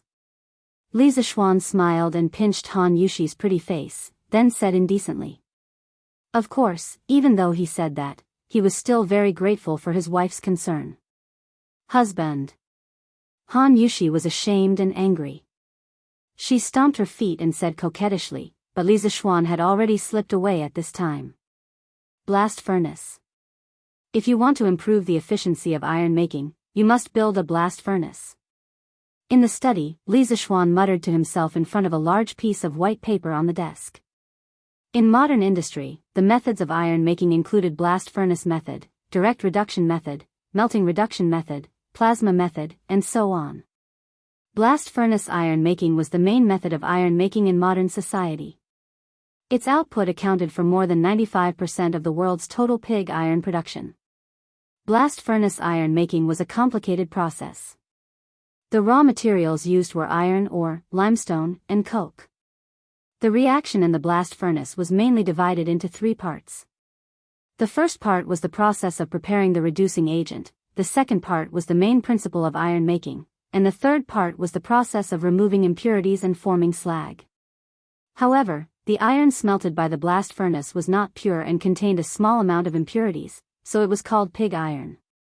In the process of smelting iron ore, raw materials such as iron ore, coke and limestone are layered into the blast furnace, iron smelting furnace, according to a certain proportion. A large amount of oxygen-rich air heated by the hot blast furnace is blown into the blast furnace through the air inlet, so that the coke is burned to form carbon dioxide. The carbon dioxide then reacts with the hot coke on the upper layer to reduce into carbon monoxide. Carbon monoxide was added from the top of the furnace and reacted with the falling iron ore. The iron oxides were gradually reduced to liquid iron, commonly known as molten iron. After the restored liquid iron accumulated to a certain extent, it was released from the bottom of the furnace. When smelting iron, limestone was added to create slag. Its purpose was to cause the iron ore with a high melting point, its main component was silica, to react with limestone, forming calcium silicate and the like floating on top of the molten iron, forming slag and separating it from the molten iron. In fact, blast furnaces were not a patent of modern people. As early as the Song dynasty, this method of smelting iron was popularized. According to historical records, during the Yuanfeng period of the Northern Song dynasty, the imperial weapons supervisor set up blast furnaces on both sides of the Bian River. The red light of smelting iron was reflected in the sun, day and night. At the peak of production, the annual iron and steel production in northern China alone reached more than 70,000 tons. One must know that the British Empire only reached 70,000 to 80,000 tons of iron and steel production 700 years later. At that time, it had already started the Industrial Revolution. From this, one could see how powerful the Song dynasty was at that time. It was just that at that time, there were some famous generals and sages missing. If Li Er's team of civil and military officials were sent to the Song dynasty, perhaps they could really create a super prosperous era. TSK, luckily I traveled to the Tang dynasty. If I had traveled to the Song dynasty or after the Song dynasty, how would I be able to use blast furnaces to show off? Li Zishuan's thoughts had already flown off to God knows where, only to hear him muttering to himself. In some later YY novels, the protagonists traveled to the Song dynasty or the Ming dynasty and built blast furnaces to show off. Those were all pure nonsense. If the protagonists really did that, they would be slapped in the face instead of showing off. Shaking his head, Li Zishuan shook off those messy thoughts in his mind.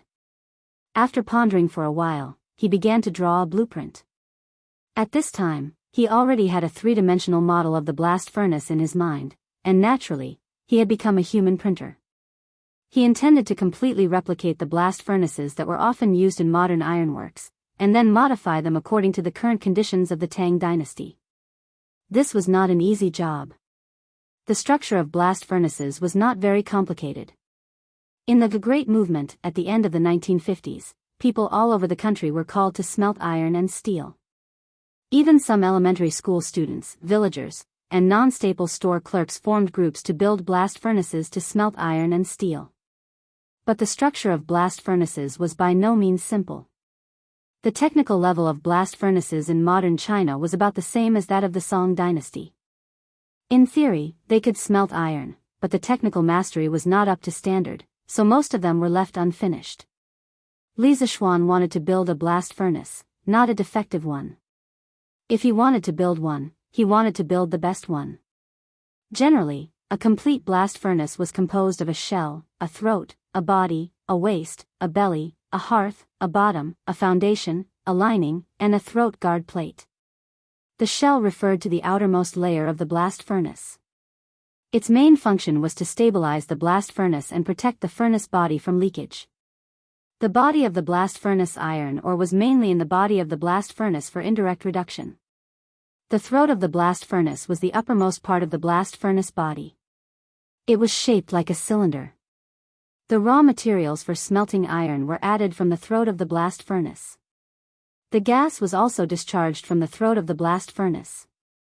The throat guard plate referred to the protection plate of the throat of the blast furnace. The waist of the blast furnace was the largest in diameter. It connected the body and the belly of the blast furnace.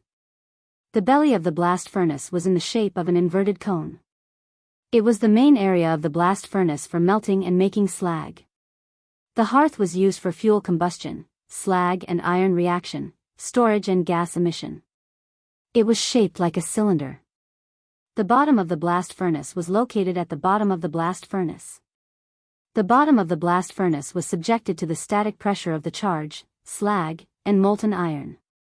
It was also subjected to the high temperature, mechanical, and chemical corrosion of 2000 to 4500 degrees Celsius. The main function of the furnace base was to evenly distribute the weight borne by the blast furnace to the ground. Its shape was also gradually expanded from top to bottom. Generally, there were circles or polygons to reduce the uneven distribution of thermal stress. Time passed bit by bit. Even though Li Zixuan had the super speed of a humanoid printer, it was already dark when all the internal and external structures of a blast furnace were drawn. Bang, bang. Just as Li Zixuan was intoxicated by the sea of construction machinery, there were 2 knocks on the door, followed by a series of footsteps. Li Zixuan frowned at first, but then he relaxed because he knew that Han Yushi pushed the door and came in just by listening to the footsteps. Although they had been married for less than a year, the husband and wife had already engraved everything about each other in their hearts, including the sound of footsteps. Husband, let's eat something first. It's not a big deal anyway. Your health is the most important. Han Yushi put the food box on another table and turned back to speak to Li Zixuan. Li Zixuan put away his thoughts, clapped his hands, got up, and walked toward Han Yushi. Haha. Thank you for the meal, my wife. Sigh. I didn't feel hungry at first, but when I smelled the aroma of the food, the gluttonous worm in my stomach began to make a ruckus. Even the god of cookery in the sky would probably have to admit defeat when he meets my wife. Li Zixuan sat down and said with a smile when he saw Han Yushi take out 2 plates of fragrant dishes from the food box. Husband, stop fooling around. Hurry up and eat. Han Yushi glanced at him and said coquettishly. Haha. Eat, eat, eat. Aren't we eating? Wife, do you want to eat some too? No, husband, eat. I've already eaten. Han Yushi responded and then turned her gaze to the several large drawings on the desk. The complicated and winding lines on the drawing seemed to have a life of their own, outlining a huge and majestic blast furnace. Perhaps it was because Li Zixuan's drawings were too lifelike, but Han Yushi seemed to be able to feel the terrifying heat in the furnace and couldn't help but take 2 steps back. What? Is my wife still interested in engineering?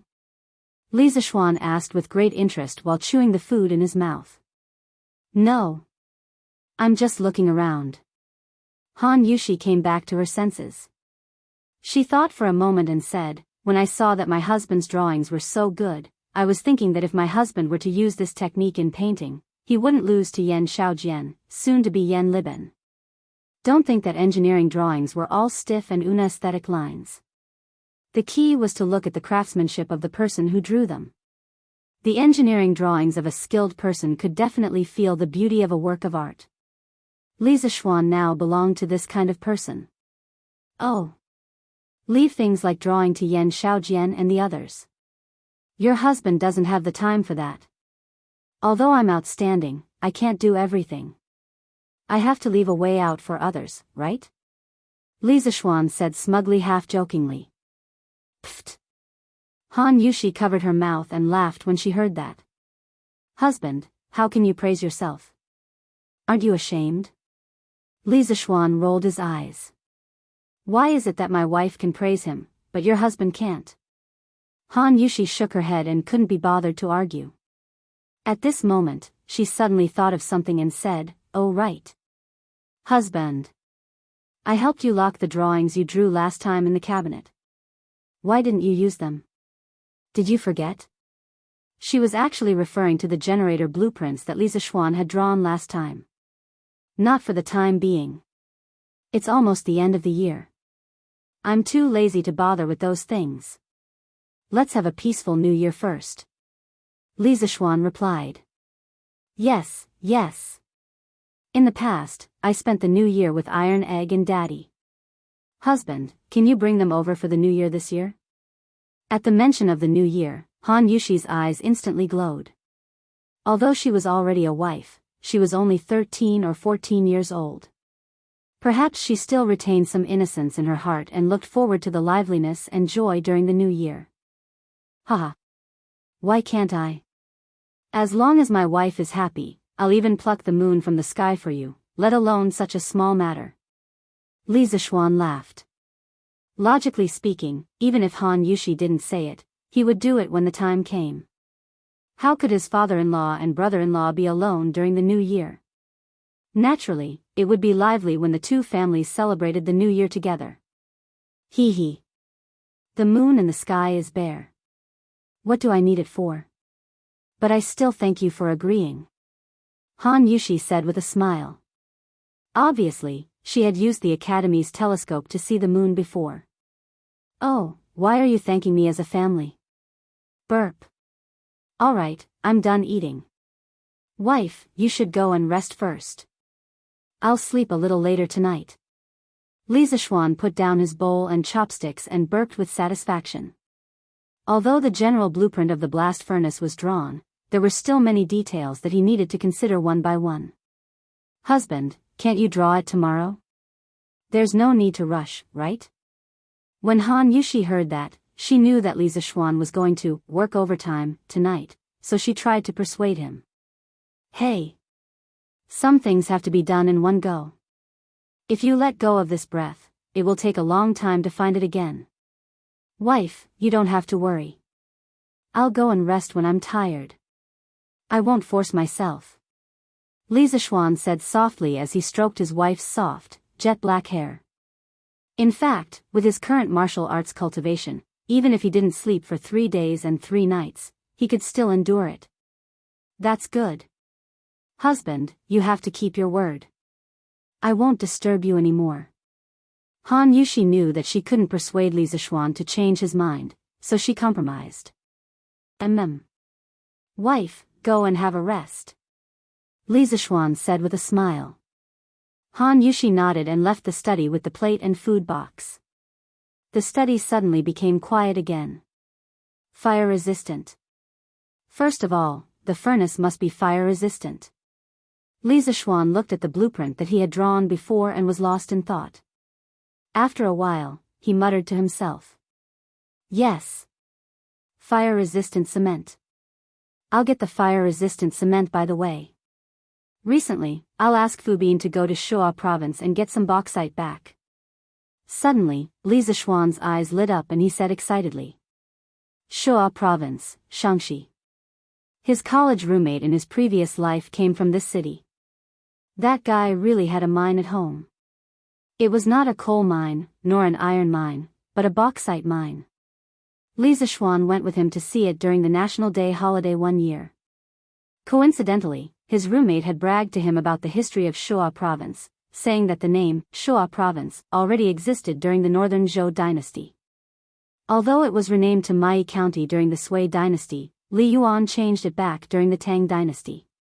It could be said that it was a famous historical city.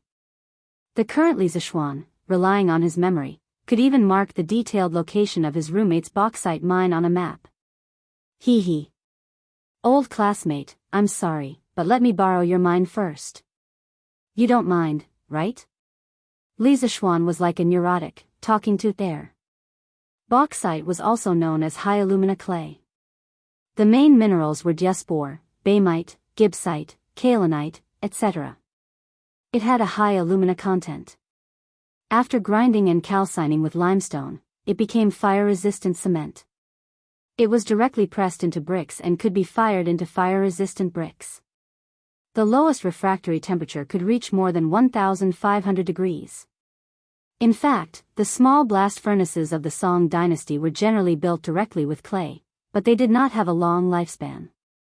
Li Zishuan wanted to build a blast furnace that was closest to the ones used in modern steel factories, so this kind of high-grade fire-resistant material used in modern steel furnaces was naturally used. What's more, he still had the bauxite mine that his old classmate left for him.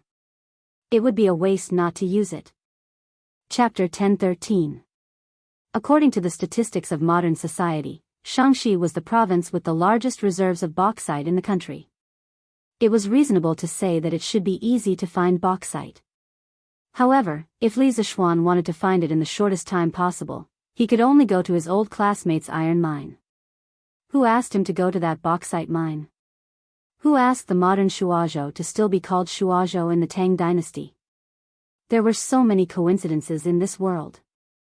After solving the material problem of the furnace lining, Li Zishuan was faced with another problem, which was the heat dissipation problem inside the furnace. The melting point of iron was around 1,500 degrees Celsius, and the interior of the furnace was a relatively enclosed space. If the heat wasn't released in time, this thing was undoubtedly a time bomb. Once the heat accumulated to a certain degree, destroying the equipment was a small matter, but the damage to the personnel after the explosion was a big deal. Modern furnaces use special fans with powerful horsepower. Naturally, the cooling effect was great. However, in this era, there was no electricity. Even if there was a fan, it could not be turned. In fact, when it came to cooling fans, one had to talk about the ancient water drains. Many people thought that the water drains had the word water in them, so they should be irrigation tools. In fact, the water drains were invented by Du Shi during the Eastern Han Dynasty. At first, the water drains were called human drains, which used human power. Then, they used animal power and horses, which were called horse drains. Until Du Shi used water drains, it was called water drains. In the future, the furnace in the workshop could use this type of water drains to dissipate heat. However, the dam on the Ba River had not been built yet. Without a certain drop in the water, it would be difficult for the water drains to turn. Let's use animal drains to dissipate heat first. Next year, we will build the dam and hydropower station. After the power grid is set up, we will think about other things. Li Zishuan muttered to himself. Thinking of this, he picked up the pen and began to draw. With his current engineering skills and drawing skills, drawing an improved version of the saddle, a blower that was pulled by a horse, was not a problem. In addition to blowing in air from the outside, the horse drains the internal heat of the furnace. It could also bring oxygen to the fire pool and the furnace and promote the combustion of the fuel. On a winter night, everything was silent. There were no sounds of insects or birds. The only sound that could be heard in the study was the rustling sound of pencil rubbing against paper. Yunshan was located outside of Chang'an City, so there was no sound from the night watchman. For Li Zishuan, it was convenient for him to concentrate on thinking and drawing. Under his modification, the blast furnace moved from modern times gradually lost its original appearance, but its efficiency did not decrease much. Moreover, the blast furnace after the modification was more and more suitable for the conditions and environment of the Tang dynasty. 2 days passed in the blink of an eye. Li Zishuan hadn't left the study for 2 whole days. Han Yushi, who knew her husband's character, didn't persuade him to go back to his room to rest even though she wanted to. Because she knew that it would be useless to persuade Li Zishuan. Instead, it would only add to his troubles. In the past 2 days, Li Zishuan had been eating and living in the study. In front of him, there was already a thick pile of drawings. Those drawings that had been ruined were thrown all over the floor. On the other hand, his face did not look haggard at all. This was all thanks to the enormous spiritual power brought to him by the Supreme Mystery Sutra, as well as the endless flow of inner strength. Otherwise, if it were someone else, they would have collapsed from exhaustion. Why did he work so hard? Li Zishuan might not be able to answer this question himself. Logically speaking, he now had power, and a beautiful wife.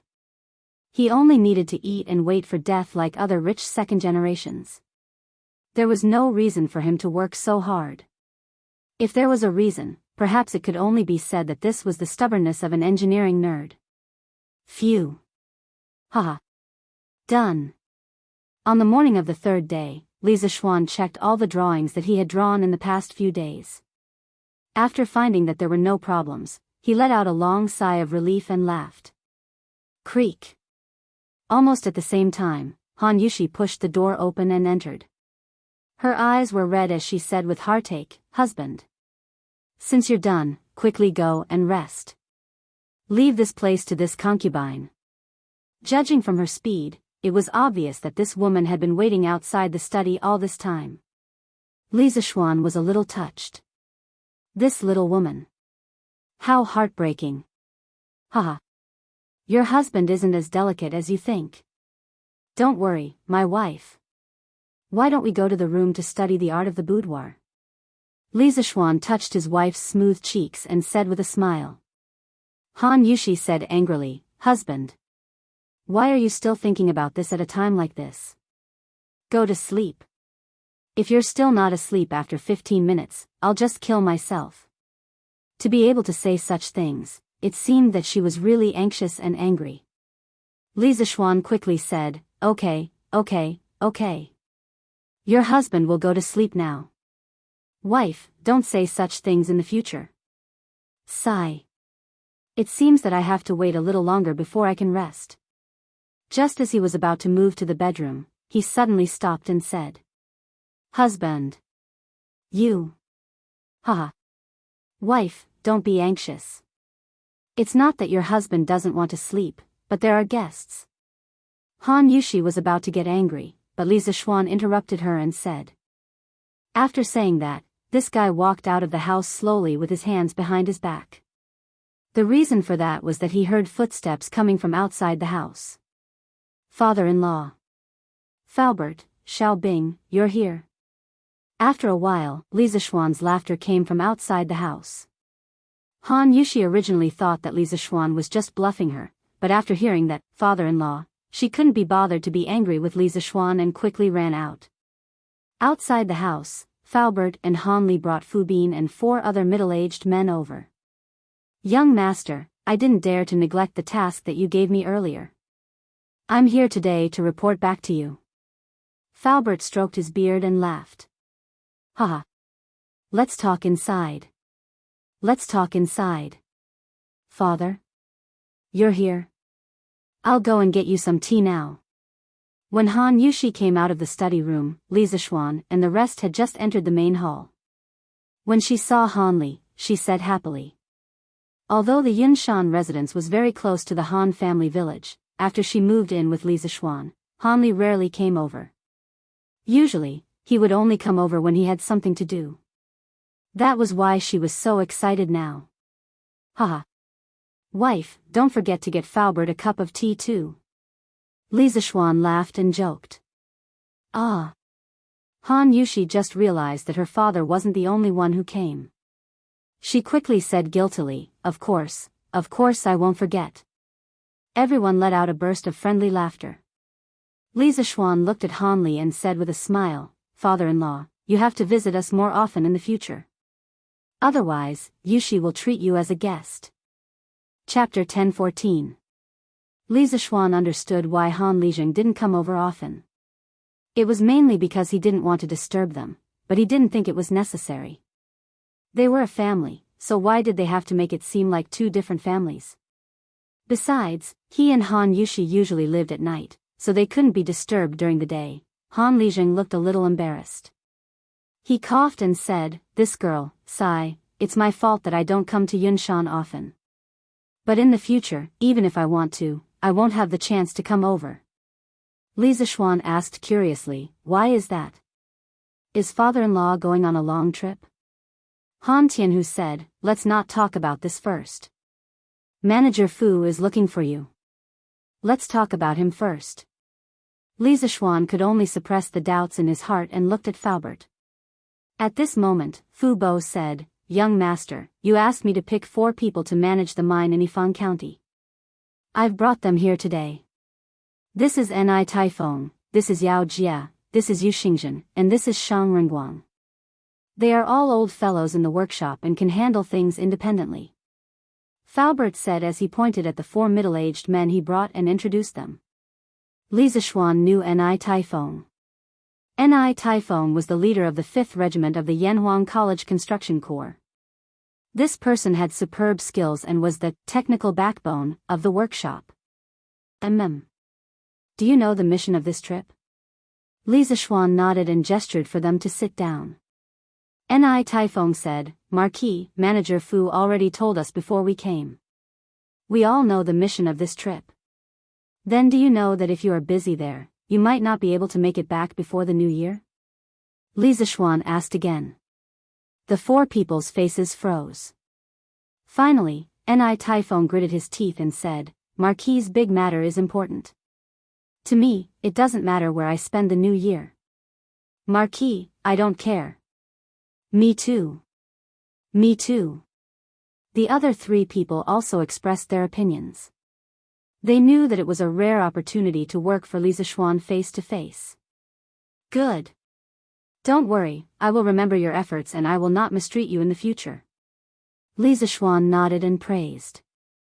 Marquis is too polite. The four people said politely. Li Zishuan looked at Li Zishuan and said, Xiao, how's your preparation? There was a hint of excitement in Fu Bin's eyes as he said, Young master, I'm ready. Biao Zi is also fine, we can leave at any time. Li Zishuan, that's good.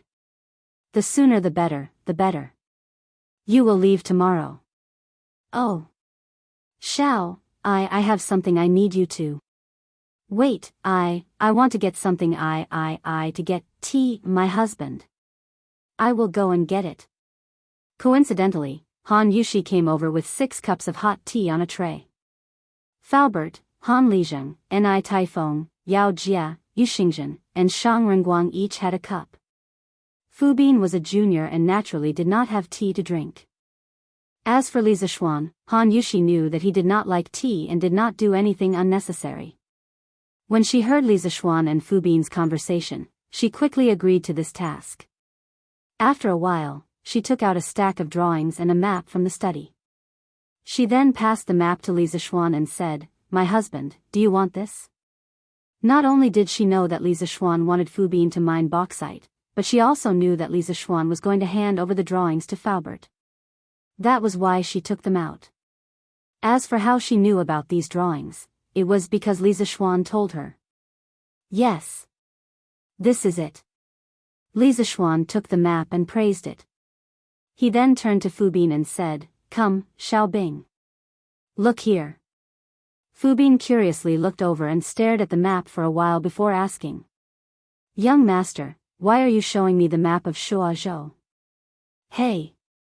Of course, it is to mine. Li Zishuan remembered that he was going to mine his old classmate's mine and could not help but laugh. He used a pencil to draw a circle on the map of Shuazhou and said. Here. Yes. It should be here. Tomorrow, the few of you will go to Shuazhou first. It should be near the place I drew. There should be some white or grayish-white soil. Dig some back for me as soon as possible. Dig. Dig? Young master, did I hear wrongly? When Fu Bin heard this, he was dumbfounded. He asked again with uncertainty. The rest of the people in the room were also curious.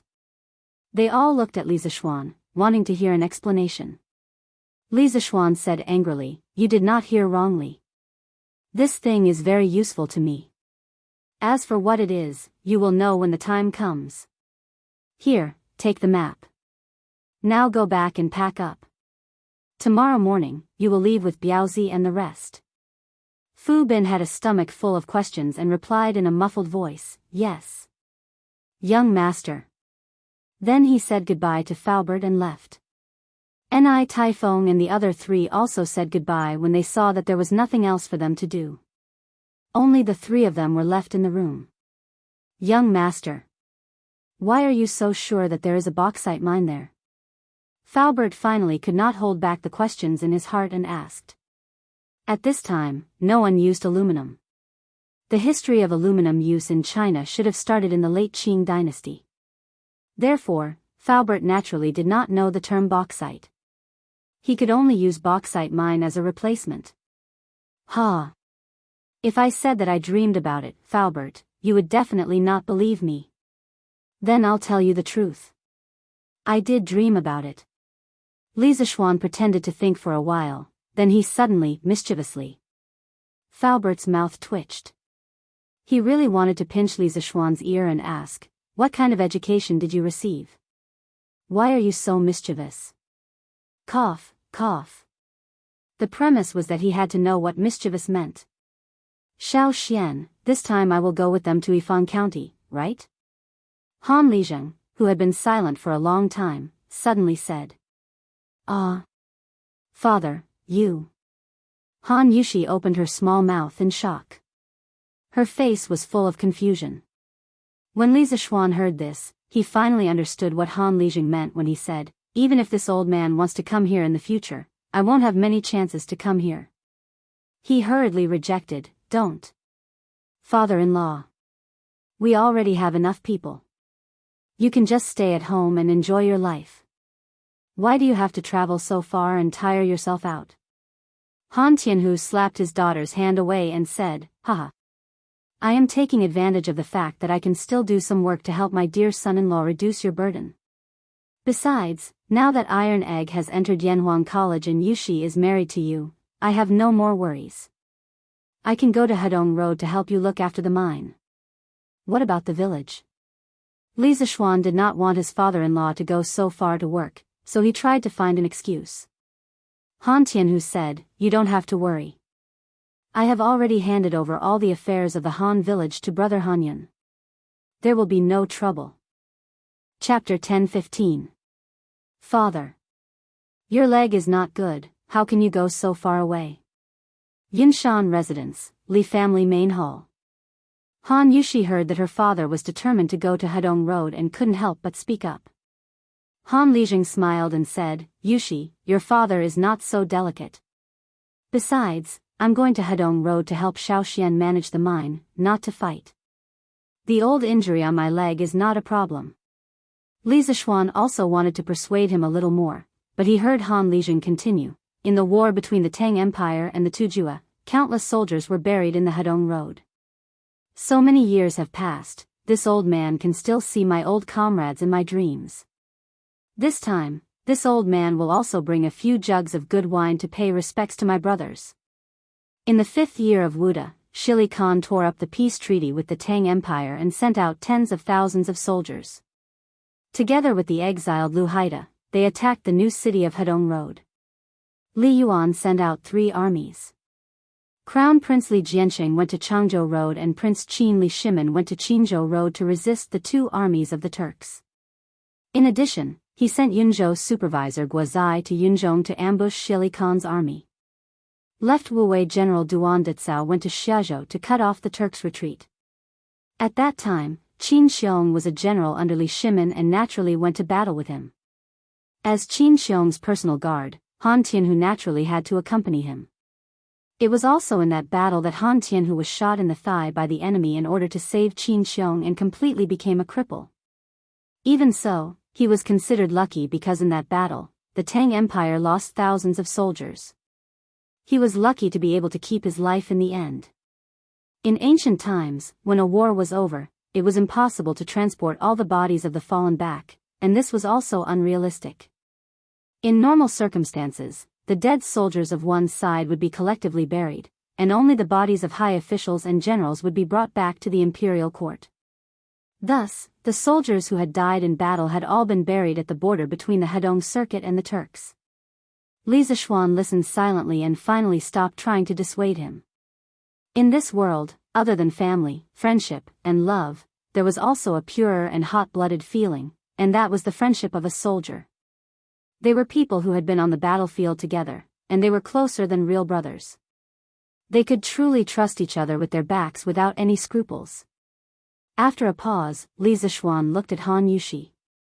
Although the latter's face showed reluctance, there was more understanding and relief.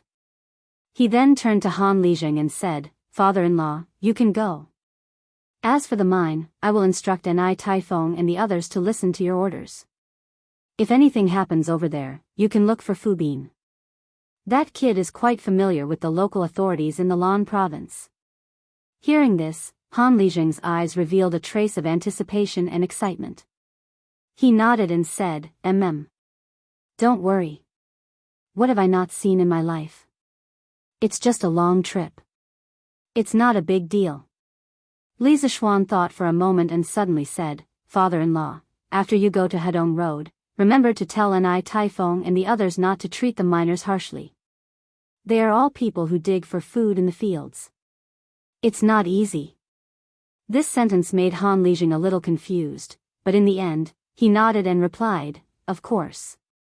In fact, he didn't know Li Zishuan's painstaking efforts. Since ancient China's use of minerals became more and more widespread, and mining technology became more and more mature, more and more mine owners tried to recruit people to mine. However, most of them liked to withhold the miners' wages and food, and they also squeezed the miners' strength too much. During the Ming Dynasty, there were many miners' revolts in the mines. Li Zishuan's instructions were to prevent trouble before it happened. Han Yushi interrupted at this time, "Father. Then you must come back before the new year. Your daughter, Iron Egg, and mother are all waiting for you to come back for the new year." Hearing Han Yushi mention his late wife, Han Lijing's eyes immediately flashed with a trace of gentleness. He nodded solemnly and said firmly, "Okay. Father will definitely come back before the new year." After that, he got up and said, "Little Xian, you chat with Steward Fu. This old man will go back and pack up. Tomorrow, we will leave together with Fu Bin and the others." Obviously, he could also see that Li Zishuan and Faubert still had important matters to discuss. "This. Father-in-law, why don't you stay for lunch?" Li Zishuan urged him to stay. Han Yushi also looked over with eager eyes. However, Han Lijing said, "Haha. No. No. This old man still has to go to Cheng and to buy some things. You guys eat." After that, he looked at Li Zishuan, paused, and sighed inexplicably, "Little Xian. Yushi marrying you is this child's blessing. This old man will never tell you to treat her well, because this old man knows that you are a kind person. Even if this old man doesn't tell you, you will treat her well. This child is luckier than her mother in the past." Haha. With a sigh, Han Lijing waved his hand, turned around, and walked out of the door. His back looked somewhat miserable. "Hubby," Han Yushi felt an inexplicable sadness in her heart. She looked at Li Zishuan with tears in her eyes. She wanted to say something, but stopped. "It's okay. Father-in-law must be missing mother-in-law." Li Zishuan stroked Han Yushi's soft long hair and comforted her. Ahem. Seeing that this young couple had neglected an old man like him, Faubert quickly coughed. Otherwise, he didn't know what these two people in front of him would do. "Young master. Regarding the matter of the ironworks, I wonder if you have any ideas?" When Faubert saw that the couple had finally noticed him, he quickly asked. Li Zishuan came back to his senses and took a stack of blueprints from Han Yushi's hands. He handed it to Faubert and said, "I have an idea. Here, Faubert, take a look." A thick stack of blueprints suddenly fell into his hands. Faubert couldn't help but be shocked. "So many? Young master, did you start preparing for the steelmaking matter a few months ago?" In his words, there was some admiration for Li Zishuan's foresight. To be honest, he did know that Li Zishuan drew blueprints quickly, but he never would have thought that Li Zishuan would draw so quickly. He had at least 200 or 300 blueprints in his hands. How could he have started preparing a few months ago? He only started drawing 2 or 3 days ago. He didn't sleep well for 2 consecutive nights. When Han Yushi heard Faubert's words, she couldn't help but say unhappily. Under normal circumstances, when Li Zishuan was talking about business with others, she rarely interrupted. This time, when she saw that Li Zishuan didn't care about his body, she was really angry. "What? 2 or 3 days?" Faubert was really shocked. The blueprints in his hands were almost thrown to the ground by him. Fortunately, he didn't have a heart attack or anything. Otherwise, he might have fainted by now. Even so, he was scared out of his wits. To be able to draw 200 or 300 such high-quality blueprints in 2 or 3 days, Faubert couldn't help but say to himself, "Is my young master a monster with 8 hands?" Chapter 10:16. Young master. You haven't slept for 2 nights. Then you should go and rest.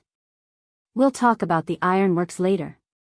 After recovering from his shock, Faubert finally caught the other layer of meaning in Han Yushi's words. It was also the most important layer of meaning. He hurriedly said to Li Zishuan. Li Zishuan shook his head and said, "Of course not, I did take a nap halfway through. Let's not talk about this first. Falbert, you should take a look at the blueprint first. If there's anything wrong, we can discuss it together. The ironworks must be put on the agenda as soon as possible. Then. Okay." Seeing that Li Zishuan was so insistent, Falbert knew that he could not persuade him otherwise. He lowered his head and began to look at the blueprint. Li Zishuan's blueprint was placed in a very particular order. First, the overall structure, then the specific structure. Falbert first saw the overall layout of the ironworks in the future, then the overall structure of each part, and then the specific structure of some of the key components. As he flipped through the blueprint page by page, a huge ironworks with a style completely different from this era gradually appeared in Falbert's mind. After doing engineering for a lifetime, Falbert still had the ability to visualize through drawings. A towering iron furnace stood in the middle of the factory. Pipes extended out from the furnace like the roots of an old tree, densely entrenched in the surroundings. 2 large chimneys towered into the clouds, as if they wished they could reach the clouds. They were constantly spewing thick smoke into the sky. The various machines in the workshop rumbled incessantly. Falbert was extremely shocked. Clearly, Li Zishuan's ironworks was not a small scale. Its scale was definitely one of the largest in the entire Tang Empire. But why did this steelmaking method feel so familiar to him? "Young master.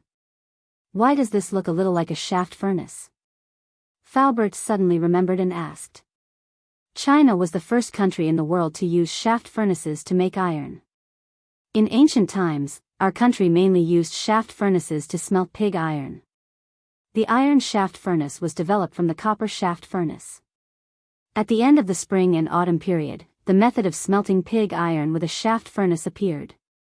However, this method was not fully popularized until the Northern Song dynasty. Shaft furnace smelting was an economical and effective method of smelting iron. Material was loaded from the top and air was blown from the bottom to form the relative movement of the furnace material falling and the gas rising. The high-temperature gas produced by the combustion passes through the layer of material and ascends to transfer the heat to the furnace material. The carbon monoxide contained in it also had a reduction effect on iron oxide. In this way, the heat and chemical energy of combustion could be fully utilized. The lower layer of the furnace material was gradually reduced and melted, while the upper layer of the furnace material was slowly lowered from the top of the furnace. The furnace material was preheated to a higher temperature. Blast furnace ironmaking was born out of shaft furnace ironmaking. However, due to certain structural optimizations, the efficiency and quality of blast furnace ironmaking were far superior to shaft furnace ironmaking. Li Zishuan said with a smile, "This is not completely a shaft furnace. Falbert, if you look carefully, you should be able to tell the difference. I call this furnace a blast furnace." Falbert closed his eyes and pondered for a moment. Then he opened his eyes and said, "There are indeed many differences. But this old man doesn't know whether these differences are good or bad." Li Zishuan confidently said, "Of course they are good." With that, he pointed to a drawing and said, "For example, the air inlet of this blast furnace. Before it enters the furnace, I put it together. There is a fire pool below that is separated from the air inlet. It contains coal. Before the air enters the furnace, it will be heated to a very, very hot temperature. It can even directly melt iron. In this way, the efficiency of smelting iron will be greatly improved." Air preheating was the most critical step in modern steel production to improve the efficiency of smelting iron. High air temperature was also one of the main technical characteristics of modern blast furnace iron making. First of all, the heat required by blast furnace smelting was partly from the combustion heat released by the fuel in the furnace, and partly from the physical heat brought in by the high-temperature hot air. The more heat brought into the blast furnace by the hot air, the less fuel combustion heat was required, and the lower the fuel consumption. Therefore, increasing the air temperature could significantly reduce the fuel consumption and production cost. In addition, increasing the air temperature could also help to increase the theoretical combustion temperature in front of the tuyere. This would increase the temperature in the convoluted area of the tuyere and increase the heat in the furnace. This would help to increase the combustion rate of the pulverized coal, increase the amount of coal injected, and further reduce the coke ratio. Therefore, air preheating was the key technology for the blast furnace to achieve large-scale coal injection. It was also an important technological advancement in the history of blast furnace iron making. In Li Zixuan's impression, no one in the world had mastered this technology before the Industrial Revolution. Faubert seemed to understand something. He thoughtfully nodded and said, "What young master said seems to make sense. Maybe we can give it a try." Li Zixuan laughed and said, "Actually, the benefits of this blast furnace are more than this. Faubert, you will slowly realize it in the future. Now, the most important thing is to build this iron-making factory. As for the interior of the furnace, I intend to use the white earth ores from Shuozhou to make the refractory material. We will wait for Xiaobing to transport the earth back. Faubert, your main task now is to look at the blueprints and see if there are any problems with the iron-making factory." Li Zixuan did not intend to build the first blast furnace on a large scale. The effective volume of the blast furnace on the blueprints was only about 100 cubic meters. In modern society, the world's largest effective volume blast furnace was Shagonghuasheng's blast furnace in China. The effective volume was 5,860 cubic meters, and the annual production of steel was close to 30 million tons. So, his iron-making factory was only a small workshop in modern times. But in ancient times, it was definitely a giant. There should not be any big problems. At most, it will be a little troublesome. I will gather the craftsmen to plan this as soon as possible. Young master, you should have a good rest first. Don't tire yourself out. Faubert looked at the blueprints again and said after pondering for a long time. Li Zixuan finally heaved a sigh of relief. In fact, compared to most transmigrators, he was definitely considered lucky. This was because he had a workshop and had many excellent craftsmen by his side. Many new ideas, he only needed to draw out the blueprints, and the craftsmen behind him would think of ways to realize his ideas. He only needed to spend a little effort to draw the blueprints. Haha. Thank you for your concern, Faubert. My body is still fine. But you should also take care of your body. Don't tire yourself out. Li Zixuan smiled warmly and said. Faubert shook his head and got up. Young master, you don't have to worry about me. My old bones are getting stronger the more I move. If I lie in bed all day, I will fall sick. Young master, you should rest first. I will go back to the workshop to make arrangements. Li Zixuan hurriedly got up to send him off. After a moment, Faubert disappeared from the sight of the couple. Han Yushi said, "Hubby, why aren't you resting? Do you want me to find?" Before she could finish the words, Li Zixuan had already covered her mouth with his hand. Hey! You! What nonsense are you talking about? Let's go. Let's go back. Sleeping alone is better than sleeping. Haha. No way. Chapter 10:17. Li Zixuan slept from noon until the morning of the next day. It was true that his internal strength was profound and his spiritual power was strong. It was also true that he could maintain high-intensity work for a long time. However, it didn't mean that he didn't like to sleep, because everyone would feel tired. It was just that people like him who practiced martial arts were more resistant to fatigue. Oh. Cool. It's still better to sleep on the bed. Haha. Li Zixuan was awakened by the sunlight. He couldn't help but stretch and sigh at the top of his lungs. The person who slept next to him was no longer there. She must have woken up a long time ago. Husband. You're awake? Han Yushi heard the sound from the bedroom. She pushed the door open and looked at Li Zixuan with a gentle smile. Yes. I'm awake. Wife, what time is it now? Li Zixuan rubbed his numb face and asked. Husband, it's almost noon. I'll get you some water to wash your face. After washing up, quickly eat.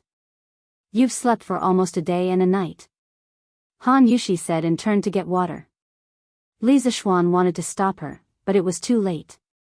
After washing up, Li Zishuan asked, "Wife, where's father-in-law?" Han Yushi's brows furrowed slightly and she replied, "Daddy set off with Fu Bin they all when it was daybreak. Iron Egg is still at the academy." He didn't even have time to say goodbye. It was obvious that she was very worried about Han Lijing. Li Zishuan patted Han Yushi's shoulder and comforted her softly, "Don't worry, my wife. Father-in-law can be considered someone who has been on the battlefield for a long time. Now that he's just going on a long trip, he'll definitely be fine. As for Iron Egg, I'll bring him to Chang'an City. I heard that he has become the husband of Lin Wenyuan's eldest son. Bringing him to Chang'an will save him the trouble of going back and forth on the weekends." At the mention of her younger brother, Han Yushi's mood finally improved. She smiled and said, "Husband, if I remember correctly, Iron Egg hasn't even entered the top 10 in this monthly exam, right? This brat hadn't even done his own homework, yet he was teaching others. When he comes back this weekend, let's see if this concubine, as his elder sister, will teach him a lesson." When it came to Iron Egg's education, Han Yushi had always been quite strict. Their mother had passed away early, so Han Yushi felt that she had the obligation to nurture Iron Egg into a talent. Most of the time, Li Zishuan couldn't even get a word in. As for how she found out that Iron Egg had become a tutor, wasn't it because Big Mouth Old who accidentally revealed it? Haha. Clean up, clean up. As long as you're happy. Li Zishuan didn't care about it at all. Anyway, with Iron Egg's thick skin, being hit 2 or 3 times was like being tickled. Han Yushi rolled her eyes at her husband and said angrily, "Husband, what are you saying? What do you mean as long as I'm happy? I obviously want Iron Egg to focus on his studies and become a talent as soon as possible." Li Zishuan waved his hand and admitted defeat, "Yes, yes, yes. My wife is right. Let's eat. Let's go eat." In the afternoon, Li Zishuan received news that the first batch of bean sprouts in his residence in Chang'an had already grown. He naturally didn't bother to make a trip personally for such a small matter, so he directly ordered San Bao, who came to deliver the news, to send part of the first batch of bean sprouts to Zuaxian Restaurant and another part to Yanhuang College. San Bao accepted the order and left. Li Zishuan looked at San Bao's back with an inexplicable expression. "My wife, when the bean sprouts become popular, do you think someone in our residence will sell the method of making bean sprouts to other merchants for money?" After a moment, Li Zishuan turned to look at Han Yushi and asked. Of course, he didn't care about the little profit that the bean sprouts could bring. In fact, his main purpose was to use the bean sprouts to test the loyalty of the servants in the residence. Otherwise, he wouldn't have directly told all the servants in the residence about the method of making bean sprouts. Han Yushi frowned and thought for a moment before saying, "I don't think it's possible. We have always been kind to the servants in the residence, especially our father and mother. For so many years, they have rarely been harsh to the servants. The hearts of people are made of flesh. If we are good to them, they will certainly not betray us." Li Zishuan smiled and didn't deny it. "Haha. I hope so." After saying that, he turned and walked down the mountain. He had given all the drawings to Faubert before, so he had to go and see if the blast furnace had started. Oh. If this old man's eyes are not blurry, there is a new dish today. Brothers are connected by heart.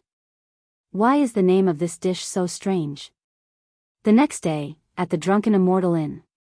After receiving a batch of bean sprouts from the Li estate yesterday, Manager Lu asked the chef to try this dish overnight. This morning, he immediately added a new dish name to the menu of the Drunken Immortal Inn. Brothers are connected by heart. Soon, the regular customer of the Drunken Immortal Inn, Feng Zhihua, noticed the new addition to the delicacies in the restaurant, so he asked with interest. When Manager Lu heard this, he was very proud because the name of this dish was something that he had thought of for a long time last night. No matter what, it was more vivid and more elegant than stir-fried bean sprouts, right? Haha. Boss Feng has good eyesight. This is the new signature dish of this restaurant. You must have never eaten it before. Why don't you try it today?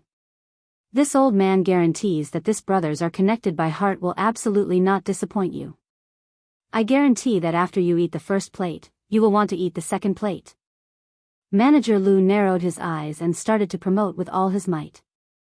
Feng Zhihua laughed and said, "Haha. Then let's have a plate first." In any case, the dishes of this drunken immortal and have never disappointed this old man. Now that he had become a righteous merchant personally conferred by Li Er, his life was even more carefree. Searching for delicacies everywhere could be considered as one of his usual hobbies. As for the price of these delicacies, he didn't care in the slightest. All right. Moneymaker, quickly go and instruct the kitchen to give Boss Feng a plate of brothers' hearts. Manager Lu smiled and shouted at the waiter. All right. Manager. The waiter responded and went to the kitchen to instruct. After approximately 7 minutes, the waiter came out with a plate of sparkling and translucent bean sprouts that emitted a faint fragrance, and then walked towards Feng Zhihua's location. Boss Feng, your brother's hearts. This. Why does this look like bean sprouts? No. It's winter, how could there be bean sprouts? After Feng Zhihua saw clearly what was on the plate, he spoke in surprise. Haha. Boss Feng, this isn't bean sprouts, you'll understand after you try it. Don't worry, you absolutely won't regret it after you eat it. Manager Lu was afraid that Feng Zhihua would misunderstand. After all, a plate of bean sprouts was sold for over 600 copper coins, so he hurriedly came over to explain. Chapter 1018. Haha. Since Manager Lu praises such a delicacy, this old man naturally has to give it a try. In the drunken immortal restaurant, Feng Zhihua chuckled as he glanced at the sparkling and translucent bean sprouts on the plate. Finished speaking, he picked up his chopsticks and directly picked up a small handful of bean sprouts without waiting for the other dishes. The pure white bean sprouts were suffused with a clear oily sheen, causing Feng Zhihua to involuntarily swallow a mouthful of saliva. He didn't hesitate any longer and hurriedly put the bean sprouts into his mouth. Fragrant and juicy, crispy and sweet, with a trace of sour taste, causing one's appetite to be greatly aroused. I didn't expect to be able to eat such fresh and tender vegetables in this harsh winter, too unbelievable. Too delicious. The moment the bean sprouts entered his mouth, Feng Zhihua couldn't help but squint his eyes in comfort. After swallowing all the bean sprouts in his mouth, he opened his eyes and praised to Manager Lu who was beside him. Eating vegetables in the winter had always been the patent of the imperial family. Some ministers who were in the emperor's favor, if they were lucky, might be able to get some vegetables as a reward from the emperor. But in any case, merchants like them would never be able to eat them. In this era where imperial power reigned supreme, there were many things that couldn't be bought with money. Being able to eat vegetables in the drunken immortal restaurant today made Feng Zhihua extremely surprised, and he thought in his heart, the drunken immortal restaurant is truly a magical place, they actually sell vegetables in winter. Haha. It's fine as long as Boss Feng is happy eating. You can eat first, this old man won't disturb your meal. Manager Lu said with a grin. AI. Manager Lu, take care, this old man still has something that I don't understand. Feng Zhihua hurriedly put down his chopsticks and urged him to stay. Oh. Boss Feng, please speak. Cough cough, this old man is just curious. Why is this dish called Brothers Connected by Heart? Feng Zhihua pointed at the bean sprouts on the plate and asked. Yeah. Manager Lu, in my opinion, this is only bean sprouts, how can it be related to Brothers Connected by Heart?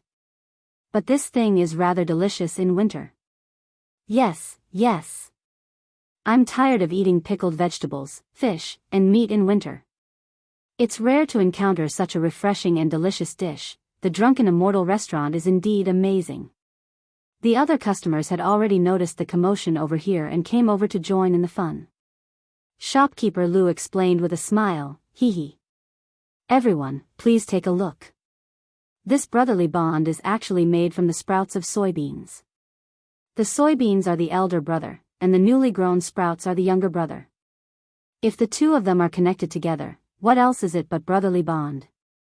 Smack, smack, smack. Feng Zhihua clapped and laughed loudly as he said, "Ha! Wonderful. Wonderful. What a good name. Manager Lu, this name is good. Of course, the taste of the dishes is even better." The rest of the diners echoed, "Interesting. Interesting. Shopkeeper Lu is really talented. This brotherly bond is not bad. Shopkeeper Lu, give us 2 plates." There were also some customers who caught some clues from Manager Lu's words. They asked, "Manager Lu, you just said that this dish uses soybeans to sprout. But how can soybeans sprout in winter? Don't tell me it's soaked in water?"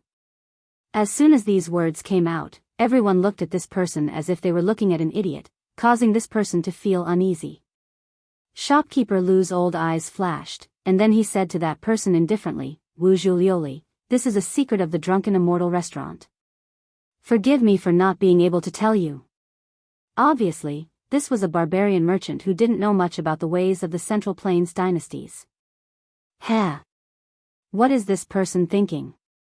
Didn't he ask around to find out who owns the Drunken Immortal restaurant? How dare he come here to ask for the secret recipe? That's right. He's overestimating himself. All right. Let's eat. These bean sprouts are a rare delicacy. We must eat our fill today.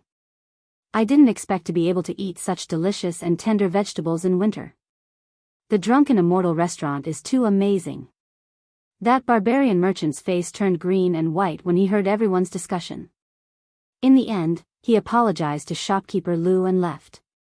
After a while, Feng Zhihua had eaten his fill. He stood up and prepared to pay the bill, but he couldn't bear to part with the delicious bean sprouts he just ate. He walked to the counter of the restaurant and asked shopkeeper Lu in a low voice, "Shopkeeper Lu, other than selling these brotherhood-linked hearts in the restaurant, can this old man bring back some raw ones?" Shopkeeper Lu narrowed his eyes and glanced at the diners in the hall.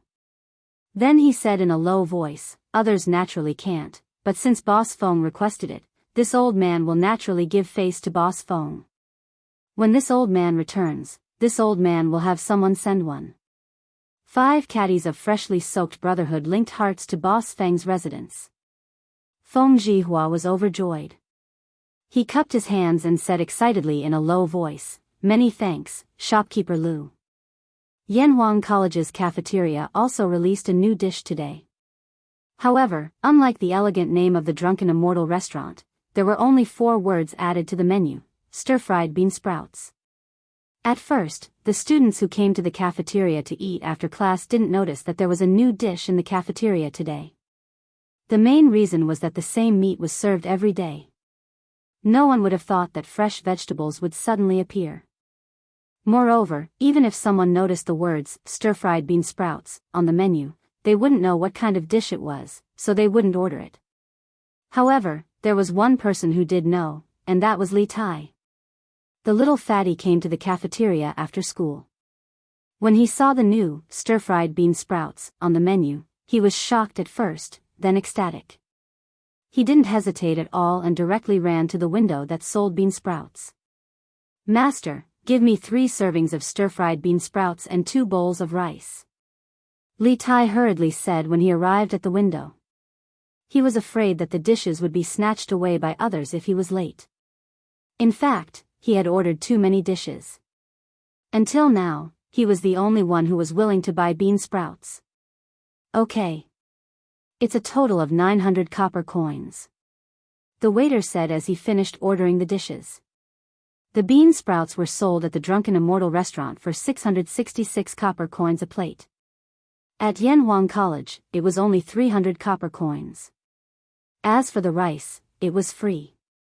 Here you go." After the little fatty paid, he immediately carried the tray and planned to find a seat to enjoy the meal. Li Ku, Ching Chimo, and a few others who followed behind him surrounded him. Ching Chimo said, "Wow. Ching Ke, your appetite is so good today. You ate so much. What kind of dish is this? Why haven't I seen it before? Oh. It smells so good. Xianxia, where did you get this dish? What's its name? Tell us quickly. Li Ke sniffed with his nose and immediately said with a face full of excitement. Sun Zifen licked his lips and chuckled. That's right. Xianxia. Tell us quickly, we can't enjoy the delicious food alone. Li Tai placed the tray on the empty seat beside him, pointed at the window where he had just gotten his meal, and said, Here. It's at that window. The dish is called stir-fried bean sprouts. Cho Nyo, you guys go quickly. Chapter 10:19. Damn. Delicious. Delicious. I didn't expect to be able to eat vegetables in the academy during winter. It's so good. At Yanhuang College, Ching Chumo and the others each bought a serving of bean sprouts and sat beside Li Tai. After tasting it, Ching Chumo immediately opened his eyes wide and exclaimed. Yes, yes. I've been eating pickled vegetables and fish recently. This stir-fried bean sprouts came at the right time. It's really delicious. Sun Zifen's mouth was stuffed with food as he mumbled incoherently. The other students couldn't help but be curious when they saw that these typical, second-generation officials of the academy were actually crazy over a dish. After hearing the name of the dish, they also went to buy bean sprouts because they believed in the taste of these second-generation officials. Oh! Delicious, delicious. How did you make these bean sprouts? They're crispy and refreshing. It's really delicious. Mmm. So fragrant. It's better than meat. 300 copper coins for a serving. It's really worth it. What do you mean it's really worth it? It's really worth it. No, I have to buy 3 more servings. It's really good to eat this. I want to go too. Brother Zhou, wait for me.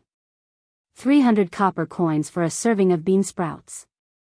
Logically speaking, it wasn't expensive. At least, that was what the students thought in their hearts after tasting the bean sprouts. After all, vegetables in the winter had always been priceless.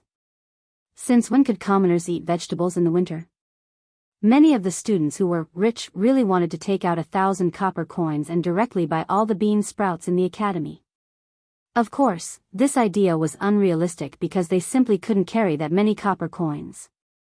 In short, the moment the bean sprouts appeared in the academy, they quickly became popular.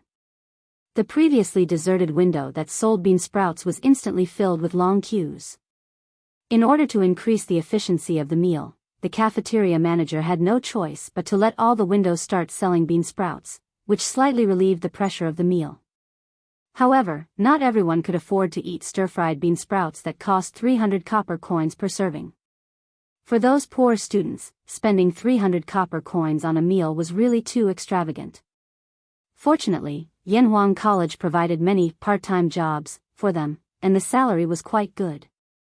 Overall, they could afford to eat bean sprouts once a week. And it wasn't just bean sprouts, it was enjoyment. After all, in the past, only the royal family could eat vegetables in the winter. For this lunch, the 200 caddies of bean sprouts prepared by the academy's cafeteria were all snatched by the students' tea. In contrast, the popular meat dishes in the past, such as gnawed chicken, dongpa meat, and so on, were difficult to sell. In order to avoid wasting ingredients, the cafeteria manager had to reduce the price of all the meat dishes. Therefore, this strange scene appeared: the rich students were eating vegetables, while the poor students were eating meat. It was the complete opposite of what they used to be. TSK. Let me tell you, the only reason you can eat bean sprouts today is all because of me. If I didn't strongly recommend Yamacho to provide bean sprouts to the academy's cafeteria, you might not be able to taste such delicious food in your lifetime.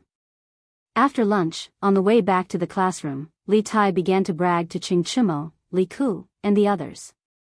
Damn! Based on what you said, Xianxia, you've already tasted bean sprouts. I say, aren't you a little too disloyal? You don't even share the good stuff with us, and you actually eat it alone. When Ching Chumo heard this, his face was filled with indignation. Li Tai said unhappily, I'm disloyal? If I'm disloyal, the academy wouldn't even have bean sprouts. It's Yamacho who eats alone, not me. Ugly ox, if you have any dissatisfaction, you can go and find Yamacho. Ching Chimo's old face fell, and he immediately admitted defeat. Who's dissatisfied? Well, no matter what, it's good to have bean sprouts. These bean sprouts are really delicious. After saying this, Ching Chimo's face revealed an expression of reminiscence. He could eat, drink, and talk, but asking him to find Li Zixuan to reason, wasn't this looking for excitement? He wasn't stupid, of course he wouldn't go. The few of them immediately burst into laughter. If the Academy's cafeteria was like this, then the Drunken Immortal restaurant was even crazier. Have you heard? The Drunken Immortal restaurant released a fresh vegetable today, called Brothers Linked Hearts, and it's only 666 copper coins per serving. What? Fresh vegetables?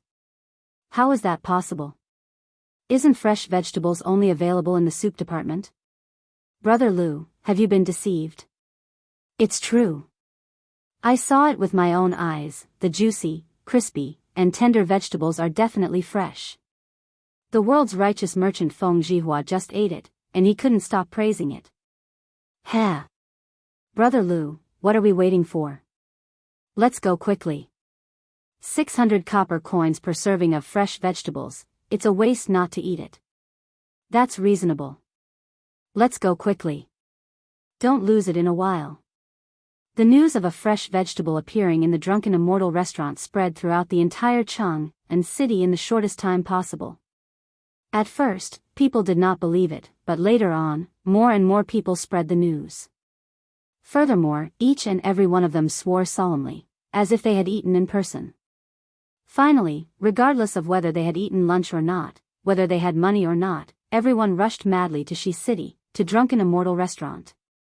Some people thought that even if they didn't have the money to try it, smelling the fragrance would be considered a profit, right? How could the small Drunken Immortal restaurant accommodate so many people? Thus, Manager Lu decisively launched a takeout service for bean sprouts, and temporarily opened 5 sales windows, so that customers could directly buy from the window and bring it home to eat. Yo! It's really fresh vegetables, not pickles. The Drunken Immortal restaurant is indeed extraordinary. To actually be able to get fresh vegetables in the middle of winter. Fragrant. Too fragrant. Fragrant and refreshing, crispy and juicy. To be able to eat such delicacies in the middle of winter, it's really not easy. Xiaodong, quick. Quickly go and buy another serving for this old master. And a bowl of rice while you're at it. Some people even brought utensils with them when they went out. When they smelled the unique fragrance of the bean sprouts, they couldn't help but start gorging themselves on the streets of the West City without caring about their image. In an instant, the fragrance drifted through the air, making those who came to watch the fun gulp their saliva. 600 copper coins per serving. I'll buy it. Today, I want to have a taste of the vegetables in winter. Yes, yes, yes. In the past, we couldn't even eat it in the winter. This year, it's rare that the Drunken Immortal restaurant is selling vegetables. It'll be a pity if we don't try it. Many people who had a small amount of money, but weren't extremely rich and extravagant, couldn't resist the temptation when they saw others eating so happily, and one by one, they began to donate generously. Chapter 1020. Yesterday afternoon, the Drunken Immortal restaurant received more than 600 caddies of bean sprouts. Shopkeeper Lu thought that it would at least last for 3 to 5 days, but the result was out of his expectations. Because the 600 caddies of bean sprouts only lasted for 4 hours in the Drunken Immortal restaurant. Yes, you didn't hear wrong. It only lasted for 4 hours. From the time when the first plate of bean sprouts was served to the time when the bean sprouts were all stir-fried, it really only took a little more than 4 hours.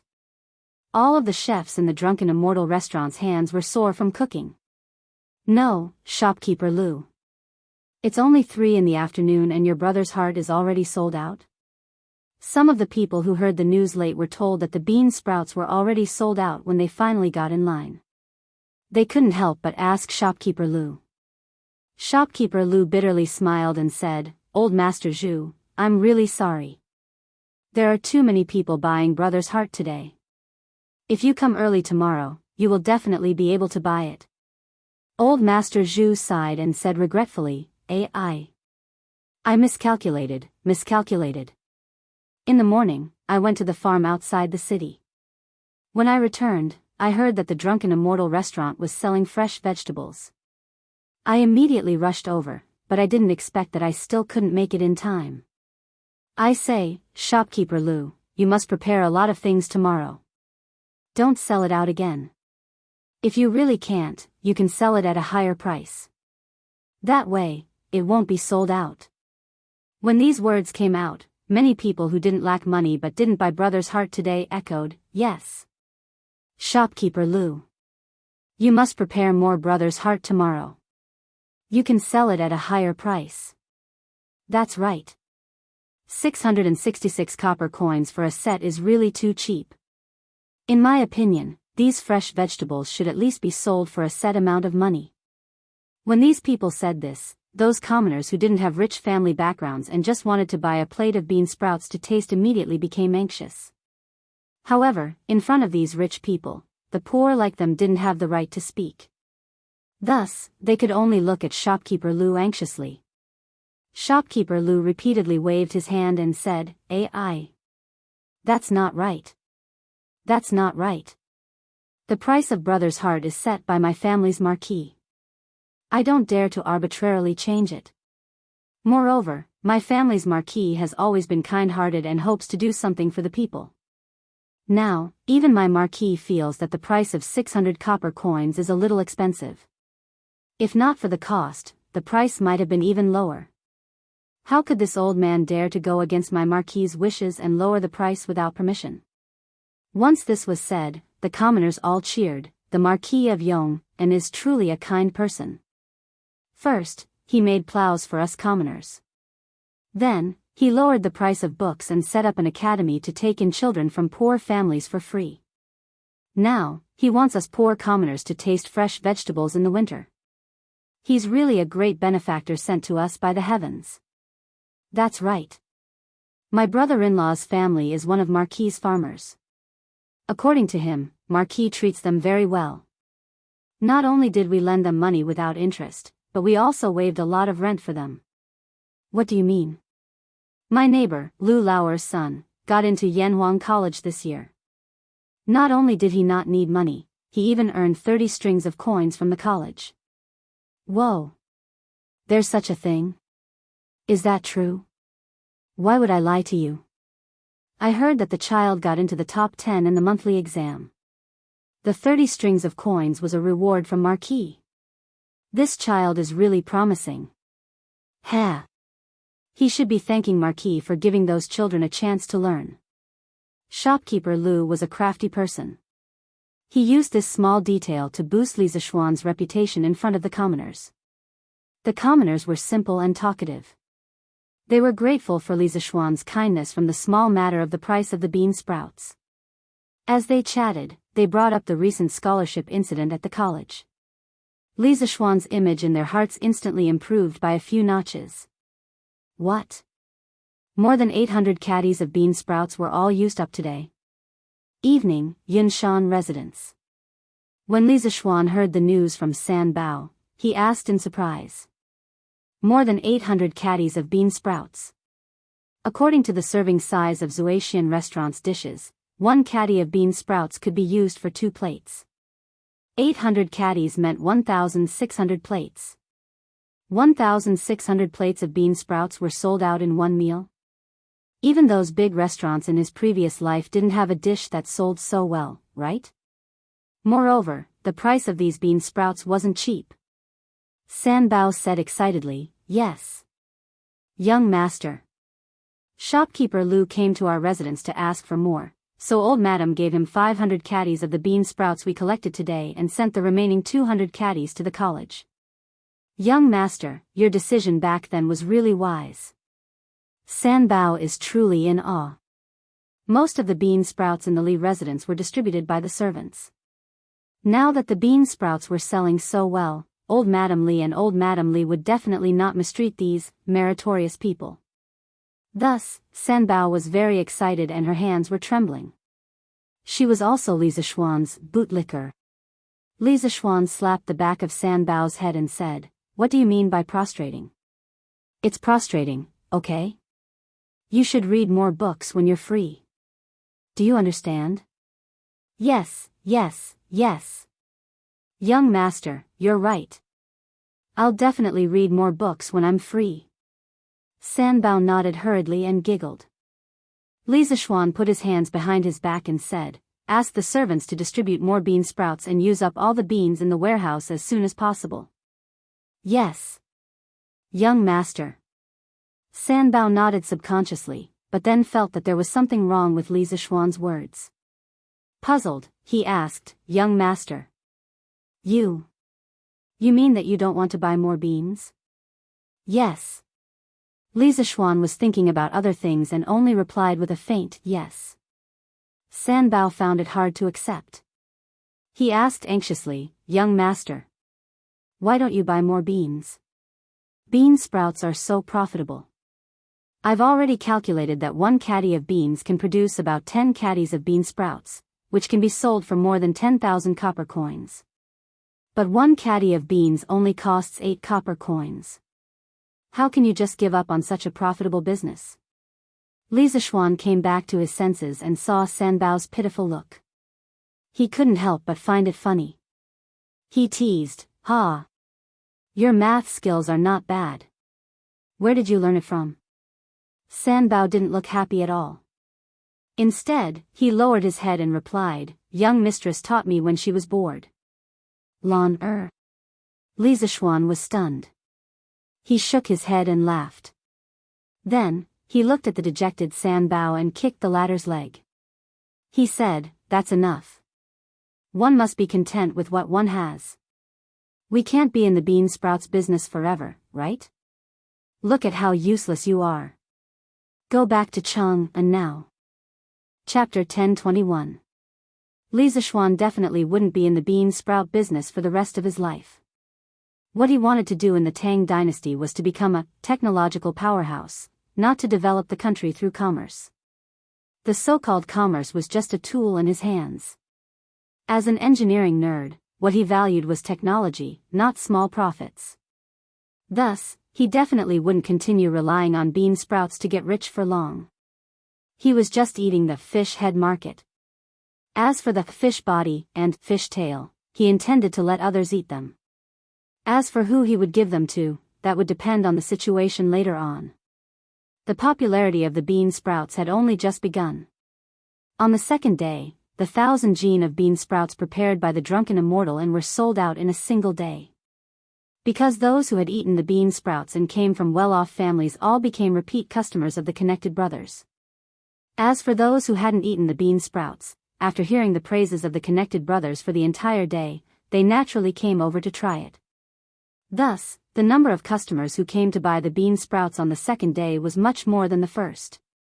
It was worth mentioning that the head eunuch in charge of purchasing in the palace had specially come to the drunken immortal and to purchase a batch of bean sprouts. The bean sprouts he purchased were naturally raw. After all, it was food that Li Er ate, so how could he hand it over to someone outside the palace to cook? The street in front of the drunken immortal inn was bustling with activity. Many people were buying and eating on the spot. Those who had carriages sat in them, while those who didn't had carriages found a place to eat on the street. Upon seeing this, the shopkeepers of the restaurants and shops beside the drunken immortal inn decided to clean up their shops. They placed some empty tables and chairs inside and outside the shop to provide a place for those who were eating bean sprouts on the street. Of course, there was a charge for this. Outside the shop, it was cheaper at 5 copper coins per seat. Inside the shop, it was more expensive at 20 copper coins per seat. They even provided free tea. If those customers took a fancy to the items in the shop and bought them, they would earn even more. Because the drunken immortal knew the secret to growing bean sprouts, they ate the meat at the front. Even though the surrounding shops didn't know the secret, they still had to follow behind to drink some soup, right? On the second day, the 1,000 jin of bean sprouts of the drunken immortal inn were all sold out. Even if the surrounding shops followed behind to drink soup, they still earned a fortune. Every shop earned at least 5 strings of coins more than usual. The third day.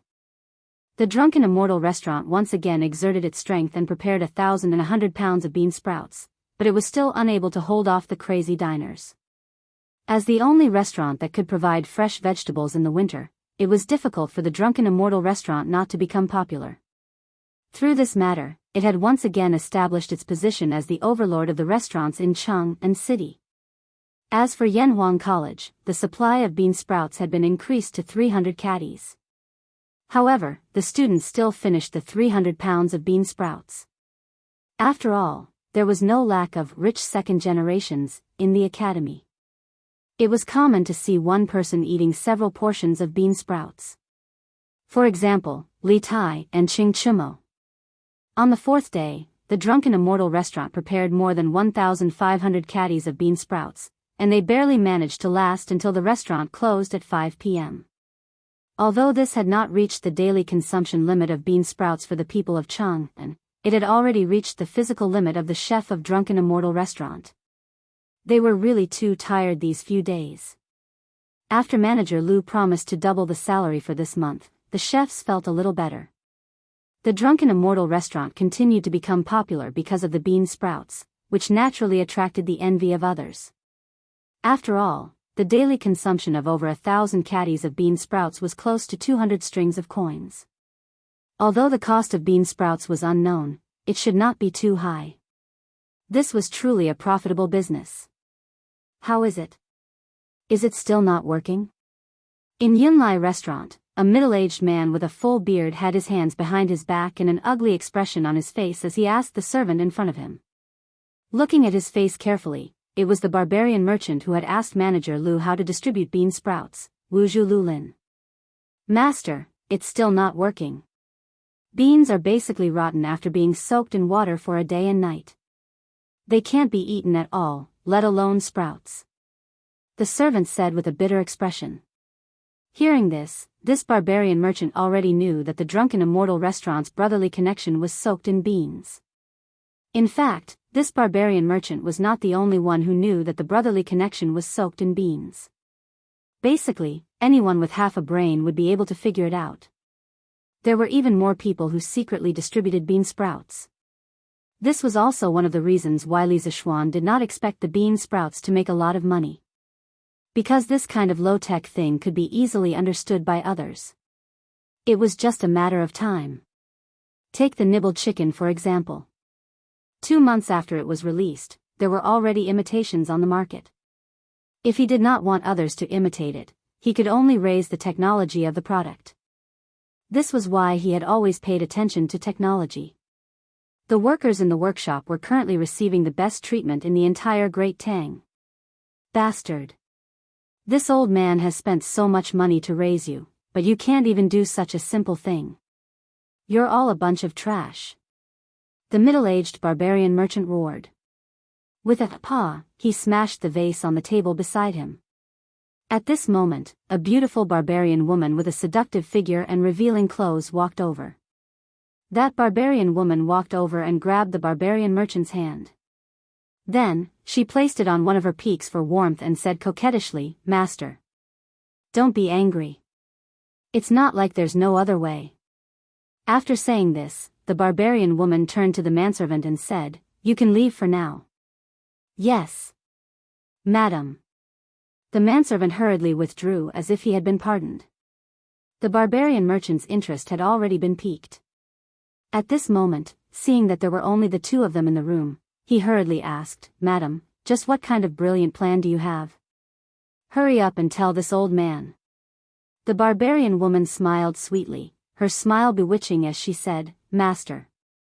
If we can't make it ourselves, we can steal it." "Steal? How do we steal it?" No matter how bewitching the barbarian woman's smile was, the barbarian merchant remained unmoved. This was because at this moment, he only had eyes for small amounts of money. The barbarian woman coquettishly said, "Master. You've been intelligent all your life, so how can you be so foolish now? The Drunken Immortal and's heart-linked brothers sells an astonishing amount every day. There must be a lot of people involved in the production. Snow Cherry has already asked around for master. These heart-linked brothers are soaked in soybeans by the servants of the Eternal Peace Marquis estate. As long as we can get in touch with the servants of their estate and entice them with benefits, we won't have to worry about not knowing how to soak soybeans, right? The barbarian merchant's eyes darted around, and then he was overjoyed. Haha. Wonderful. Wonderful. My Snow Cherry is really exceptionally intelligent. Madam, you've done a great service this time. Once it's done, this old man will definitely dote on you. Even though there were risks in stealing secrets, especially when they were stealing secrets from Li Zishuan's estate, many merchants were willing to take risks in the face of enormous benefits. Master, you're so hateful. Chapter 1022. Miss Lien, are you really not going to reconsider?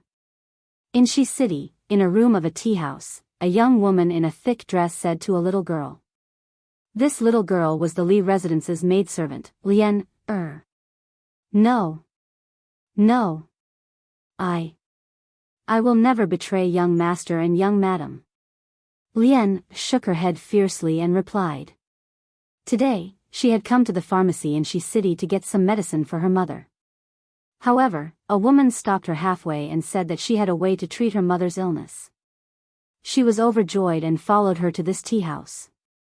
However, she did not expect that woman to actually want to use 100 strings of money to exchange for the Li residence's bean sprout secret formula. Lan subconsciously rejected it in her heart because the 2 strings of money in her purse to buy medicine were lent to her by Han Yushi yesterday. With that, Lien turned to leave. However, the 2 burly men guarding the door took a step forward and blocked her way. Miss Pingxiang, what do you mean by this? I'm from the Marquis's residence, and this is the foot of the Emperor. Do you want to commit murder? A hint of panic flashed in Lien Er's eyes, but when she remembered that this was the capital, she calmed down slightly and forced herself to remain calm. Impudent. All of you, leave. Don't scare the guests. The woman waved her hand and scolded the 2 burly men at the door. Then, she went forward and grabbed Lien Er's hand. She smiled and said, hee hee. Lien you might have misunderstood what I meant just now. I didn't ask you to betray the Marquis of Yong'an. I just want to know how these soybeans are soaked into bean sprouts. Don't worry, after I know, I will definitely leave Chang'an immediately and go to other counties to sell bean sprouts. Naturally, I won't harm the Marquis of Yong'an's interests. And you can't be considered as betraying the Marquis of Yong'an. Don't you think so? Lien frowned slightly and remained silent. Seeing this, the woman continued to persuade, besides, your mother is sick now. You definitely don't have enough money, right? Sister Lien as long as you tell me the bean sprout recipe, not only will I give you 100 strings of cash, I will also help you find the most famous doctor in the world to treat your mother. Think about it, when your mother recovers, you will still have 100 strings of cash. Why would you still need to be a maidservant in the Marquis's residence? At that time, you will become a rich family's young miss. Don't you think so? Lien Er's expression finally changed. She opened her mouth, hesitated for a moment, and then said, Is what you said true? Will you really leave Chang'an? Will they really find a doctor to cure my mother's illness? The young woman was overjoyed. She pointed to a black package on the table and smiled sweetly. Of course. Why would I lie to you? Here is the 10 strings of coins. As long as you tell me the secret recipe, I will give you the 10 strings of coins immediately. After Big Sister verifies your method, I'll give you the remaining 90 strings of money. As for the doctor, I can send the doctor to your house tomorrow to treat your mother's illness. What do you think? Miss Lien Lien Er's little face was instantly filled with conflict. Under the young woman's overbearing gaze, she thought for a long time and still refused. I can't say. I don't know if you're lying to me. Let me think about it. It's getting late, I have to go buy medicine for my mother. With that, she hurriedly ran out of the door. The 2 men outside the door wanted to stop her, but they didn't hear the woman's order and could only let Lien leave. In the side room, after Lien left, a Hu woman with blonde hair and blue eyes walked out from behind the screen. This was none other than the concubine of the Hu merchant, Wu Zhuliushi. "Madam," she didn't agree. "This servant has failed. Madam, please punish this servant." The young woman bowed and said. The Hu woman called Snow Cherry waved her hand, and then she lifted the young woman's chin and chuckled. "Ha, Lingmeng, this isn't your fault. Besides, that girl has already been tempted. Whether she succeeds or fails is still unknown. Think of a way to ask her out tomorrow. If 100 strings of coins isn't enough to move her, then 200 strings of coins. If 200 strings of coins isn't enough, then 500 strings of coins. If this matter is done well, I will let the old master favor you well." Yes, it was she who had ordered her maid to tempt Lien into revealing the secret recipe for bean sprouts. She had not personally appeared because she was a Hu. Most Tang people looked down on Hu, and Lien was from a marquis estate. There was a high chance that she would also look down on Hu. Moreover, she was hiding behind the scenes. Once the matter was exposed, she would be able to escape unscathed. "Thank you, madam." The young woman softly thanked her. "Mother. The medicine is here. I'll help you up to drink it." South of Chang'an City, Dawn Square. In a small, run-down courtyard, Lien held a bowl of medicine as she spoke to an old woman lying on a bed. "Ha. Lien, how many times has mother told you not to waste money? Mother has lived long enough. I can't be a burden to you." The old woman looked at her daughter, whose face was still covered in ash, and sighed. "Mother. What are you saying? You gave birth to me and raised me. No matter what, your daughter will take care of you for the rest of her life. How can you call me a burden?" Lien hurriedly said. The old woman sorrowfully said, "Lien, mother has let you down. You lost your father when you were young. Mother couldn't raise you, so I could only sell you to Master Li as a maid. Mother only gave birth to you, but I didn't raise you. Now, mother can't be a burden to you. Mother. If you say such things again, Lien will get angry." Lien stomped her feet and said, "Besides, it was fortunate that you sold me to the Li estate back then. Old master and old madam are both kind people, and young master and young madam are also good masters. Moreover, young master is favored by the emperor and will definitely have a bright future. Who knows how many people want to be a maid in the Li residence? It's a pity that they don't have this fortune." The old woman agreed with Lien's words. She said with a face full of joy, "Lien, you're lucky to have a master like Marquis. Otherwise, I would really regret it for the rest of my life. Mother prays for the Marquis of Yong'an every day. I pray that he will be healthy and live a long life.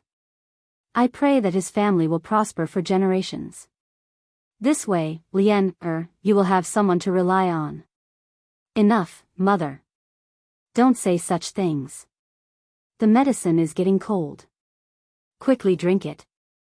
Lien hurriedly said with some complicated feelings in her heart. "All right. But Lien, you're not allowed to secretly buy medicine behind mother's back next time. Mother's illness is actually almost healed." "I understand, mother." Only then did the old woman drink the medicine in the bowl. Then, she muttered to herself, "This Marquis of Yong'an's wife is really kind. She lent you money and actually didn't set a time limit for you to return it. She and the Marquis of Yong'an are really good people. If anyone dares to harm such good people, mother will definitely turn into a vengeful spirit and seek revenge after death." Lien's body couldn't help but tremble. The face of the young woman who came looking for her during the day involuntarily appeared in her mind. Almost instantly, she made a decision in her heart. Chapter 1023. Marquis, Yunshan Residence, Li Family. Pang Feiji whispered something into Li Zishuan's ear. Li Zishuan's face darkened and his eyes flashed with a cold light. He muttered, 12? Ha! There are so many people who don't want to be left out. Pang Feiji cupped his fists and said, Marquis, do you want me to capture all these servants and send them to the imperial governor's office? Li Zishuan pondered for a moment and waved his hand. No need. Give them one more chance. Let's see if they can rein it in. Today, I will return to Chang'an with you. Pang Feiji did not understand, but he still cupped his fists and said, Yes, sir. Not long after, the master and servant rode towards Chang'an city. As for Han Yushi, she returned to Chang'an on the first day of the bean sprout sale to take charge of the situation. Young master. You're back. The little bootlicker, San Bao, who was guarding the entrance of the Li residence, said excitedly when he saw Li Zishuan return on his horse. Yes. Have you been reading a lot lately? Li Zishuan threw Whitey's reins to San Bao and asked casually. San Bao took the reins and scratched his head. I've been studying. San Bao is still studying when he's in the toilet. Li Zishuan did not know whether to laugh or cry. He shook his head and went straight to the front hall. Little Xian is back. Although Chang'an was not far from Yunshan residence, as long as they did not see each other every day, Madame Li was still worried about her son. When she saw Li Zishuan return, her face immediately revealed a look of warmth. Yes. Li Zishuan agreed and sat down to chat with his parents for a while. At this time, Yi Guizhong happened to pass by the door. After glancing at Li Zishuan in the room, he stopped in his tracks and said, Yo. Little Xian is back. Li Zishuan stood up and said, Yes. How are grandfather and grandmother recently? After getting along with Yi Guizhong and old Madame Yi for a long time, Li Zishuan found that they were not bad people. Old Madame Yi, needless to say, had always been very kind. Although Yi Guizhong was a bit extreme, Li Zishuan asked himself what had happened in the past. If he were in Yi Guizhong's position and knew that his daughter's sweetheart was destined to be a jinx, he would probably do something to break up the couple. Now that this old man had stepped down from his position as the patriarch of the Yi family, his personality had also become more open-minded. After all, he had once managed a large family clan. His vision and experience were still very sophisticated. Many times, he could give Li Zishuan a lot of pertinent suggestions, which benefited Li Zishuan a lot. Yes. Everything was good. Little Xian, come out. Grandfather has something to say to you. Yi Guichan nodded and waved his hand. Li Zishuan naturally agreed. After informing his parents, he followed Yi Guizhong to an old ginkgo tree in the northwest corner of the courtyard. Little Xian. Recently, our family's bean sprouts have been selling very well in Chang'an. You should know about it, right? Yi Guizhong asked Li Zishuan with his hands clasped behind his back. Li Zishuan understood and roughly understood why Yi Guizhong called him out. He replied, Of course I know. Yi Guizhong nodded and said with a heavy heart, Little Xian. Although the Li family is small in number, with your position in the imperial court, it's only a matter of time before you become a powerful family that dominates a region. Now that you're in charge of the Li family, you have to consider the interests of the family. For example, bean sprouts are a profitable business, but once others learn how to make them, you'll be in a passive position, Little Xian.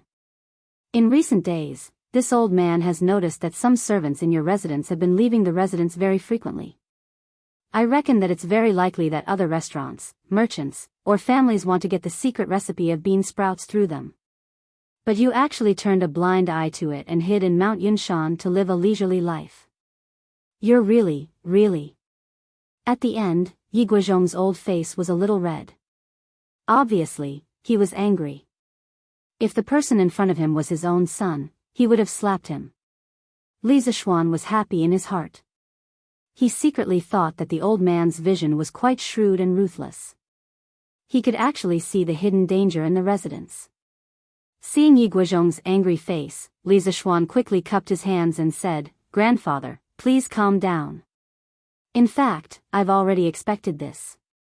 But in my opinion, the Li family can't monopolize the bean sprout's secret recipe forever. This method isn't difficult to learn. During the process, you just need to pay attention to changing the water and air of the bean sprouts.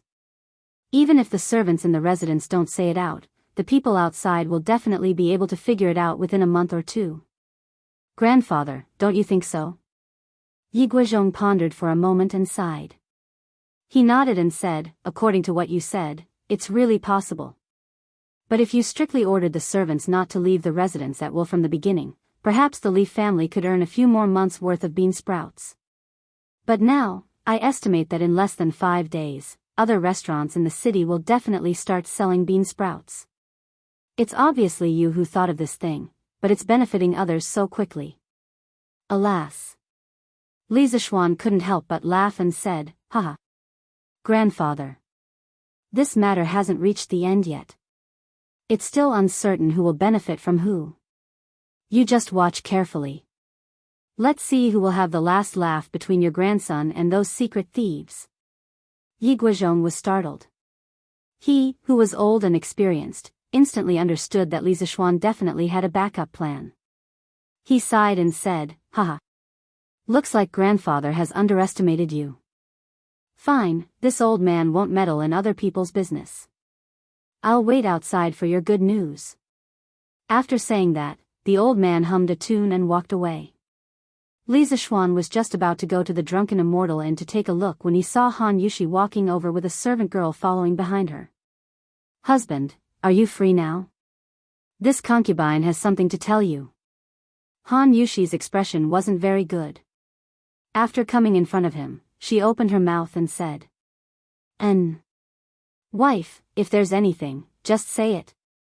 But, husband, why don't we go inside and talk? Han Yushi turned her head and glanced at the servant girl, feeling troubled. Plop. Young madam, there's no need. Lian did something wrong and should be punished. Young madam, you and young master don't have to give Lian any face. Before Li Zishuan could speak, the servant girl knelt on the ground with a plop and then kowtowed to Li Zishuan with tears in her eyes. Lian, After Li Zishuan heard the name, his heart skipped a beat, but his expression didn't change. He pretended to be surprised and said, Madam, what does this mean? What did she do wrong? Han Yushi looked around and wanted to say something but hesitated. Lian, cried and said, Young master. Lian has let you down. I'm sorry, old master, madam. Lian betrayed the Li family. I beg young master to send Lian, to the authorities for punishment. Li Zishuan hurriedly said, quickly get up. What kind of nonsense is this? Let's go. If there's anything, let's talk in the study. Although there were very few people who came to the place where they were standing now, it didn't mean that there weren't any. At the very least, Li Zishuan had already heard footsteps approaching, which was why he said that. Chapter 1024. Young master, that's what happened. Lian has let young master and young madam down.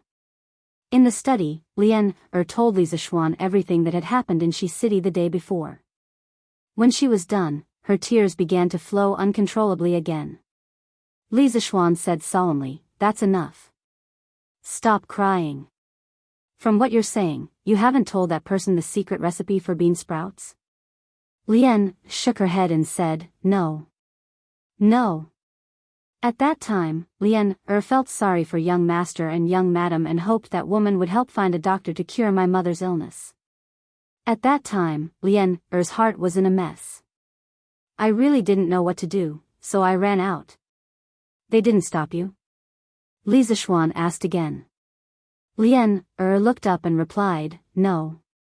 Oh. No, when Lian wanted to leave at first, 2 men wanted to stop Lian but they were scolded by that woman and left. But later, Lian was confused by that woman's words, so they didn't stop her. Old master, old madam, young master, and young madam usually treat Lian so well, but Lian's heart wasn't strong enough and almost betrayed young master. I beg young master to send Lian to the authorities for punishment. Han Yushi hurriedly pleaded with Li Zishuan, husband, Lian hasn't leaked the secret, so don't punish her. Besides, the reason why she was greedy was because of her filial piety to her mother. Don't send her to the authorities, okay? Woo-woo. Young madam, don't say any more. Lien doesn't have the right for you to plead for mercy. Lien deserves to die. Lien kowtowed to the ground and cried bitterly. Han Yushi lent her money yesterday to buy medicine for her mother, but for a moment, she wanted to betray the Li family. From last night until this morning, the more she thought about it, the more she blamed herself. In the end, when she saw Li Zishuan return from Yunshan, she finally mustered the courage to surrender. Li Zishuan patted his wife's shoulder and looked at Lien who was kneeling on the ground, and said, "All right. Get up. Since you can rein in the horse at the edge of the cliff, what reason do I have to punish you? Get up." But, young master. Enough. Say no more. Just get up when I tell you to. Don't tell me you won't even listen to me. Lien still wanted to say something, but Li Zishuan reprimanded her with a straight face. Thus, Lien hurriedly got up from the ground. Han Yushi's face lit up and she hurriedly said, "Many thanks, husband." Li Zishuan waved his hand and shook his head as he said, "Lien although you didn't commit any major mistakes, you should also be punished for minor mistakes. I cannot expel you from the mansion, but you must do something for me to make up for your mistake. Do you agree?" Lien said with a look of joy. Lien agrees. As long as young master doesn't chase Lien out, Lien will agree to do anything. Han Yushi looked puzzled, but Li Zishuan smiled and whispered, "How about this? I heard what you said just now. That woman clearly wants to cast a long line to catch a big fish. Go to Shi City again tomorrow and tell that woman that you've thought it through and can give the secret recipe to them." Lien covered her mouth in shock and shook her head desperately. "No. Don't. Even if I die, Lien won't betray young master." This silly girl thought that Li Zishuan was deliberately testing her. Li Zishuan said helplessly, "Stupid girl. I, young master, naturally have my reasons for letting you do this. Just do as I say. I have a backup plan. You can give the secret recipe to them, but they must give you 1,000 strings of coins in one go. If they don't agree, then you can sell the secret recipe to others, understand?" Lien saw that Li Zishuan said it in a serious manner and didn't seem to be bluffing her, so she was slightly relieved. However, after hearing Li Zishuan say 1,000 strings of coins, she couldn't help but say, "Young master, if you ask them for 1,000 strings of coins, I'm afraid they won't agree, right?" Li Zishuan smiled faintly and said, "Don't worry, this secret recipe is definitely worth 1,000 strings of coins. If they aren't willing to pay you so much money in one go, just say that our manor has been very strict recently. This young master has already sent several spies to the authorities. You plan to take this money and immediately leave this place, so they have to pay you all at once. This way, they should believe you." Lien listened and felt that Li Zishuan's words were very reasonable, so she said, Then young master, Lien will tell her like this tomorrow. When the time comes, Lien will bring all the money back and give it to young master." Li Zishuan laughed and said, "Haha. Don't worry, if you do it well, I will reward you handsomely. Lien doesn't ask for a reward, I just want to make up for my mistakes. Young master, young madam, Lien will leave first." Lien wiped her tears and then left. In the study, Han Yushi looked at Li Zishuan and finally asked the question in her heart, "Husband, I don't understand why you want Lien to deliberately leak the secret recipe?" Li Zishuan stroked his wife's long hair and said with a smile, "I have a backup plan. Wife, just watch carefully." Seeing that Li Zishuan was keeping her in suspense, Han Yushi was too lazy to get to the bottom of it. However, she said worriedly, "But there is a loophole in what husband taught Lien to say just now. If those people go to the authorities to investigate and find out that we haven't sent any servants to the authorities recently, then wouldn't Lien's words be exposed?" Li Zishuan's gaze turned cold and said, "Who said that we haven't sent any servants to the authorities? We'll send them out before dark today." Han Yushi was stunned and immediately understood the meaning in Li Zishuan's words. Her face couldn't help but turn cold. Husband, you mean, N? That's right. There is more than one spy in our residence. After dealing with Lianer's matter, Li Zixuan waited for another 2 servants and 3 servants to surrender in the afternoon. For those who surrendered, Li Zixuan gave them the same instructions as he had for Lianer previously. However, according to the information provided by Pang Feiji, there were a total of 12 servants in the residence who had recently been in contact with the outside world. In other words, there were still 6 people who wanted to get away with it. At 5:15 p.m., in the study room, Li Zixuan was half leaning on the armchair. He was resting with his eyes closed, but he suddenly opened them and said to Pang Feiji, "Go, arrest them." Pang Feiji's spirit was lifted. He was finally going back to his old profession. He bowed and cupped his fists, saying loudly, "Yes, Marquis." After saying that, he strode out of the door. Not long after, the entire Li residence was in chaos. Where is Zhao Si? Feeding the horses in the backyard. Go to the backyard. That's Zhao Si. Go. Arrest him for me. Hey, hey, hey. Brother Pang, why are you arresting me? Humph. Then you should ask yourself. Look after him. The rest of you, follow me to arrest Han Xiaoyang. Chapter 1025. The next day. The news of the Marquis Yong, and sending 6 servants to the capital office for investigation spread like wildfire, causing quite a stir in Chang'an. Many people did not understand why the usually easygoing Li Zixuan would suddenly make things difficult for a group of servants. This was against the rules. But there were some who had ulterior motives.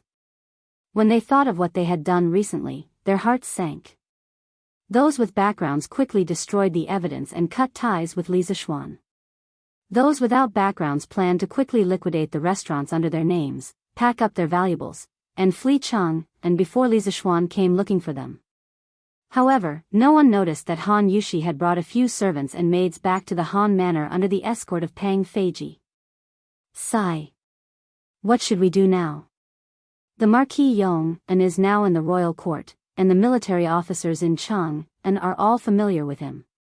If he really wants to investigate, it won't be long before he finds me. This is bad.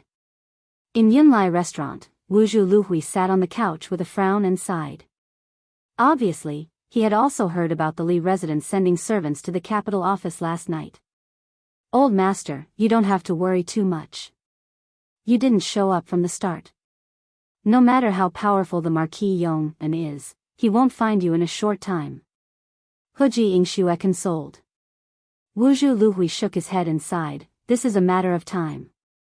Just because he didn't find out now doesn't mean he won't find out in the future. I have to consider moving the restaurant to another state capital. What's hateful is that after all our efforts, not only did we not get the bean sprout recipe, we even offended the Marquis Yong and... Sigh. Old master, madam, the maid from the Marquis residence called Lian, is here again. At this moment, a woman in a long dress walked in and bowed. This Han Chinese woman was Ling Meng, who had come in contact with Lian, A trace of panic appeared on Wuzhu Youhui's face. He subconsciously thought that Lian had brought the Marquis residence's guards to capture him. Wuxia Xianxia was rather calm. She turned and asked, is she alone? Ling Meng replied, in reply to madam, she came alone and is currently at the tea house next door. She said that she has something important to discuss with this servant. Snow Huji's eyes lit up as she said excitedly, old master, this maidservant might have thought it through. As long as we get the secret formula from her, we can leave Chang and immediately and head to other counties. We can still make a fortune. Wuzhu Luchu closed his eyes and thought for a while, then said, all right. Ling Meng, go and get in touch with that maid again. You must get the bean sprout recipe. Since we've offended the Marquis of Eternal Peace, then we can't return empty-handed. Yes, master. 1,000 strings of cash. Miss Lian, are you joking with me? A quarter of an hour later, in a tea house not far from the cloud-gathering wine shop, Ling Meng heard Lian, Er's request. She couldn't help but stare at Lian as if she was looking at a madwoman. I'm not joking. Lian frowned and said, Elder sister, think about it. This bean sprout can bring my young master close to 200 strings of cash every day. If you get it, then it won't be long before you have tens of thousands of strings of cash. I took the risk to come and tell on you. Isn't it reasonable for me to take 1,000 strings of cash? Besides, elder sister, you should have heard about it, right? My young master sent all 6 servants who might have leaked the secret to the authorities yesterday. Fortunately, I came out to buy the medicine that day with young madam's permission. Otherwise, young master would definitely suspect me. But I definitely don't dare to stay in this marquee residence. I plan to sell the secret formula and then take the money to escape Chang'an. So if you want the secret formula, not only do you have to give me 1,000 strings of cash, you have to give it all at once. I don't have the time to wait for you to verify the secret formula in Chang'an City. Of course, if elder sister thinks it's too expensive, I can find other buyers. After saying that, Lian actually turned to leave. It was obvious that she had nowhere else to go and was in a hurry to cash out and leave the house.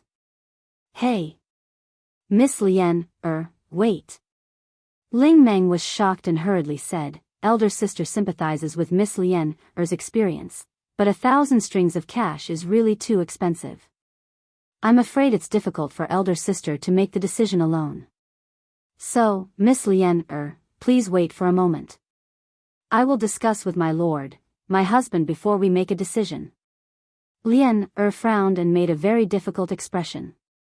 After a while, she finally nodded and said, all right then. Elder sister, hurry up. I must leave Chang'an City today. NN. Don't worry, Miss Lian, elder sister will be back soon. 1,000 strings of cash. This girl really dares to ask for an exorbitant price. Wuzhu Luhui and Hu Ji, Snow Cherry, were actually in another wing of the tea house. After Ling Meng reported Lian's request to them, Hu Ji sneered and then looked at Wuzhu Luhui and suggested, Master, why don't we capture this girl and torture her? When the time comes, we don't have to be afraid that she won't tell us the secret formula. Wuzhu Liuhui's face darkened and he waved his hand and said, this is not the time to complicate things. If things get out of hand, I'm afraid we won't even be able to leave Chang'an City. Besides, this secret formula is indeed worth 1,000 strings of cash. Hu Ji, Snow Cherry, could not help but say, Master, what if the girl tells us a fake secret formula? Wuzhu Liuhui's eyes flashed with a cold light and he sneered, then if she's heartless, don't blame me for being unjust. But looking at her current situation, it's unlikely that she will come out to deceive others and cause more trouble for herself. Ling Meng, go and promise her that in the afternoon, you will send the money to her house. Hand over the money and the secret formula. Ling Meng bowed and said, yes, master. Similar scenes were happening in different parts of Chang'an City today. In the afternoon, around 5 in the afternoon. The 2 servants and 4 maidservants that Li Zishuan sent out all returned with a full load. On this trip, the 6 of them had cheated nearly 8,000 strings of cash because one of them, Wang Xiaojiang, was secretly invited by the Chui family. Towards his old enemy, Li Zishuan showed no mercy and directly asked Wang Xiaojiang to ask for 3,000 strings of cash. The Chui family's duke hated Li Zishuan to the core and wanted to disgust him. Moreover, the income brought by the bean sprouts was indeed considerable. They could earn at least 4,000 to 5,000 strings of cash in a month. Although the Chui family had a large business, if 4,000 to 5,000 strings of cash were to fall on the ground, it was impossible for them not to pick it up. The most important thing was that Wang Xiaojiang was an actor. He even acted as the duke, so he was able to cheat the Chui family of 3,000 strings of cash. According to the information from the 6 servants, Li Zishuan immediately asked Pang Feiji to secretly bring back the 8,000 strings of cash in a carriage from their houses.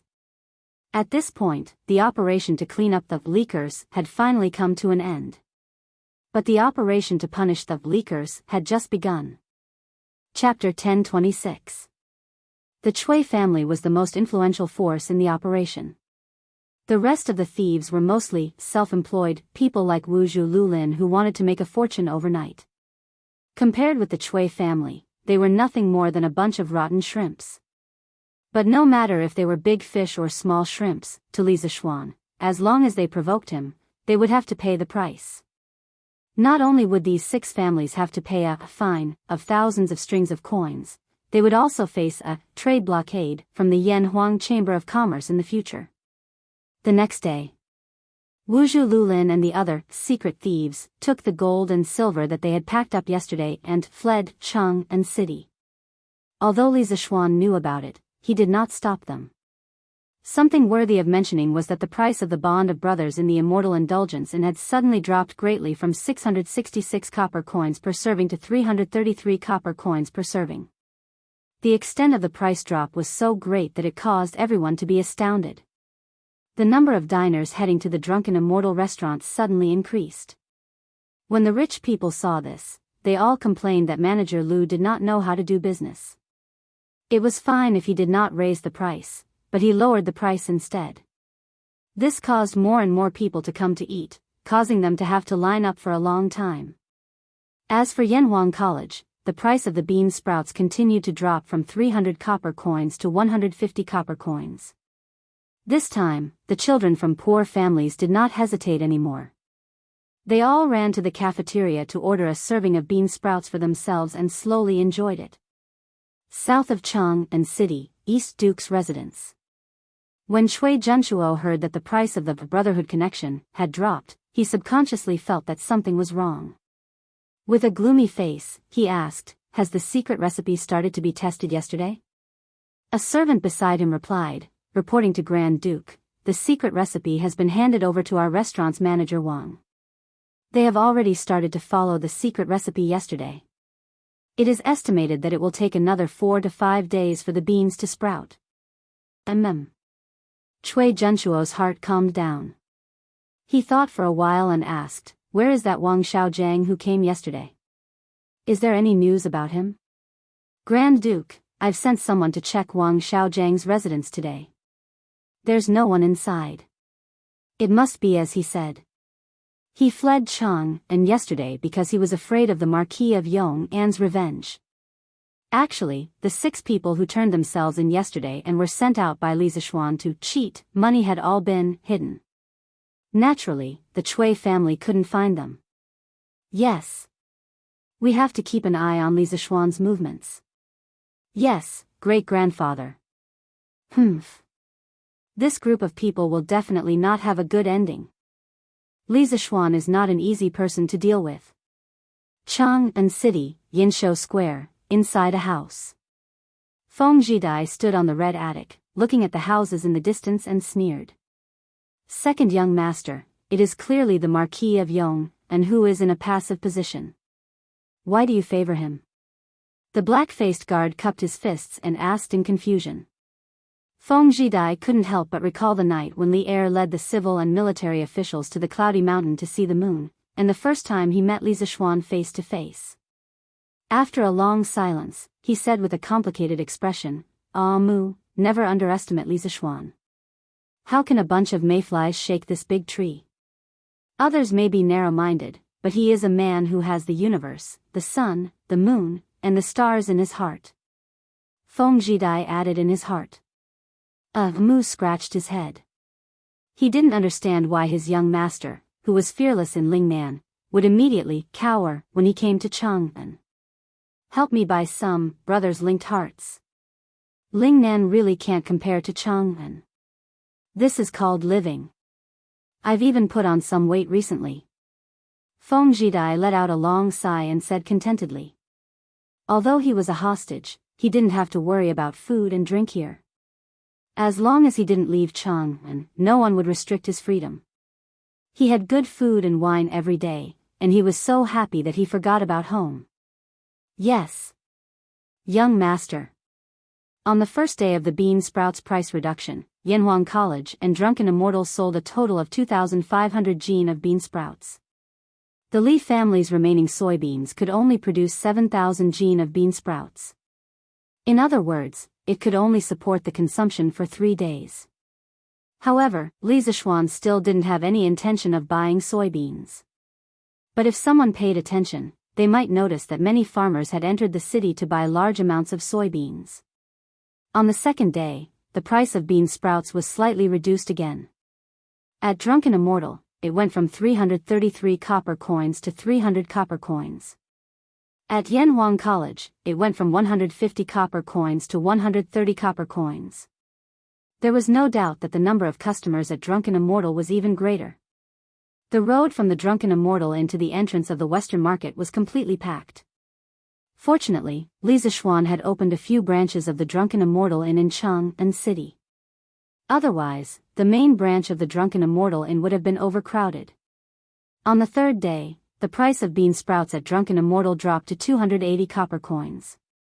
At Yanhuang College, it went down to 110 copper coins. The once glorious bean sprouts that only the rich could enjoy suddenly became not so unattainable. Ordinary people could still squeeze out enough money to eat a plate of bean sprouts. However, while the commoners were happy, East County Duke Chui Zhenshuo couldn't be happy. Bastard. This bastard lowered the price of bean sprouts so low. How can the Chui family make money when the bean sprouts are released? When will we be able to recoup the cost of 3,000 copper coins? When Chui Zhenshuo heard the news, he couldn't help but smash vases and teacups in his residence. Everyone in the Chui family was in danger. Li Zishuan couldn't care less about the Chui family's situation. He was leisurely carrying out his plan. On the fourth day, the price of bean sprouts at Drunken Immortal dropped to 200 copper coins. At Yanhuang College, it went down to 100 copper coins.